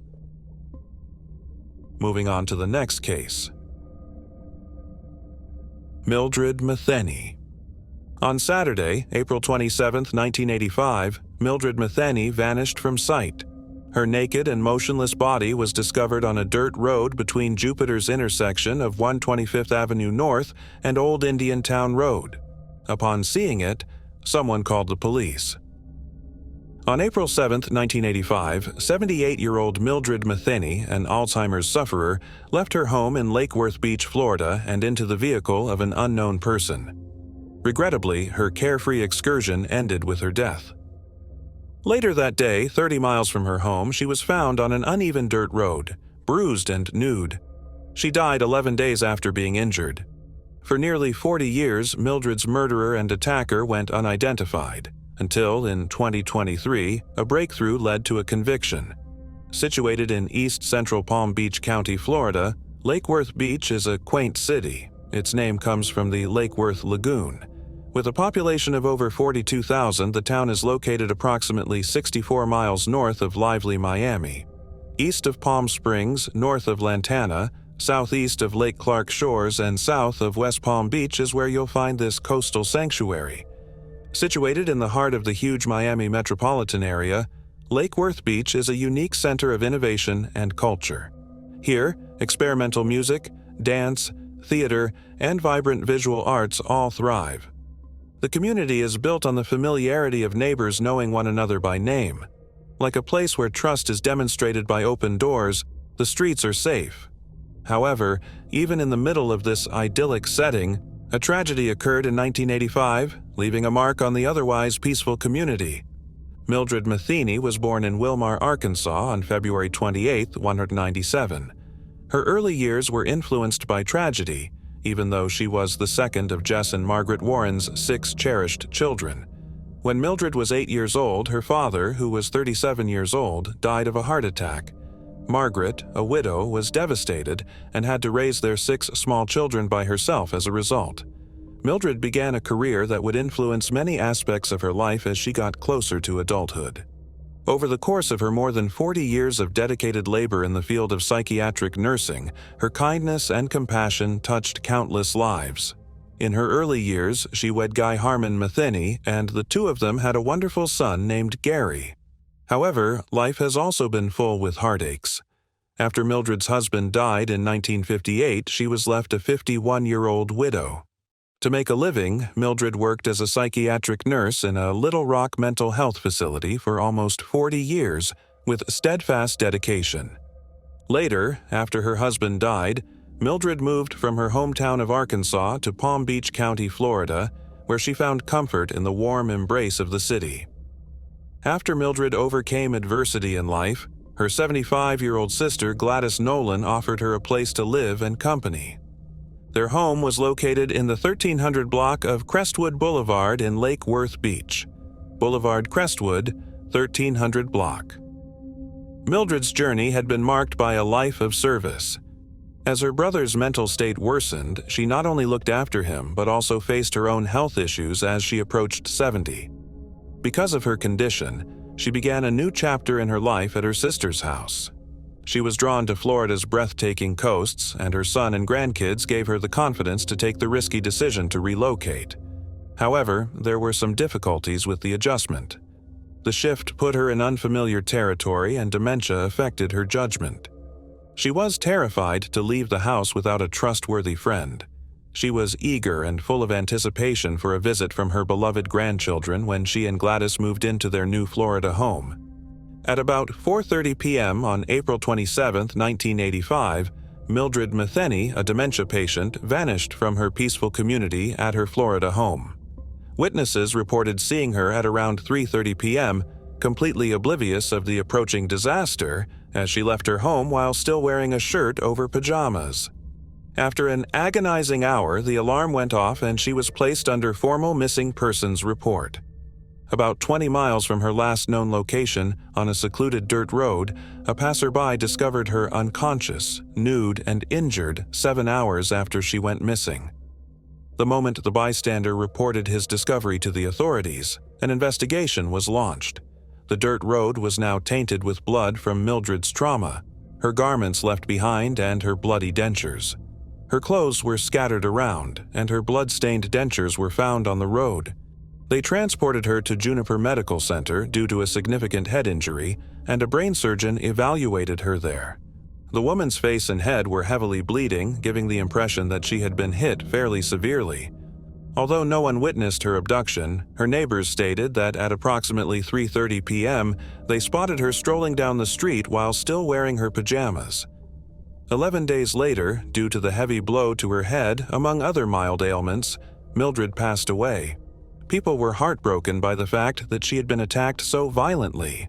Hospital personnel conducted the assault test because the way she had been injured was so horrific. For the detectives to piece together, everything came together. They took samples from the location of the incident that included DNA from both the assailants and Mildred Matheny. But since there were no hits at the time owing to antiquated technology, the lawsuit was dropped. Nobody knew who had killed and harmed Mildred for nearly 40 years. The only evidence the police had was some DNA left behind by the attacker, but it was too ancient for scientists to identify the source. For years, the authorities maintained that the Cold Case Homicide Squad had been instrumental in resolving this case. Cold case investigations are the primary emphasis of this detective unit.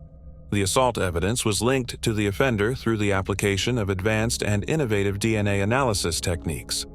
After a scientist reviewed the evidence from the Palm Beach County Police Station where this incident occurred, Mildred's foreign DNA was identified in 2021.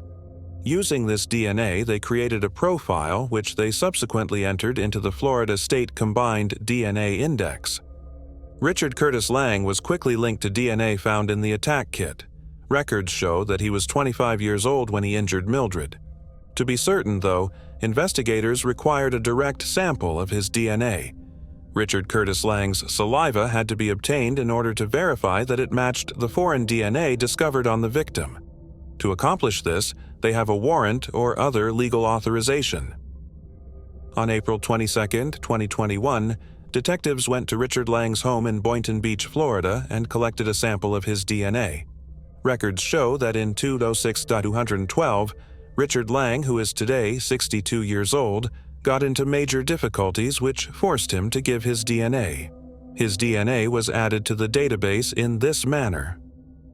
After all these years, the killer of Mildred Metheny has finally been identified thanks to clever detective work and cutting-edge technology. Richard Lang's past legal troubles are documented in both state and county records.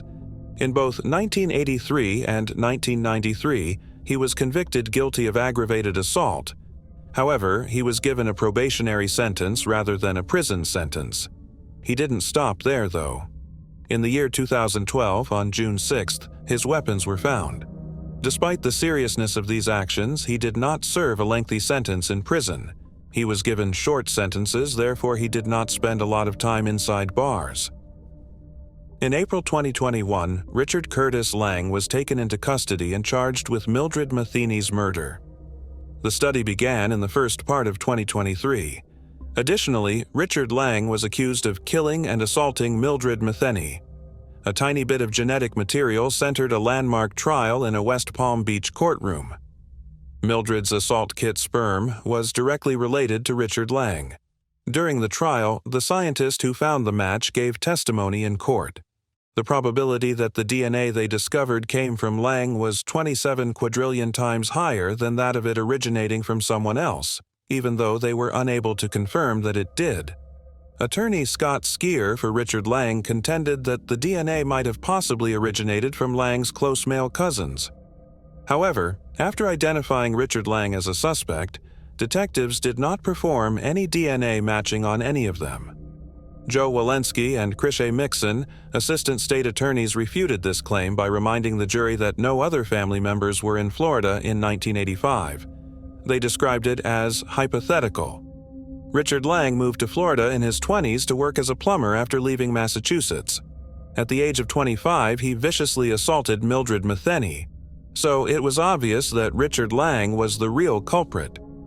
Judge Delia Weiss of the Circuit Court sentenced Richard Curtis Lang to life in prison for the most serious allegation of first-degree murder. Lang, 63, was declared guilty. After Lang was found guilty, his family informed the judge that they would file an appeal. His attorney read the letter out loud in court. They thought the conviction contradicted everything they knew about Richard Lang. They asserted that the man appearing in court was not the same person they knew and that the accusations made against him were not consistent with his true nature. The letter offered a different perspective on the guy who was convicted in 1985 of seriously hurting Mildred Metheny, a 78-year-old woman who was loved as a son, father, brother, and uncle.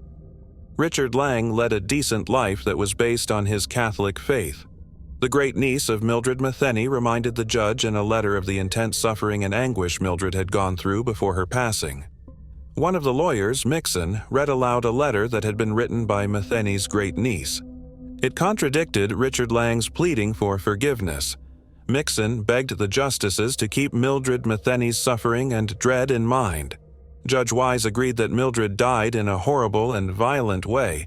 Mixon requested a second life term for battery in addition to the earlier life sentence for killing. Scott Skier asked for 9 years, but Judge Wise granted 15. Richard Curtis Lang was sentenced to life in prison following the death of Mildred Metheny. He is currently serving the remainder of his life in prison. Closing a case may seem easy when you are familiar with all of the details, characters, and occurrences. The emotional cost and intricacy of such a voyage, however, cannot be overstated. Gary Metheny had been impatiently waiting for a call like the one he finally received for over 36 years. Finally, he learned that someone had been held responsible for his ailing mother's horrible demise. He said, "I'd given up hope," to convey how he felt. Years of unpredictable experiences had passed for him. He was overjoyed to learn about the arrest at the age of 88. What do you think about this case? Please use the comment area to share your thoughts with us. Moving on to the next case. Paula Illyra. Paula Illyra, then 13 years old, came home from school in East Harlem, New York on January 24, 1991, around 4:45 p.m. She went into her apartment building's elevator and headed to the 30th floor, where her family resided, after receiving her mother's buzzer. But during this brief trip, Paula vanished out of nowhere. A man walking his dog found Paula's lifeless body half a mile from her home 3 hours later, at 7:30 p.m. Unsettling doubts regarding Paula's disappearance and death, as well as what had happened to her, plagued the neighborhood after this tragic tragedy. Paula and her family were an essential part of the El Barrio, or East Harlem neighborhood, which is located in the center of Manhattan, New York City. This neighborhood, rich in culture, is well known for its wide range of customs, artwork, and strong feeling of community. With its colorful street murals, restaurants, and festivals, East Harlem gladly embraces its Hispanic and Latino history. The prestigious Museum of the City of New York, which highlights the rich history of the city, is also located in this neighborhood. The background of our story is placed against the roughly 1 in 22 chance of becoming a victim of crime in East Harlem, according to statistics. In the latter part of the 1970s, Viola Illyra was born in Colombia to parents Cesar and Olga Illyra. The two elder siblings she had were Julio and Alexandra. Paula relocated to East Harlem, New York City in June 1990 with her mother and brothers in pursuit of a better life. They shared an apartment with Paula's uncle Guillermo Ospina at 420 East 111th Street, where they lived on the 30th floor. Her father, Cesar, continued to work as a taxi driver in Colombia in the meanwhile, gathering money to eventually go to New York to be with his family. As soon as they got to New York, Paula started junior high school. Paula excelled academically and devoted her free time to studying English and mathematics, according to her sister Alexandra. She had very few friends, most of them were her classmates, and she wanted to be a lawyer so that she could help people. Uncle Guillermo thought she was far too smart and adult for her years, with maturity and intelligence beyond her years. He also noted that Paola's love of the English language brought her a lot of happiness in New York. Her uncle Guillermo claimed that she was a young child with many aspirations for the future. Paola's family appeared to be moving along nicely until a tragic event drastically changed their path. Paula, only 13 years old, left her school on a cold January 24, 1991 afternoon and returned to her apartment building's comfortable confines. She reached the building's door at about 4:45 p.m. and used the intercom to get in touch with her apartment. Olga, her mother, answered and let her in by pushing the button to open the lobby door. Olga had no idea that her final conversation with her cherished daughter would take place during this routine exchange. Paula opened the door, went into the lobby, and got into the elevator. Sadly, though, she never made it to their flat on the 31st floor. Paula didn't get home for 10 minutes, and her brother and uncle started to worry. They decided to look for her since they felt that something was off. They raced downstairs to the lobby and found it entirely empty. They searched the neighborhood furiously for Paula, but she seemed to have disappeared. A man walking his dog 3 hours later at around 7:30 p.m. discovered a startling find. He discovered a body on the sidewalk close to the East River. Used lighters, vials, and other drug-related items were scattered all over the place. Sadly, Paula's thin corpse was still motionless and she had already passed away. The place where her body was found was about 0.5 miles south of the apartment complex where she lived. Detectives were met with an incredibly depressing scenario when they arrived at the scene. There were no leads available to identify the criminal. Paula's body was found to contain only a piece of chalk and a new kid's block watch. Paula's family and the area as a whole were greatly affected by her murder. Olga, her mother, was inconsolable and found it difficult to accept her daughter's passing. The tragedy stunned Paula's school's students and faculty. Following the incident, educators met with children to provide support and grief-stricken assistance to Paula's family members. For their own protection, they advised students not to stroll around the area by themselves. Reporters were not allowed inside the school, and neither the principal nor district representatives would talk to them. There were a lot of unsolved questions for the detectives. In an attempt to locate witnesses who may have seen Paula in the area where her body was found, they searched the 30-story building. Sadly, nobody had reported seeing her there. Furthermore, the investigators lacked a description of the perpetrator. Paula's body was discovered stuffed with crack vials, although it was unclear if she was slain there or somewhere else. Important information was discovered by the detectives during their investigation. They discovered that Paula frequently stayed after school on Wednesdays and Thursdays to attend a journalistic program. She was working on a Valentine's Day gift story about her father the day she was murdered. Additionally, the investigators learned that Paula and a friend left the school following the workshop at 4 p.m. and headed north on 1st Avenue. At 106th Street, they split off, Paula going in the direction of her family's apartment complex. Aram Warford, another youngster, was found to have used the same elevator as Paula by the detectives after they obtained information throughout their inquiry.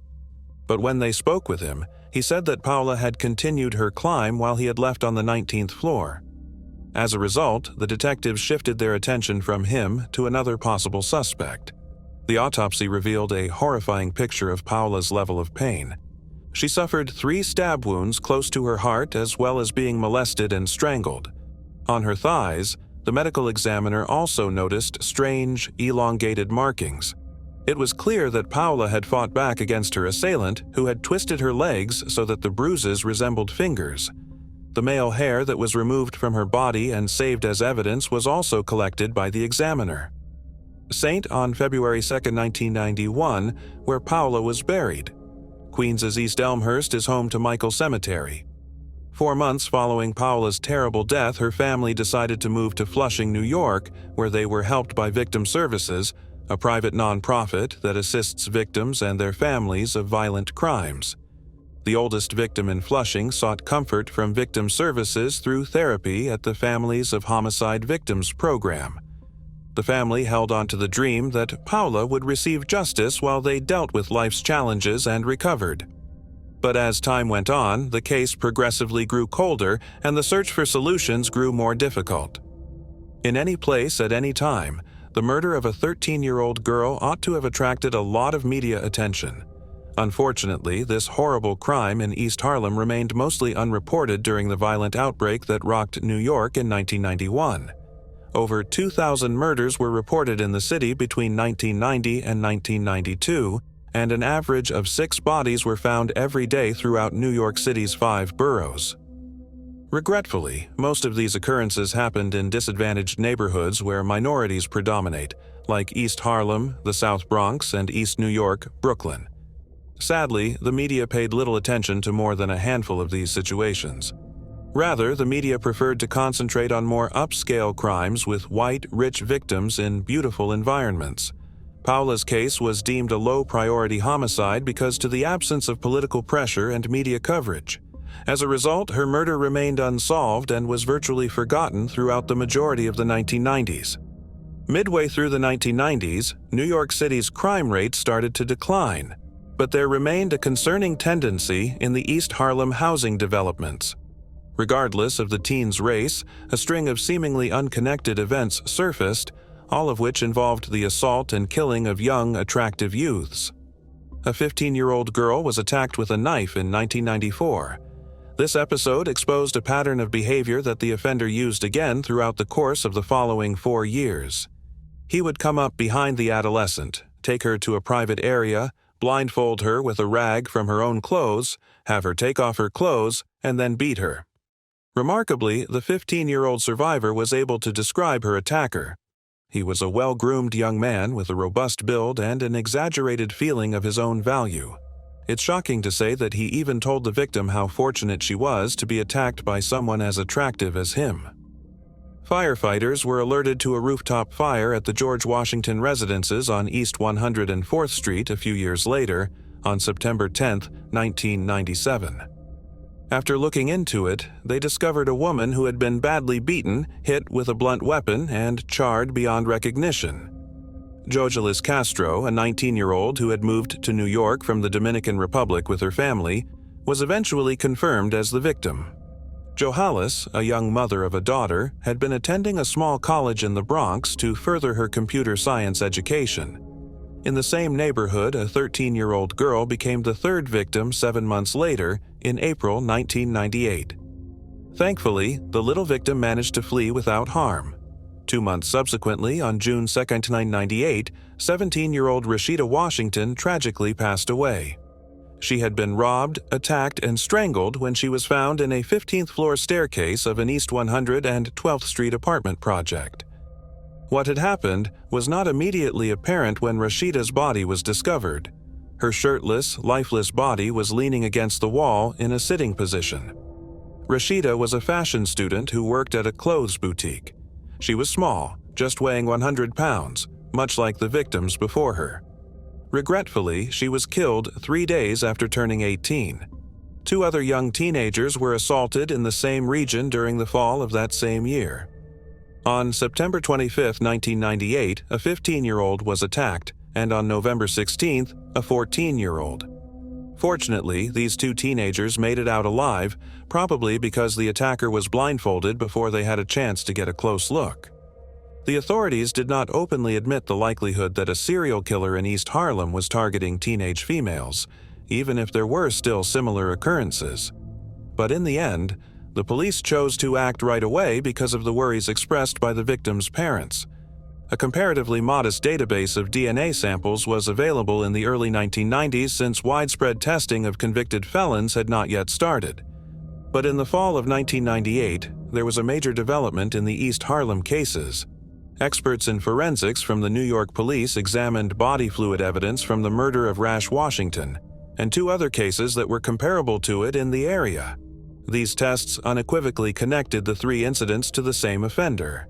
At last, investigators possessed tangible proof verifying the presence of a prolific offender preying on adolescents in Harlem. In response, the police hierarchy established a detective-led task group with the express purpose of apprehending the suspect. They responded by distributing the wanted poster, which included a drawing of the serial killer based on the victims' descriptions. After the leaflet was distributed in East Harlem, Addister recommended that the detectives concentrate their search on a 25-year-old man named Ace, who lived on the 19th floor of the same building where Paula had previously resided. The police soon learned that Ace's real name was Aaron Key, which brought them memories of Aaron from Paula's murder case. Arone Warford, a teenage boy who had been observed getting into the elevator with Paula and claiming to have left on the 19th level, was brought to the detectives' attention.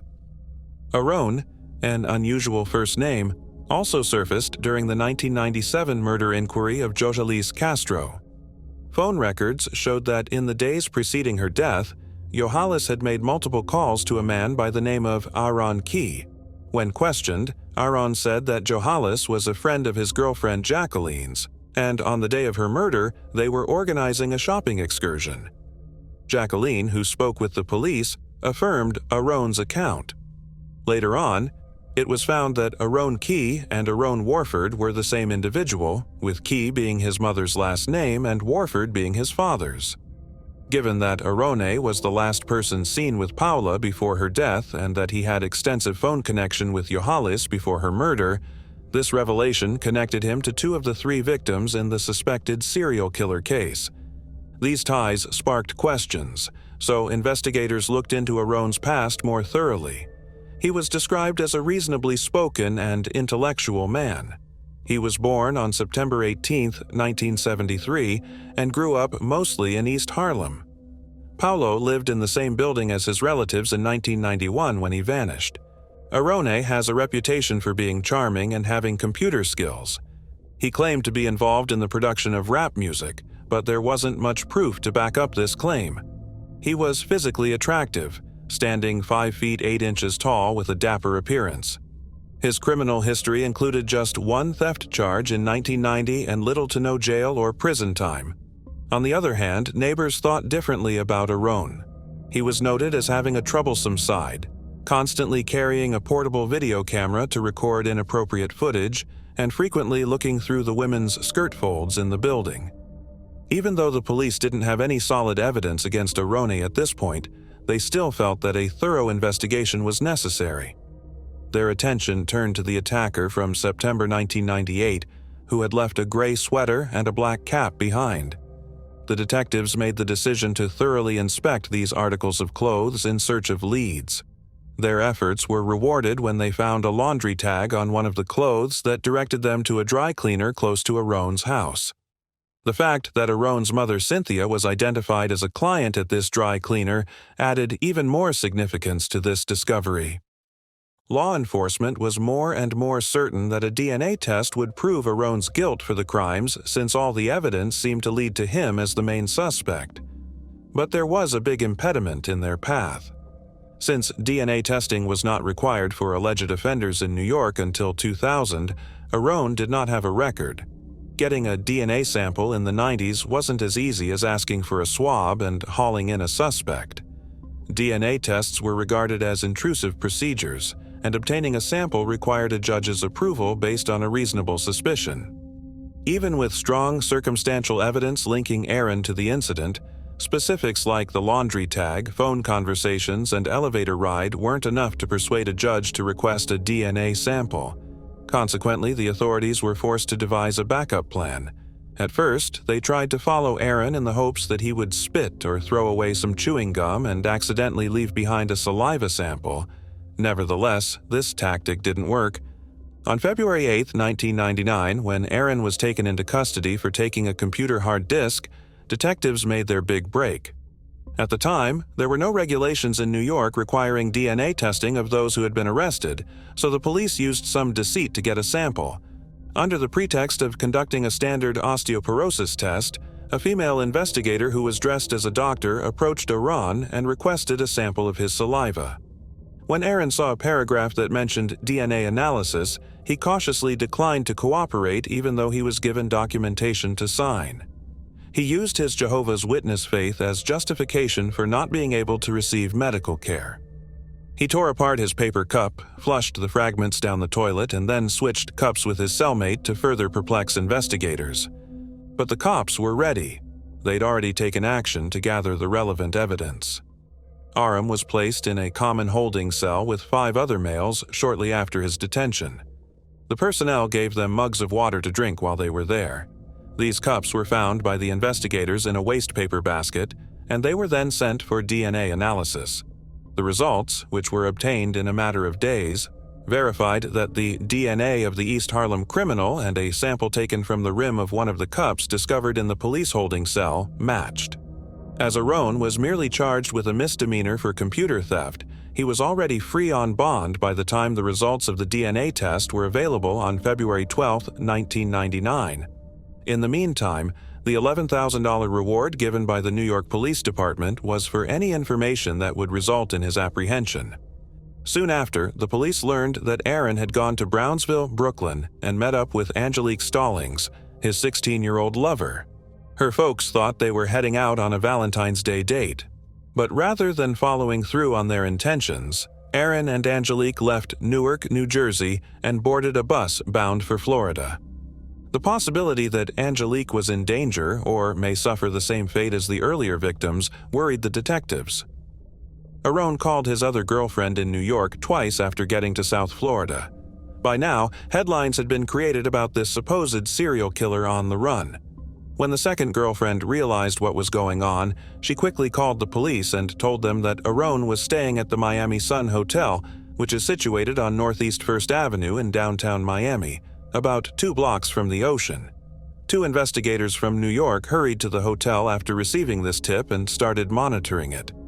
They summoned the Miami-Dade SWAT squad for help when they saw Aaron and Angelique wandering about inside. On February 19, 1999, the SWAT squad attacked the building and found Aaron and Angelique cowering under the bed on the 6th level of the hotel. Aaron was taken into custody after being captured. Aaron opted to keep quiet and withhold any information when detectives attempted to question him about the East Harlem crimes, but the police came up with a plan. Later, they led Angelique to enter the interrogation room as they observed and listened behind a 2-way mirror. Aroni and Angelique assumed they were saying goodbye in private. Angelique pressed Aroni to explain why he had committed the atrocities during their talk. Aaron gave a perplexing response. He claimed to have been ill and said that he had bugged out. Arone was eventually extradited to New York to face trial on 22 felony charges related to 4 assaults and the deaths of Paula Hilera, Yojalis Castro, and Rashida Washington after a protracted 4-month court battle. 6 of the 7 instances had a Roan connection according to DNA evidence. Prosecutors John Irwin and Richard Plansky presented an impressive case against Aaron during the fall 2000 trial, utilizing a plethora of witnesses and DNA evidence. 2 of Aaron's victims were among the 130 prosecution witnesses that they called. Aaron insisted on testifying as the first defense witness. Aaron showed a range of emotions over his 2 days of evidence, from laughing like a schoolgirl to crying like a baby. He expressed his annoyance at being charged as well. He covered a wide range of topics throughout his soliloquy, which was mostly unhindered by the judge, prosecutors, or his own attorneys. These included pop culture, narcotics, rap music, jail food, and his thoughts on the criminal justice system. In front of a courtroom full of his victims' relatives, Aaron conjured up a bizarre story to explain why he was being accused of brutal serial abuse of young ladies. He stated that a dishonest medical examiner involved in the illegal trafficking of human organs had teamed up with the police to frame him as part of a cover-up. He even claimed that there had been genetic shuffling, or tampering with his DNA. His elaborate story did not, however, sway the jurors. The courtroom erupted in cheers on December 16, 2000, the day the guilty decision was announced. Aroni swore profanely at the distraught relatives as he was led past them. 1 month later, in January 2001, Aram's victims' families were given the chance to speak with him face-to-face during the sentencing. As she thought about her daughter's suffering at the moment of her death, Paula's mother, Olga, spoke to him, hoping that he would understand the agony of restless nights, appetite loss, immobility, and lack of calm. Having taken her daughter to the United States in search of the American ideal, Olga described her ongoing suffering. During his turn to speak at the sentencing hearing, Aaron sobbed and expressed regret. Yojalis Castro's male cousin exploded with rage in response, trying to jump over the barrier and throw himself at Aaron. After this, the punishment was given by Justice Jones Soldanik. She gave Aaron 3 life sentences for the 3 murders, with no chance of release. He was also given a 400-year sentence on 4 charges of abuse. Orome was a prisoner at Dannemora, New York's Clinton Correctional Facility. By the time Orome received his sentence, laws requiring DNA testing of anyone accused in connection with violent crimes had been passed in New York and many other states. Since then, the majority of felony arrests, both violent and nonviolent, have been included in this testing. In addition, several jurisdictions have started testing suspects' DNA for misdemeanors. Olga's pain of losing Paula is still very much present.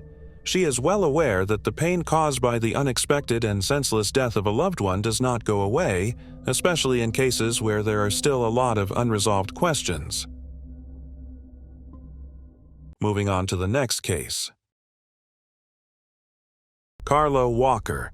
Carla Walker attended Western Hills High School in Fort Worth, Texas, as a 17-year-old junior in 1974. Carla was just 4 feet 11 inches tall, and her honey blonde hair hung below her shoulders. Rodney McCoy was her boyfriend. He was the football team's quarterback and was characterized as a wiry, sweet young man. Rodney and Carla discussed enrolling at Texas Tech University together. She confided in her closest friends that she was positive that she and Rodney would be married and have children in the future. Rodney came to the Walkers' Benbrook, far west Fort Worth, house on the evening of February 16, 1974, to drive Carla to the school's Valentine Day dance.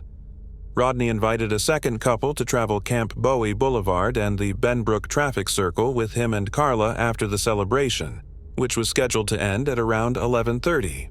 They made stops at Taco Bell and Mr. Quick Hamburgers, two popular hangouts for teenagers. Rodney and Carla drove to Brunswick Ridgely Bowl, a nearby bowling venue where Carla used the restroom after dropping off the others. Carla got into the car and the passenger door flung open. Rodney glimpsed the man's height, stature, and short brown hair. He started hitting Rodney in the head with a pistol's butt. The rifle magazine clip eventually came loose and dropped into the parking lot. Carla was grabbed by the man. He said, "You're coming with me, aren't you, sweetie?" To Rodney, who was barely aware at the time, Carla said, "Rodney, go get my dad. Get my dad, please." It was around 1 in the morning when Rodney took over the wheel. The Walkers' house was less than a mile away, so he drove there quickly. He slammed on the brakes as he crossed the curb and rolled onto the front yard. Leighton and Doris, Carla's parents, were still up, playing dominoes in the dining room with family. Before we continue, we want to remind you that only a small percentage of people who watch our videos are actually subscribed. So if you enjoy our content, consider subscribing. It's free. Now, let's move on with the video. In the living room, Carla's 18-year-old sister Cindy and her 12-year-old brother Jim were watching TV. They were startled to see Rodney with blood streaming down his face when they heard someone pounding on the front door. He was in a panic. He said, "Mr. Walker, they got her. They will cause her great pain." Retired Lieutenant Colonel Leighton reached for his handgun and dashed to the bowling alley. Using the family's rotary phone, Doris contacted the operator and requested to speak with a police officer. They searched the parking lot and discovered the magazine clip that had come loose from the attacker's gun in Carla's purse. Other police officers searched for Carla by driving squad cars through the neighborhood. More people joined the hunt as the sun rose. A handful flew in helicopters around the city, peering with binoculars. On Monday morning, when school started again, investigators went to Western Hills High. In an attempt to find anyone who appeared out of place, they examined contact sheets of pictures taken during the dance. In the halls, they stopped children and asked them whether they knew of anyone who would wish to harm Carla. 4 days after Carla vanished, on February 20, 1974, two of the officers tasked with her search were traveling about 5 miles southwest of the bowling alley on a secluded 2-lane road close to Benbrook Lake. They pulled over to have a look inside after spotting a culvert and a concrete tunnel intended to allow water to flow beneath the road. A young woman was seen by them lying on her back. She had significant bruises and scratches all over her face and neck. Carla was the one. There were no ligature traces around her neck, giving the impression that she had been strangled. Investigators concluded that he had used his hands to choke her. The top page of the Star-Telegram was nearly entirely devoted to news of Carla's ordeal. More than 1,050 people attended her funeral at the Western Hills Church of Christ, far more than the little sanctuary could accommodate. Detectives from the local police departments organized a task team, according to Fort Worth officials. There was not much for the group to look into. There were no fingerprints found on Carla's body or clothes. Rodney's head wounds were the source of the blood on her clothes. Though bodily fluid traces had been discovered, DNA identification technology was not yet available.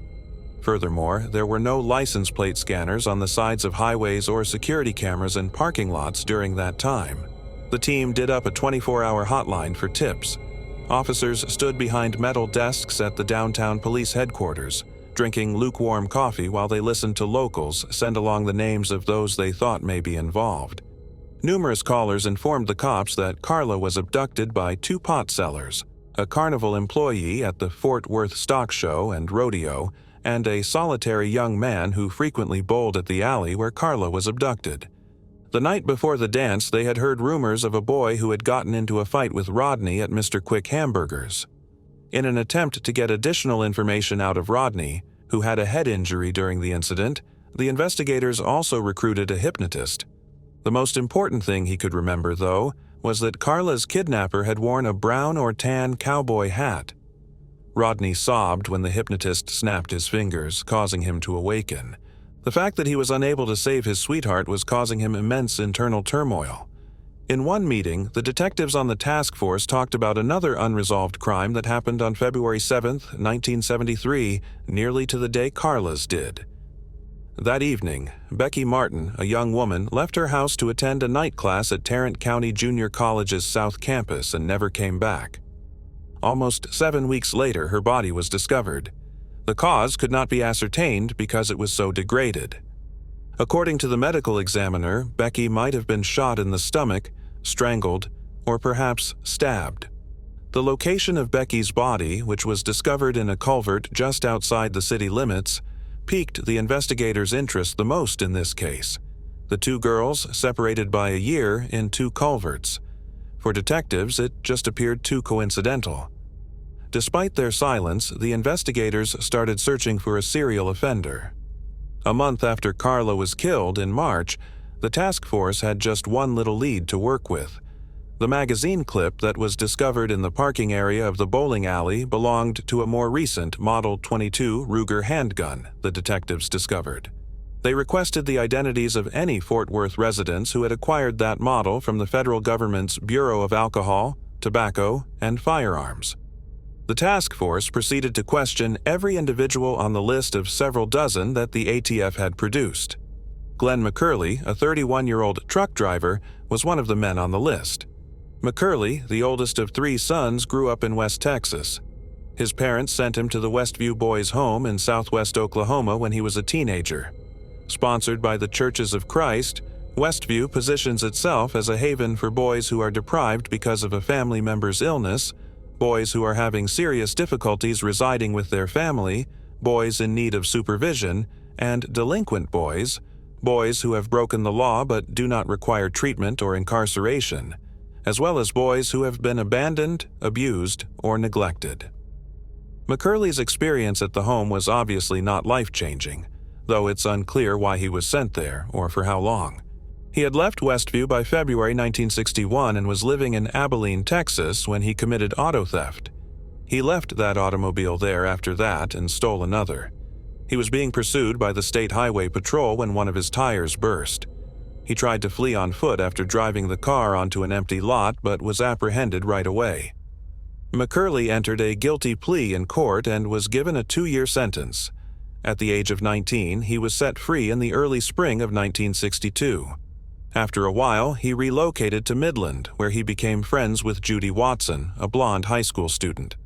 McCurley wed Judy on February 16, 1963, at a Baptist church. The youthful duo relocated to a modest rental residence. Eventually, McCurley was hired by the U.S. Postal Service as a truck driver, and his route included the Dallas-Fort Worth area. Craig and Roddy are the 2 sons Judy gave birth to. Then, in 1972, McCurley relocated his small family to a West Fort Worth neighborhood. McCurley and Judy joined Ridgely West Baptist Church and registered their boys in the public primary school. McCurley secured a new employment as a truck driver, transporting prefabricated concrete slabs to building sites. Judy was employed at the church's daycare facility. A man acquainted with McCurley observed an unappealing behavior. He would say something like, "Take a look at that," when he saw a lovely girl. 2 detectives showed up at McCurley's house at the beginning of March 1974 to question him about his Ruger .22 pistol. McCurley informed the authorities that the rifle had been taken from his pickup truck when he was fishing 6 weeks prior when they inquired about it. Then, after agreeing to travel to downtown, he took and passed a polygraph exam. He was immediately ruled out as a possible suspect by the task force. The investigators' progress was still somewhat slow by the late spring of 1974. Although the task force didn't formally dissolve, several of the detectives received orders from their managers to resume working on other investigations. Every now and then, strangers would phone the Walkers, a lot of them anonymous, saying they knew who killed Carla. Layton spoke with each individual. He made notes and stored them in a cigar box-sized metal box. He circled the locations on maps where he had been told the offender lived and jotted down the names and addresses of possible suspects. Until he was certain that the guilty individual was in jail, he was not going to stop. Jim, Carla's younger brother, started assisting his father in the pursuit of the culprit after he reached 16 and obtained a driver's license. On several occasions, he would skulk around the Ridgely Bowl parking lot on the anniversary, searching for anyone who seemed off. Jim joined the high school football and wrestling teams, learned boxing techniques at the Panther Boys Club, and enjoyed long runs around his neighborhood. Jim remarked, "I wanted to be prepared in case I ever found the culprit. My strategy was to subdue him and carry him off to a remote location, perhaps in West Texas, where no one would be able to hear him scream." Nearly 3 years after Carla's body was discovered, on February 19, 1977, a 25-year-old vocational nurse named June Ward was found dead next to a South Fort Worth curb. With the exception of a bra strap around her neck, June was completely nude. The lone reporter said that she had been struck on the head and strangled with a hefty, pointed weapon. The two crimes were so similar that detectives who had been part of the Carla Walker task force couldn't help but notice them. Then, on July 9, 1980, the death of Denise Hoag, a 19-year-old transient who was characterized as jobless in the papers, was discovered in South Fort Worth, just a short distance from a stream bridge. She had also been choked. The body of Christy Tower, a waitress at the family Billy Bob's Texas nightclub in the Stockyards, was found in a field north of the city in February 1983, 2.5 years later. Electrical wire was used to bind her hands, and another piece of wire was wrapped around her neck. Christie's case, like the other crimes, was never fully solved. However, detectives learned an odd piece of information a few days after her death was discovered. They discovered that Christie's handbag had been discovered in a dumpster near the Champ Bowie Boulevard nightclub Cheers. Cheers was situated around 0.5 miles away from the Brunswick Ridgely bowling alley, where Carla was abducted in February 1974. Concerns among the locals over the possibility of a serial offender were growing. When 23-year-old Catherine Davis, an aspiring model, vanished on September 9, 1984, these worries intensified. In a field in far South Fort Worth, her body was discovered. Marilyn Hartman, a 25-year-old middle school teacher, was discovered strangled and bound in her Fort Worth bedroom about 1 month later on October 19th. 3 days later, Cindy Heller, a 23-year-old former beauty contestant and graduate of Texas Christian University, vanished, last seen close to Hewlin Mall. On the campus of Texas Christian University, she was subsequently discovered strangled in a creek bed. The catastrophes continued to mount. Another middle school teacher in the area, Catherine Jackson, was discovered naked in her bathtub with the water running on November 26, 1984. A cable had been used to strangle her. 2 weeks later, 21-year-old Angela Ewart, a part-time FM rock station programmer and model, moved out of her fiancé's Southwest Fort Worth home. Her automobile was discovered abandoned along a roadway in the southern part of the city the next day, and her decaying body was later located in a field north of Fort Worth. A few days before Christmas, on December 22nd, Regina Grover, 21, was spotted leaving The Keg, a restaurant on Camp Bowie, with her boyfriend.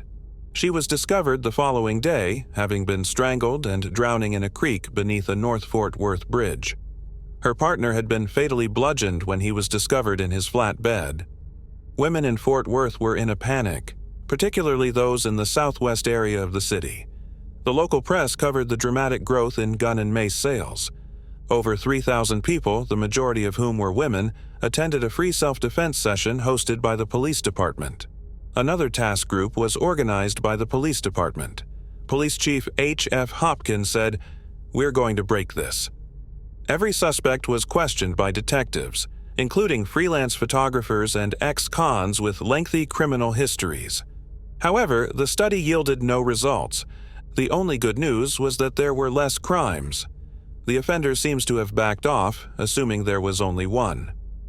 Up until February 24, 1986, that is, a woman's naked body was found partially covered by a blanket and resting on a slope close to a central Fort Worth park by a passerby. Despite the fact that she had been strangled, the police were unable to identify her using dental records or fingerprints. And they were also not notified of any missing women reports that could have offered a lead. 1 year came to an end, and then another. And this time, it really did seem as though the man who was perpetrating all these crimes, who was unknown, had finally withdrawn. Jim, Carla Walker's younger brother, had persisted. Jim had gone to Sam Houston State University after graduating from Western Hills High School. There, he studied abnormal psychology and read books on serial criminals in an effort to gain a deeper understanding of what he called the criminal mentality. He returned to Fort Worth after receiving his college degree and submitted an application to join the police force there as an officer. His goal was to become a detective, obtain Carla's files, and identify the offending individual. But Jim discovered there was a problem with his vision during a training session at the Academy's firing range. He was later identified by a physician as having a congenital eye ailment. After being forced to leave the academy, he started working as a security guard at a local General Dynamics office, a weapons contractor. However, he didn't stop looking for the guilty individual. Looking for fresh clues to follow, Jim went through the notes in Layton's metal box after his father died in 1987 from a heart attack. Jim bought his parents' house in 2015 and moved in with his wife following the death of his mother. He remarked, "I wanted to be there in case somebody ever woke up at 3 in the morning and came to confess." Jim submitted a request, and in January 2019, investigators Leah Wagner and Officer Jeff Bennett decided to re-examine Carla's case. One of the people they re-interviewed was Rodney McCoy, Carla's former lover, who had left Fort Worth as soon as he finished from high school to work on an oil rig and had informed his family that he had to relocate as far away as possible. Eventually, Wagner and Bennett found him living close to Austin after he had returned to Texas. Investigators put up a statement on the police department's Facebook page in an attempt to find more witnesses. They received a dozen or so replies. One from a woman saying her former husband had grown up in Carla's area and had saved a stack of newspaper stories about her case, which he would sometimes read again. The ex-wife claimed it was probably a sign he was in charge. To the dismay of his former spouse, the ex-husband was able to demonstrate that he had been out of town the weekend Carla was abducted. Physical evidence was what the investigators required, and the culprit's DNA was naturally the greatest physical evidence they could hope to find. Since Carla's death, DNA identification technology has not only advanced beyond anyone's wildest dreams, but it has also advanced significantly. There were even labs these days that focused on genealogy mapping, where technicians connect the DNA of an unknown individual to the ancestors of that individual using publicly available information. Luckily for Wagner and Bennett, Carla's dress and other items she'd worn the night she was killed had been meticulously stored in paper bags in the evidence lab of the police department. This meant that there was still a possibility that specialists might find a viable sample of her DNA. But whether the DNA had deteriorated after all these years was unknown, and that would keep the technicians from creating a complete genetic profile of the man in question.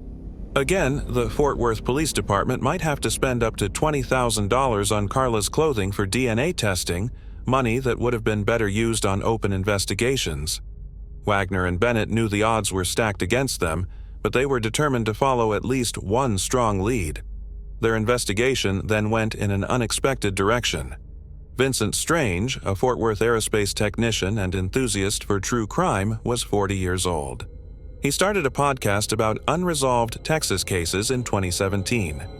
He had been researching Carla Walker's case online and decided to write her narrative as his first. He spoke with several of Carla's acquaintances and her siblings, Jim and Cindy. Diane Kuykendall was one person who gave it some attention. Diane had attended the same school as Carla. In the corridor, Carla never failed to smile at her, even though they were strangers. Diane expressed her gratitude to Carla and wished there was a way she could repay her. Diane made the decision to take a plane to Nashville to go to CrimeCon, a 3-day real crime convention that takes place every year and recently drew 5,000 attendees. 80 copies of a leaflet she had written on Carla's plight were brought by her. She distributed the booklets to celebrities like Nancy Grace of Fox News, Keith Morrison of Dateline, and Paul Holes, an Oxygen Network retired investigator. Intrigued, Paul Holes persuaded Oxygen to shell over $18,000 for the expense of having Carla's clothing tested for DNA. Technicians in a California lab discovered some undamaged, pure body fluid. They created a complete DNA profile from that fluid, which they then submitted to CODIS, a national law enforcement database that houses the DNA of millions of criminal defendants. But CODIS was unable to locate a match.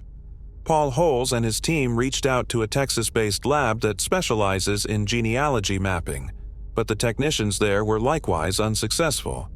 The Othram CEO, David Mittelman, then reached out to Paul Holes. He expressed optimism that his specialized DNA identification technique, which made use of genome sequencing, would be able to locate a match. Officer Bennett received a call from David Mittelman early on July 4, 2020. He remarked, "We've linked the DNA to a specific family tree. The surname McCurley is used." Following more examinations and investigations by the police, Mittelman and Bennett finally identified Glenn Samuel McCurley Jr., who was residing in Fort Worth at the time of Carla's death. Bennett saw that Glenn McCurley Jr., the truck driver, had reported his Ruger 22 as stolen to the police in 1974. After conducting a background investigation on McCurley, Wagner and Bennett found not much information. He had no run-ins with the law as far as they could determine, save from his 1961 felony conviction for automobile theft at the age of 18. By then, McCurley was no longer a full-time truck driver. He worked part-time as a fitness club maintenance worker and as a handyman. Bennett and Wagner made the decision to see him. They showed up at the McCurley's house without warning. McCurley and his spouse Judy greeted the detectives with a smile and cordially invited them into their living room. McCurley discussed his previous experiences driving trucks. Judy stated that she had worked at the Ridgely West Baptist daycare program for 32 years, resigning in 2004 due to health concerns. She also disclosed that her spouse had diabetes and had just undergone liver surgery to remove a tumor the size of a quarter. Judy replied, "We're not ready for this, especially with his cancer." At last, McCurley questioned the investigators, "What do y'all want to talk about?" in a hoarse voice. Wagner declared, "We're going to take you way, way back," in 1974 to be exact. "You might have heard about it because you guys were residing here at the time. A young woman was abducted from a bowling alley." Judy answered right away, "I know exactly which one you're talking about. Walker Carla." Judy then admitted to the detectives that she could recall the Williams Road address of the Walker family. She replied that they had left her room exactly how it was. For years and years, they left her automobile sitting in the driveway. It was simply so incredibly painful to see that car sitting in the driveway when you would pass by. According to Detective Wagner, Bennett and she had revived the inquiry and were getting in touch with people who had been questioned by police in 1974. She said that it's a big case. "And we noticed that they had spoken with you before, Mr. McCurley." Wagner requested that McCurley provide a DNA sample. She emphasized that it would be the simplest way to rule him out as a suspect. McCurley paused. Then he picked up a pen, signed a consent form, and parted his lips to allow Wagner to use a Q-tip to dab the inside of his cheek. Judy begged the cops, "I hope you find out who is responsible," as she continued. "It is important to remember that girl as someone who was important."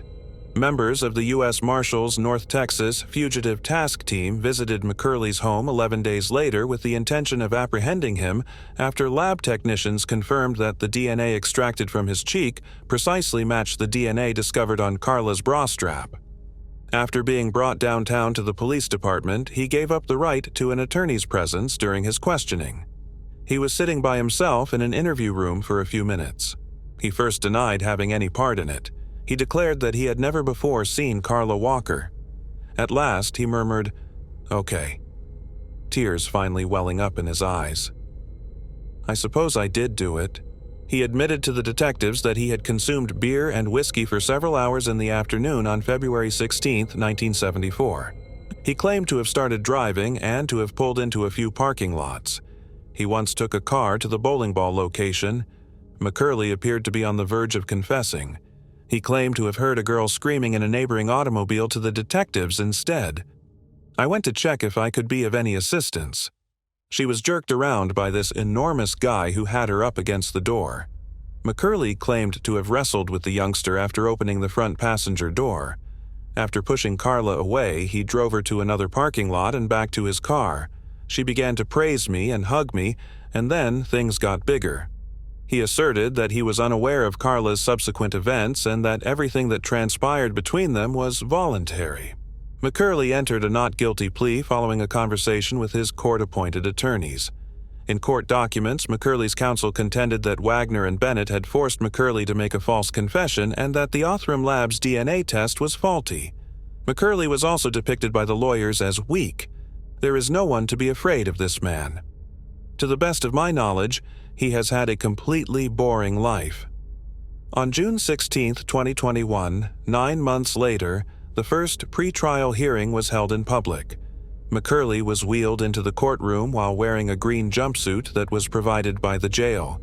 A few months later, when the trial actually began, Carla's boyfriend Rodney gave testimony on the night she disappeared. Jim Minter, a retired investigator, spoke about the preliminary inquiry into Carla's case while Wagner and Bennett gave testimony regarding their own law enforcement assignments.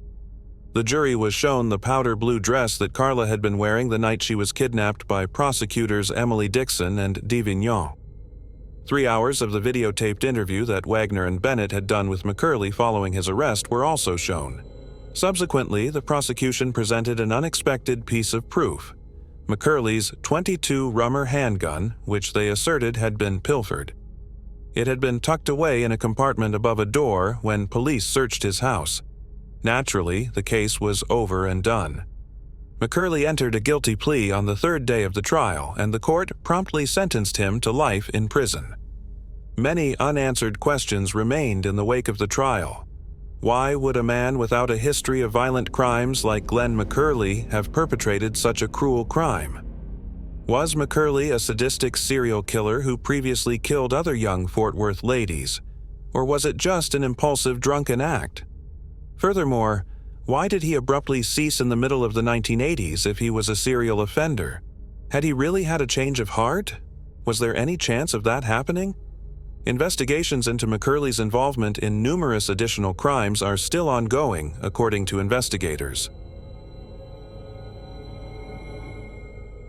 Moving on to the next case. Daniel Ashton Walker. What if a calm morning trip abruptly descended into a terrifying nightmare? How does a well-liked member of the community end up the victim of an unprovoked violent act? And what happens when justice eludes us for over half a century? Daniel Ashton Walker was well-liked and well-respected in his community for his kind disposition and always readiness to provide a helping hand to those in need. But the peacefulness of his life was suddenly upended on that tragic October 1, 1974 morning. He had no idea that a gloomy cloud was gathering over his peaceful existence.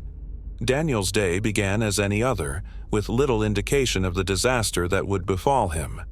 Daniel went about his everyday activities, not realizing that his life was about to take a drastic shift as the sun rose higher and higher in the sky, illuminating the heavens in shades of orange and pink.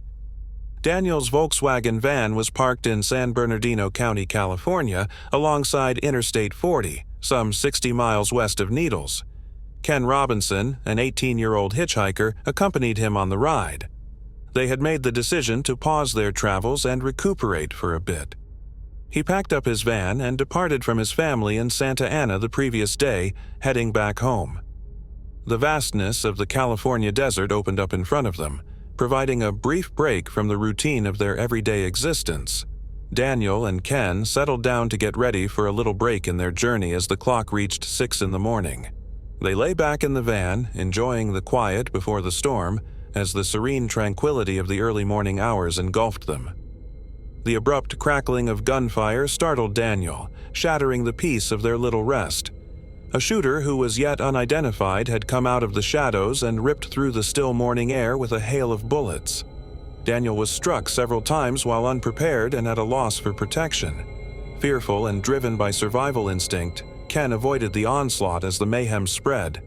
They ran from the scene, running into the darkness of the early morning as they prayed for rescue. They eventually managed to stop a passing driver who immediately called the police. As soon as emergency responders arrived, they got to work moving Daniel to a local hospital. Daniel's life was sadly cut short as a result of his injuries, despite the medical team's best efforts to stabilize him. On the verge of turning 22, Daniel Ashton Walker was a cherished young man who had passed away. With unyielding devotion, law enforcement searched the site painstakingly for any evidence that would provide light on the identity of the elusive attacker. Detectives first believed that the shooting was motivated by robbery as they investigated Daniel's terrible death, but confusing facts surfaced that called into question this theory. The thieves had surprisingly only taken $80 from Daniel, mysteriously leaving behind travelers' checks totaling a sizable $600. The fact that the attackers had left Daniel's motorcycle, stereo, and luggage in the back of his vehicle undisclosed further complicated the situation. Law enforcement officers in California, Nevada, and Arizona were alerted and stopped each gold van that fit the reported description after receiving a detailed description of the suspect's vehicle. When the suspect's gold van got trapped in the sand earlier that morning, the delivery man told investigators that the suspects waved him down. One of the suspects informed the delivery man that they were traveling to Indiana and that, in case they were stranded, they would use the sagebrush and shotgun to shoot down poles to provide traction for their tires. The delivery man assisted with the van's towing but declined to be paid for his work. The fact that law enforcement authorities from other states coordinated highlighted how serious the issue was. This demonstrated their dedication to obtaining information and making sure that the person or people responsible for this senseless act would face consequences. Although Ken's narrative included some insightful details, the attack's true motivation remained a mystery. Detectives looked at a variety of ideas as the investigation went on to try to explain the violent, seemingly random act. They looked at the chances that it was a random act of aggression and the potential that it was a targeted attack with personal motivations. The fact that the incident was committed in a rural area along a lonely route made the investigation much more difficult. It became more challenging to determine if the attackers planned the attack or took advantage of a chance that knocked. The San Bernardino County Sheriff's Office conducted a comprehensive investigation, but they were unable to resolve the issue. The Sheriff's Department's cold case unit persistently pursued new leads in the case over the course of 5 decades, revisiting it on occasion. Nevertheless, time proved to be a powerful foe, and the team was unable to gather any useful information to ultimately solve Daniel Ashton Walker's case. On November 15, 2023, a noteworthy advancement occurred when the cold case team decided to pick up where they left off. In January 2024, they were able to identify the main suspect in the case as the notorious serial killer, 73-year-old Thomas Eugene Creech, thanks to their intensified efforts. Critical information, including verified personal data from Creech's own admissions regarding the killing case, served as the foundation for this breakthrough. The district attorney's offices in San Bernardino County, California, and Ada County, Idaho, worked together to guarantee the accuracy of their conclusions. As a result of Creech's increased cooperation, the San Bernardino County District Attorney's Office was consulted regarding the next steps in Daniel Walker's legal pursuit. Shortly after Daniel's clemency hearing, Thomas Eugene Creech, a convicted offender with a history of repeated confessions, was brought into the case. He is the longest-serving prisoner in Idaho and is scheduled to be put to death for multiple killings. Although he has only been found guilty of 5 crimes, other people think he may be accountable for over 40 separate killings. They think this because he confessed to killing 42 individuals in more than a dozen places in America during his trial in 1975. Authorities have confirmed Creech's claims on Daniel's case, although his public attorney expressed issues regarding the timing of these disclosures. They implied that previous attempts to connect Creech to other killings had been unfounded. Prosecutors in Ada County characterized Creech as a manipulative and unrepentant sociopath, raising the possibility that his latest remarks were a premeditated attempt to evade execution. The seriousness of the matter and Creech's nuanced personality lent even more intrigue to Daniel's quest for justice. San Bernardino County is getting closer to conclusion as Thomas Eugene Creech is named as the main suspect in Daniel Walker's case. Justice in this sad case of needless murder may finally be served after over 50 years, providing some comfort to Daniel's loved ones and the community at large. Doug Walker, Daniel's brother, wrote and self-published Daniel, My Brother, Mystery in the Mojave on Amazon. Doug claimed to have given his brother's character 2 whole chapters in the novel. Daniel's father stated in their final letter to him, "Everyone talks so highly of you, always and without exception. Whether they intend to extradite and prosecute Creech has not yet been made public by the San Bernardino County District Attorney's Office. We have received the complaints and are keeping in touch with the Ada County District Attorney's Office and our San Bernardino County investigative team in order to pursue justice in this case," according to spokeswoman Jacqueline Rodriguez. According to Doug Walker, killing Creech is not always the right kind of justice. He stated, "I don't mind at all if they can show that whoever did it, did it. It is not my decision to determine if they die or not. That's above my salary level." Moving on to the next case. Dylan Rounds. What became of Idaho farmer Dylan Rounds, a 19-year-old? How could a young man who was well known for his outdoor passion just disappear? Does he remain alive? These are the questions that have engulfed the farming villages in East Idaho's rural areas where Dylan grew up surrounded by breathtaking scenery. When Dylan was only 4 years old, his parents, Justin and Candace Rounds, got divorced. As a result, he divided his time between Idaho Falls, where his father lived, and Twin Falls, where their mother lived, along with his younger brother and sister. Even though they were far apart, Dylan felt a strong connection to the outdoors, a fundamental part of Idahoan culture at both places. He was deeply in love with the wilderness at an early age, finding pleasure and comfort there. Dylan had a distinct love for the outdoors, whether he was climbing through dense forests, fishing in crystal-clear mountain streams, or just exploring tough terrain. On May 28, 2022, the young man, who was well known for his love of the outdoors and his spirit of adventure, was reported missing. That morning, he called his grandma and told her he was taking the grain truck into shelter. After that, he did not hear from her again. Dylan abruptly disappeared from his own farm property in Lewiston, Nevada, where he was residing in an RV trailer close to the Nevada-Utah line. This led to a murder inquiry that uncovered a startling chain of events. Unsettling evidence was swiftly found during the investigation. A pair of Dylan's boots was found by deputies close to his property during the first search for him. DNA testing identified a bloodstain on one of the boots as belonging to Dylan, and the boots also contained the DNA of a guy named James Brenner. This implied the possibility of manipulation following Dylan's vanishing. Around the time of Dylan's disappearance, Brenner was known to be a squatter living on Dylan's land. Brenner was one of Dylan's last contacts before he vanished, according to his parents. Dylan's phone records were then examined, and they showed that he had been at a secluded Luton property on the day before he disappeared. Dylan's phone's last signal was located at the Lewiston Pond. After doing a complete search, Dylan's phone was found. A time-lapse movie that was shot around the time of Dylan's disappearance was discovered through digital forensic examination of his phone. Brenner was seen in the video cleaning a gun with obvious bloodstains on his shirt and arms. Authorities examined the clothing and determined that Dylan's DNA was present. The evidence was mounting, and it was clear that Brenner was involved in Dylan Rounds' abduction and likely death. Dylan's family and the community awaited justice as detectives carried out their job, hoping for answers that would put an end to this awful case. Based on strong evidence acquired during the inquiry, Brenner was charged with 2 major felonies in March 2023. First-degree felony and abuse or degradation of a human body, which is also a third-degree crime. The time-lapse video, the shirt Brenner wore in the video that showed traces of Dylan's DNA, and the DNA found on Dylan's boots that were found during the initial search efforts were the main pieces of evidence that the prosecution used to build their case. The investigation brought Brenner's worrisome criminal past to light in addition to the evidence findings.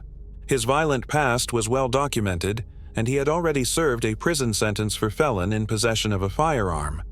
Dylan's family and the community continued to hold out hope for justice and resolution in the heartbreaking tragedy as the court process moved forward. Because of the overwhelming evidence in Brenner's past, a bleak picture was drawn, making both the public and the authorities eager for this tragic saga to come to an end. Authorities continued to aggressively search for Dylan's body as part of the ongoing investigation into his abduction and probable death. Extensive searches have been conducted in the regions where Dylan was last observed, with a particular emphasis on sites connected to the evidence amassed in Brenner's case. Dylan was not found by the detectives, and their search was abandoned. Brenner and the Box Elder County Attorney's Office reached a plea agreement in 2024. He had to reveal Dylan's last resting place in order to have his charges dropped. Eventually, on April 9, 2024, nearly 2 years later, Dylan's skeleton remains were found in the isolated Lewiston area of western Box Elder County.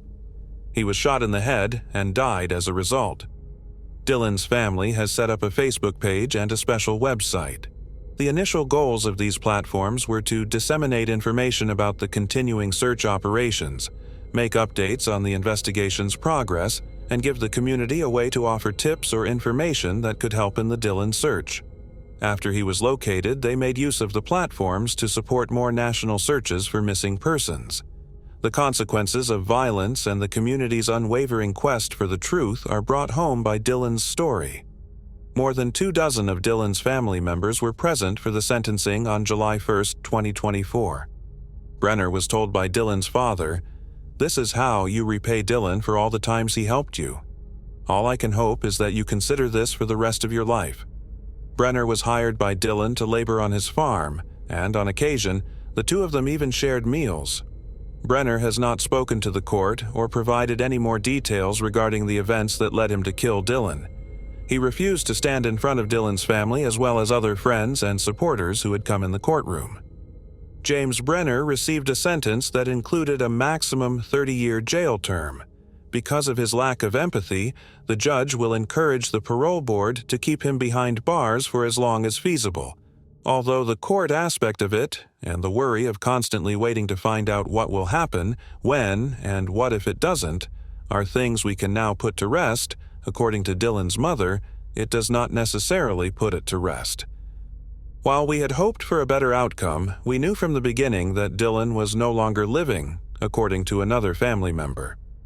With this latest revelation, the investigation has completed its full circle, allowing us to finally return Dylan home and bring this chapter to an end. Moving on to the next case. The Anja Cooney Mystery. In every region of the world, there have been rumors that have circulated about strange mass disappearances. One of the most well-known examples of this type of case is the mystery surrounding the fate of the people who lived in Roanoke Colony because they were last seen alive on 15/87. The first half of the 21st century, however, was the time period in which one of the most intriguing occurrences of mass disappearance occurred. A Canadian hunter by the name of Joe Labellet entered a community on the shores of Lake Anjikuni, which is located in the territory of Nunavut, Canada, on a chilly night in November 1930. Lake Anjikuni is located in northwestern Canada. In spite of the fact that he was worn out, hungry, and chilly, he was looking forward to spending the night at the Inuit community since he had a positive relationship with the people who lived there. Nevertheless, there was a significant problem. The community had fallen into a spooky silence, and there was not a single person to be found anywhere in the vicinity. Inside of one of the residences, he discovered a pot of stew that was still simmering and steaming on the stove. The clothes of the residence was gathered together in a single location, and a great number of sleds were spotted laying around. Joe was under the impression that the members of the group had traveled on foot wherever they had gone. Nevertheless, when he made his way around the perimeter of the settlement, he noticed that there was not a single footprint remaining in the snow. After a couple of days had passed, the Royal Canadian Mounted Police were made aware of this peculiar occurrence, and they swiftly sent a number of officers to conduct an investigation. During their search of the village, they came across the fact that the local cemetery had been desecrated. It appeared as though each and every body had been removed and disinterred previously. What is even more peculiar is that the officers reported seeing a bright blue light that pulsed intensely on the horizon above them. 3 miles away and several hours earlier, a fur trapper by the name of Armand Laurent and his 2 boys were making their way to a neighboring cabin in order to seek refuge when they noticed a cigar-shaped object floating silently above them. As soon as they were unable to respond, the object underwent a transformation and began moving in the direction of the Anjikuni settlement. As of right now, there is not much else that is known about this case. If there is one thing that can be said with absolute certainty, it is that during the month of November in the year 1930, roughly 30 people, including men, women, and children, reportedly left their homes and disappeared from the face of the planet. If these unfortunate victims were murdered, or if something supernatural took place there, it is possible that we will never know the truth. Moving on to the next case.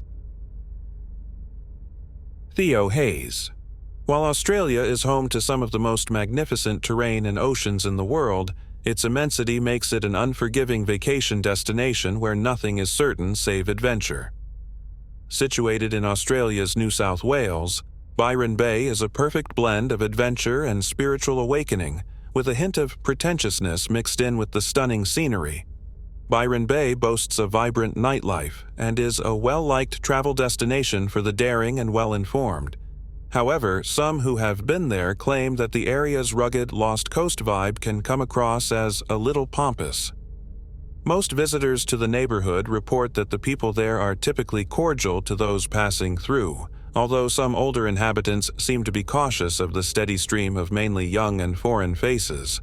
With almost 2 million tourists annually, this very small town is distinct in that it has more visitors than residents. Theo Hayes, an 18-year-old Belgian, was one of those guests. He had traveled around Australia for the most of the previous year.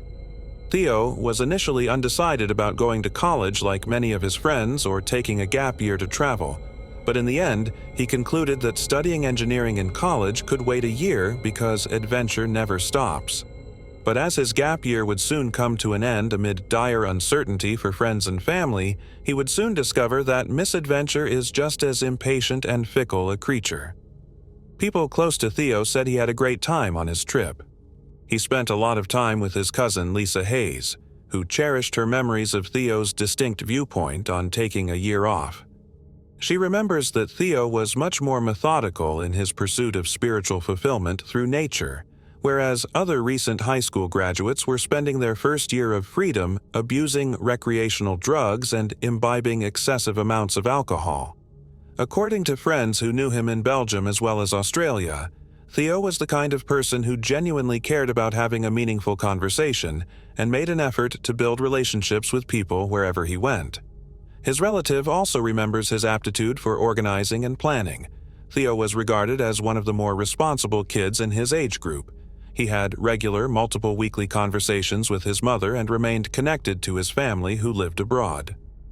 The 18-year-old arrived on Wednesday, May 29, 2019, at Byron Bay. His unofficial schedule was to spend the rest of his vacation time lounging around the city. He didn't have to do anything in particular as long as he could get to his Greyhound bus, which would return him to the Sydney-Melbourne area on June 3rd. After that, he intended to take a plane back to Belgium to begin the next phase of his adventure, which would take him to college and eventually a job. One of the nicer and more reputable hostels in the neighborhood, Wake Up Hostel, was the place Theo decided to stay. The hostel, which is situated in Belangol, is just a 20-minute walk from the town square, making it a popular destination for tourists while being somewhat remote from the main downtown area. In addition to offering a free shuttle to and from town, Wake Up Hostel lets visitors bring their bikes as an extra draw for low-cost vacationers. The entire Byron Bay town is fairly compact, and many claim that if you're fit enough, you can walk everywhere in the town, negating the need for a car. Theo was able to secure a private room at the hostel. Despite being the only guest, Theo quickly bonded with other backpackers, which his loved ones fondly remembers as being quite typical of him. He also did not waste any time in exploring the local social scene to make the most of his final days in the nation he had lived in for over a year. On May 31, 2019, Theo arrived in town early in the evening by the free shuttle bus. This would be the final night anyone would ever see him. It was a really cold night in the heart of winter in Australia. In actuality, it was the coldest night in Byron's history during the months of May and June. According to historical weather data from the Cape Byron Weather Station, the temperature reached a high of 17 degrees Celsius or 62 degrees Fahrenheit that day, but by sunset, it had dropped all the way to 9 degrees Celsius or just 48 degrees Fahrenheit. Theo and his buddies would not have anticipated this low temperature because it is unusual for the region.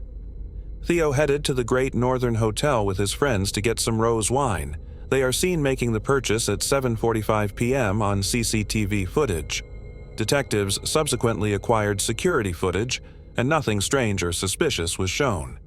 It appeared to be a typical alcohol purchase made by carefree young men getting ready for a night on the town.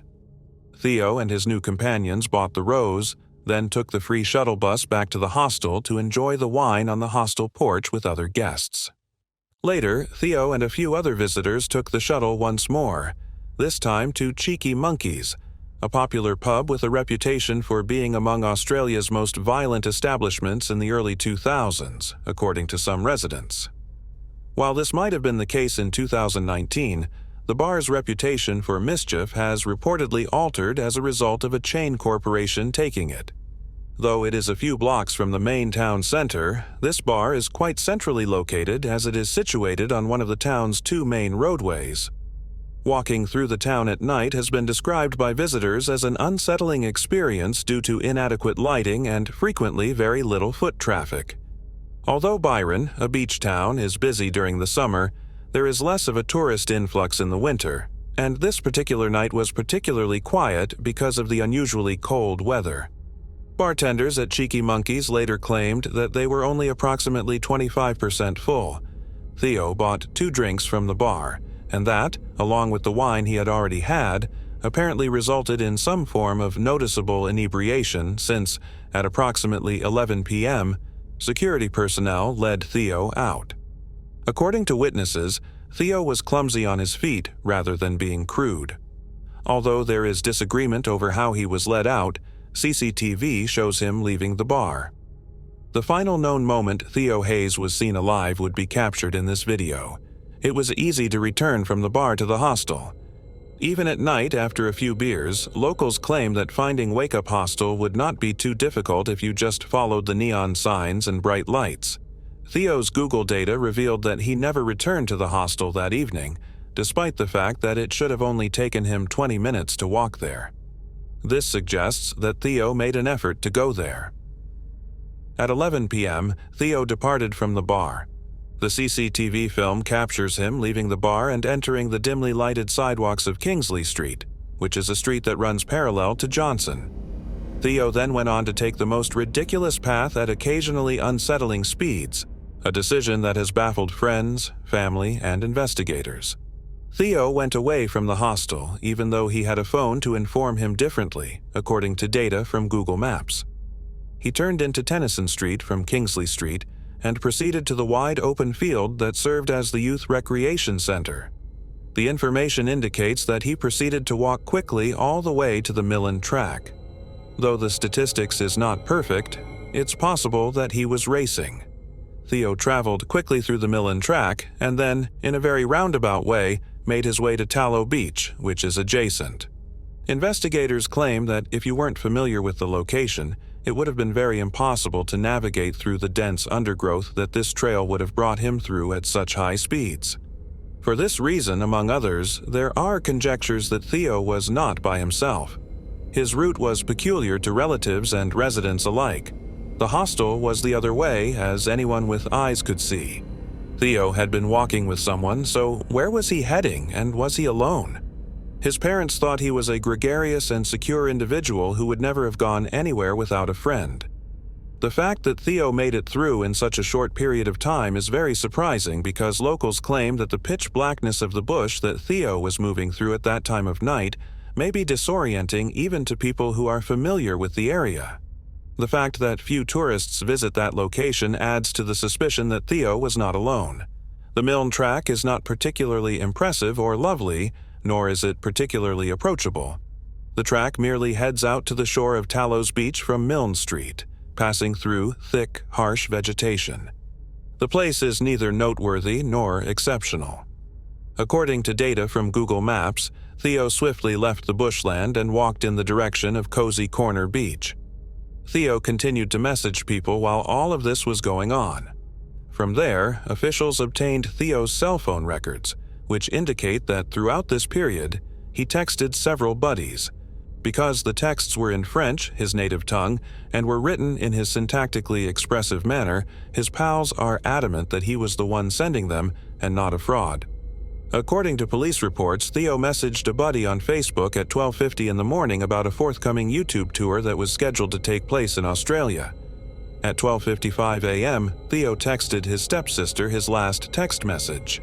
The prior text, CIE, which is the French word for thank you followed by an emoji of a kiss, was not made public by the police. The message was on WhatsApp. This was the final message he ever sent to anyone that we are aware of. Theo also watched an unidentified YouTube video during this time, according to Google data that the authorities obtained.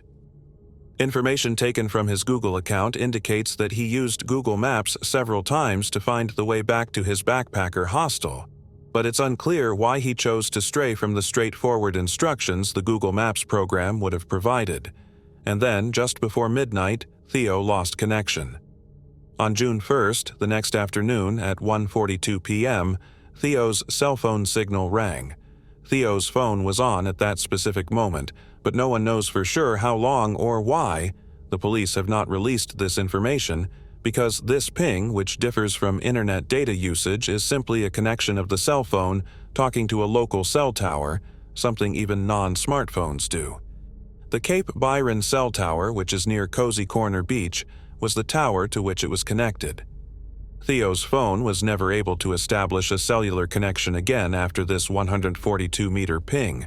Even after Theo's checkout date had passed, the hostel refused to report him missing for a few days. The setting and location of this specific backpackers hostel are often overlooked by critics and media stories, despite the fact that some were extremely critical of the decision for delaying the crucial 48 hours of a missing person investigation. The hostel had no first cause for concern because of the vast volume of young guests that arrive and depart from this area without notice. Tourists who came to rediscover their spiritual side via nature frequently used drugs and alcohol. Thus, this kind of conduct was not abnormal and was typically the result of wanderlust rather than bad luck. Eventually, Theo's mother contacted the local authorities after nearly 72 hours had passed without hearing from him. An investigation into missing persons was launched, but by then, a lot of people had complained that the trail had dried up. When investigators investigated his hostel room, they discovered it to be unaltered, free of any indications of a struggle or that Theo had made an attempt to pack up and leave. His passport, hygiene products, and bags were all still in their original locations, and it appeared that he had brought along just enough for a one-night out.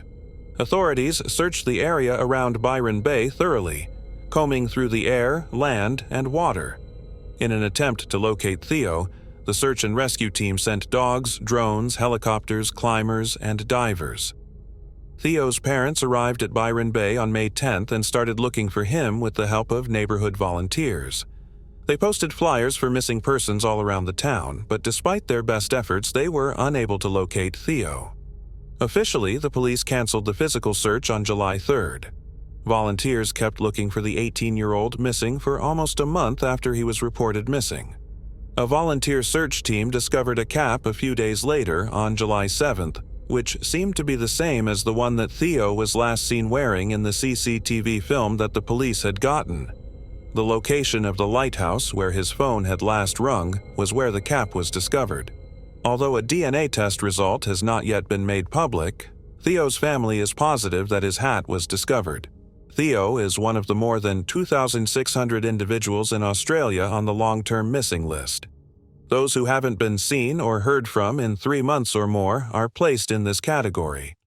Only a few kilometers from Byron Bay, 6 people on the list vanish, and their enigmatic disappearances remain unsolved.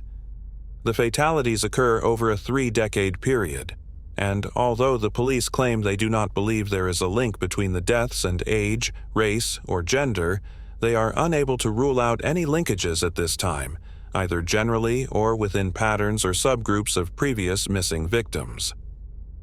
3 weeks after Theo vanished from sight, a Byron local discovered a big stick bearing a menacing message and a disturbing suggestion while strolling around the Clark's Beach dunes. There looked to be bloodstains on the big stick.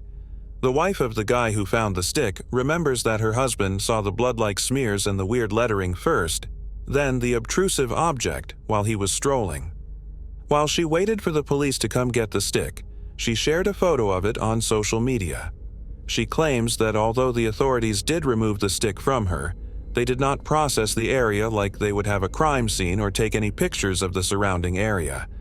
The words, "The Judge," are in large black characters on a pole that is thick in the girth and measures about 1.5 meters, or about 5 feet, long. Duct tape is used to wrap one end of the stick. Although there has been no update on this case, investigators frequently conceal test data to rule out fake confessions or avoid impeding an arrest. Shortly afterward, a woman reported to the police that she had seen 2 guys on the Pacific Highway on June 2nd, 2 days after Theo vanished. About 4:30 a.m., one of the males, who looked to be in his 40s, flagged her down close to Coffs Harbor, which is about 240 kilometers south of Byron Bay. The second man appeared to be dead or comatose as he lay there on the road. She felt scared, so she chose not to stop, and she later called the police and posted a video of the incident on Facebook. She is crying in it because she thinks someone might have suffered terrible injuries. Despite searching the area, the men were not located by the police. Later, when the woman saw a news article on Theo, she noticed that the man who was lying in the road was dressed in the same light-colored slacks and black shoes that Theo had been spotted wearing on CCTV when he was last seen alive. She reported it to the authorities, but she never heard back. Theo's father has the final say for the time being.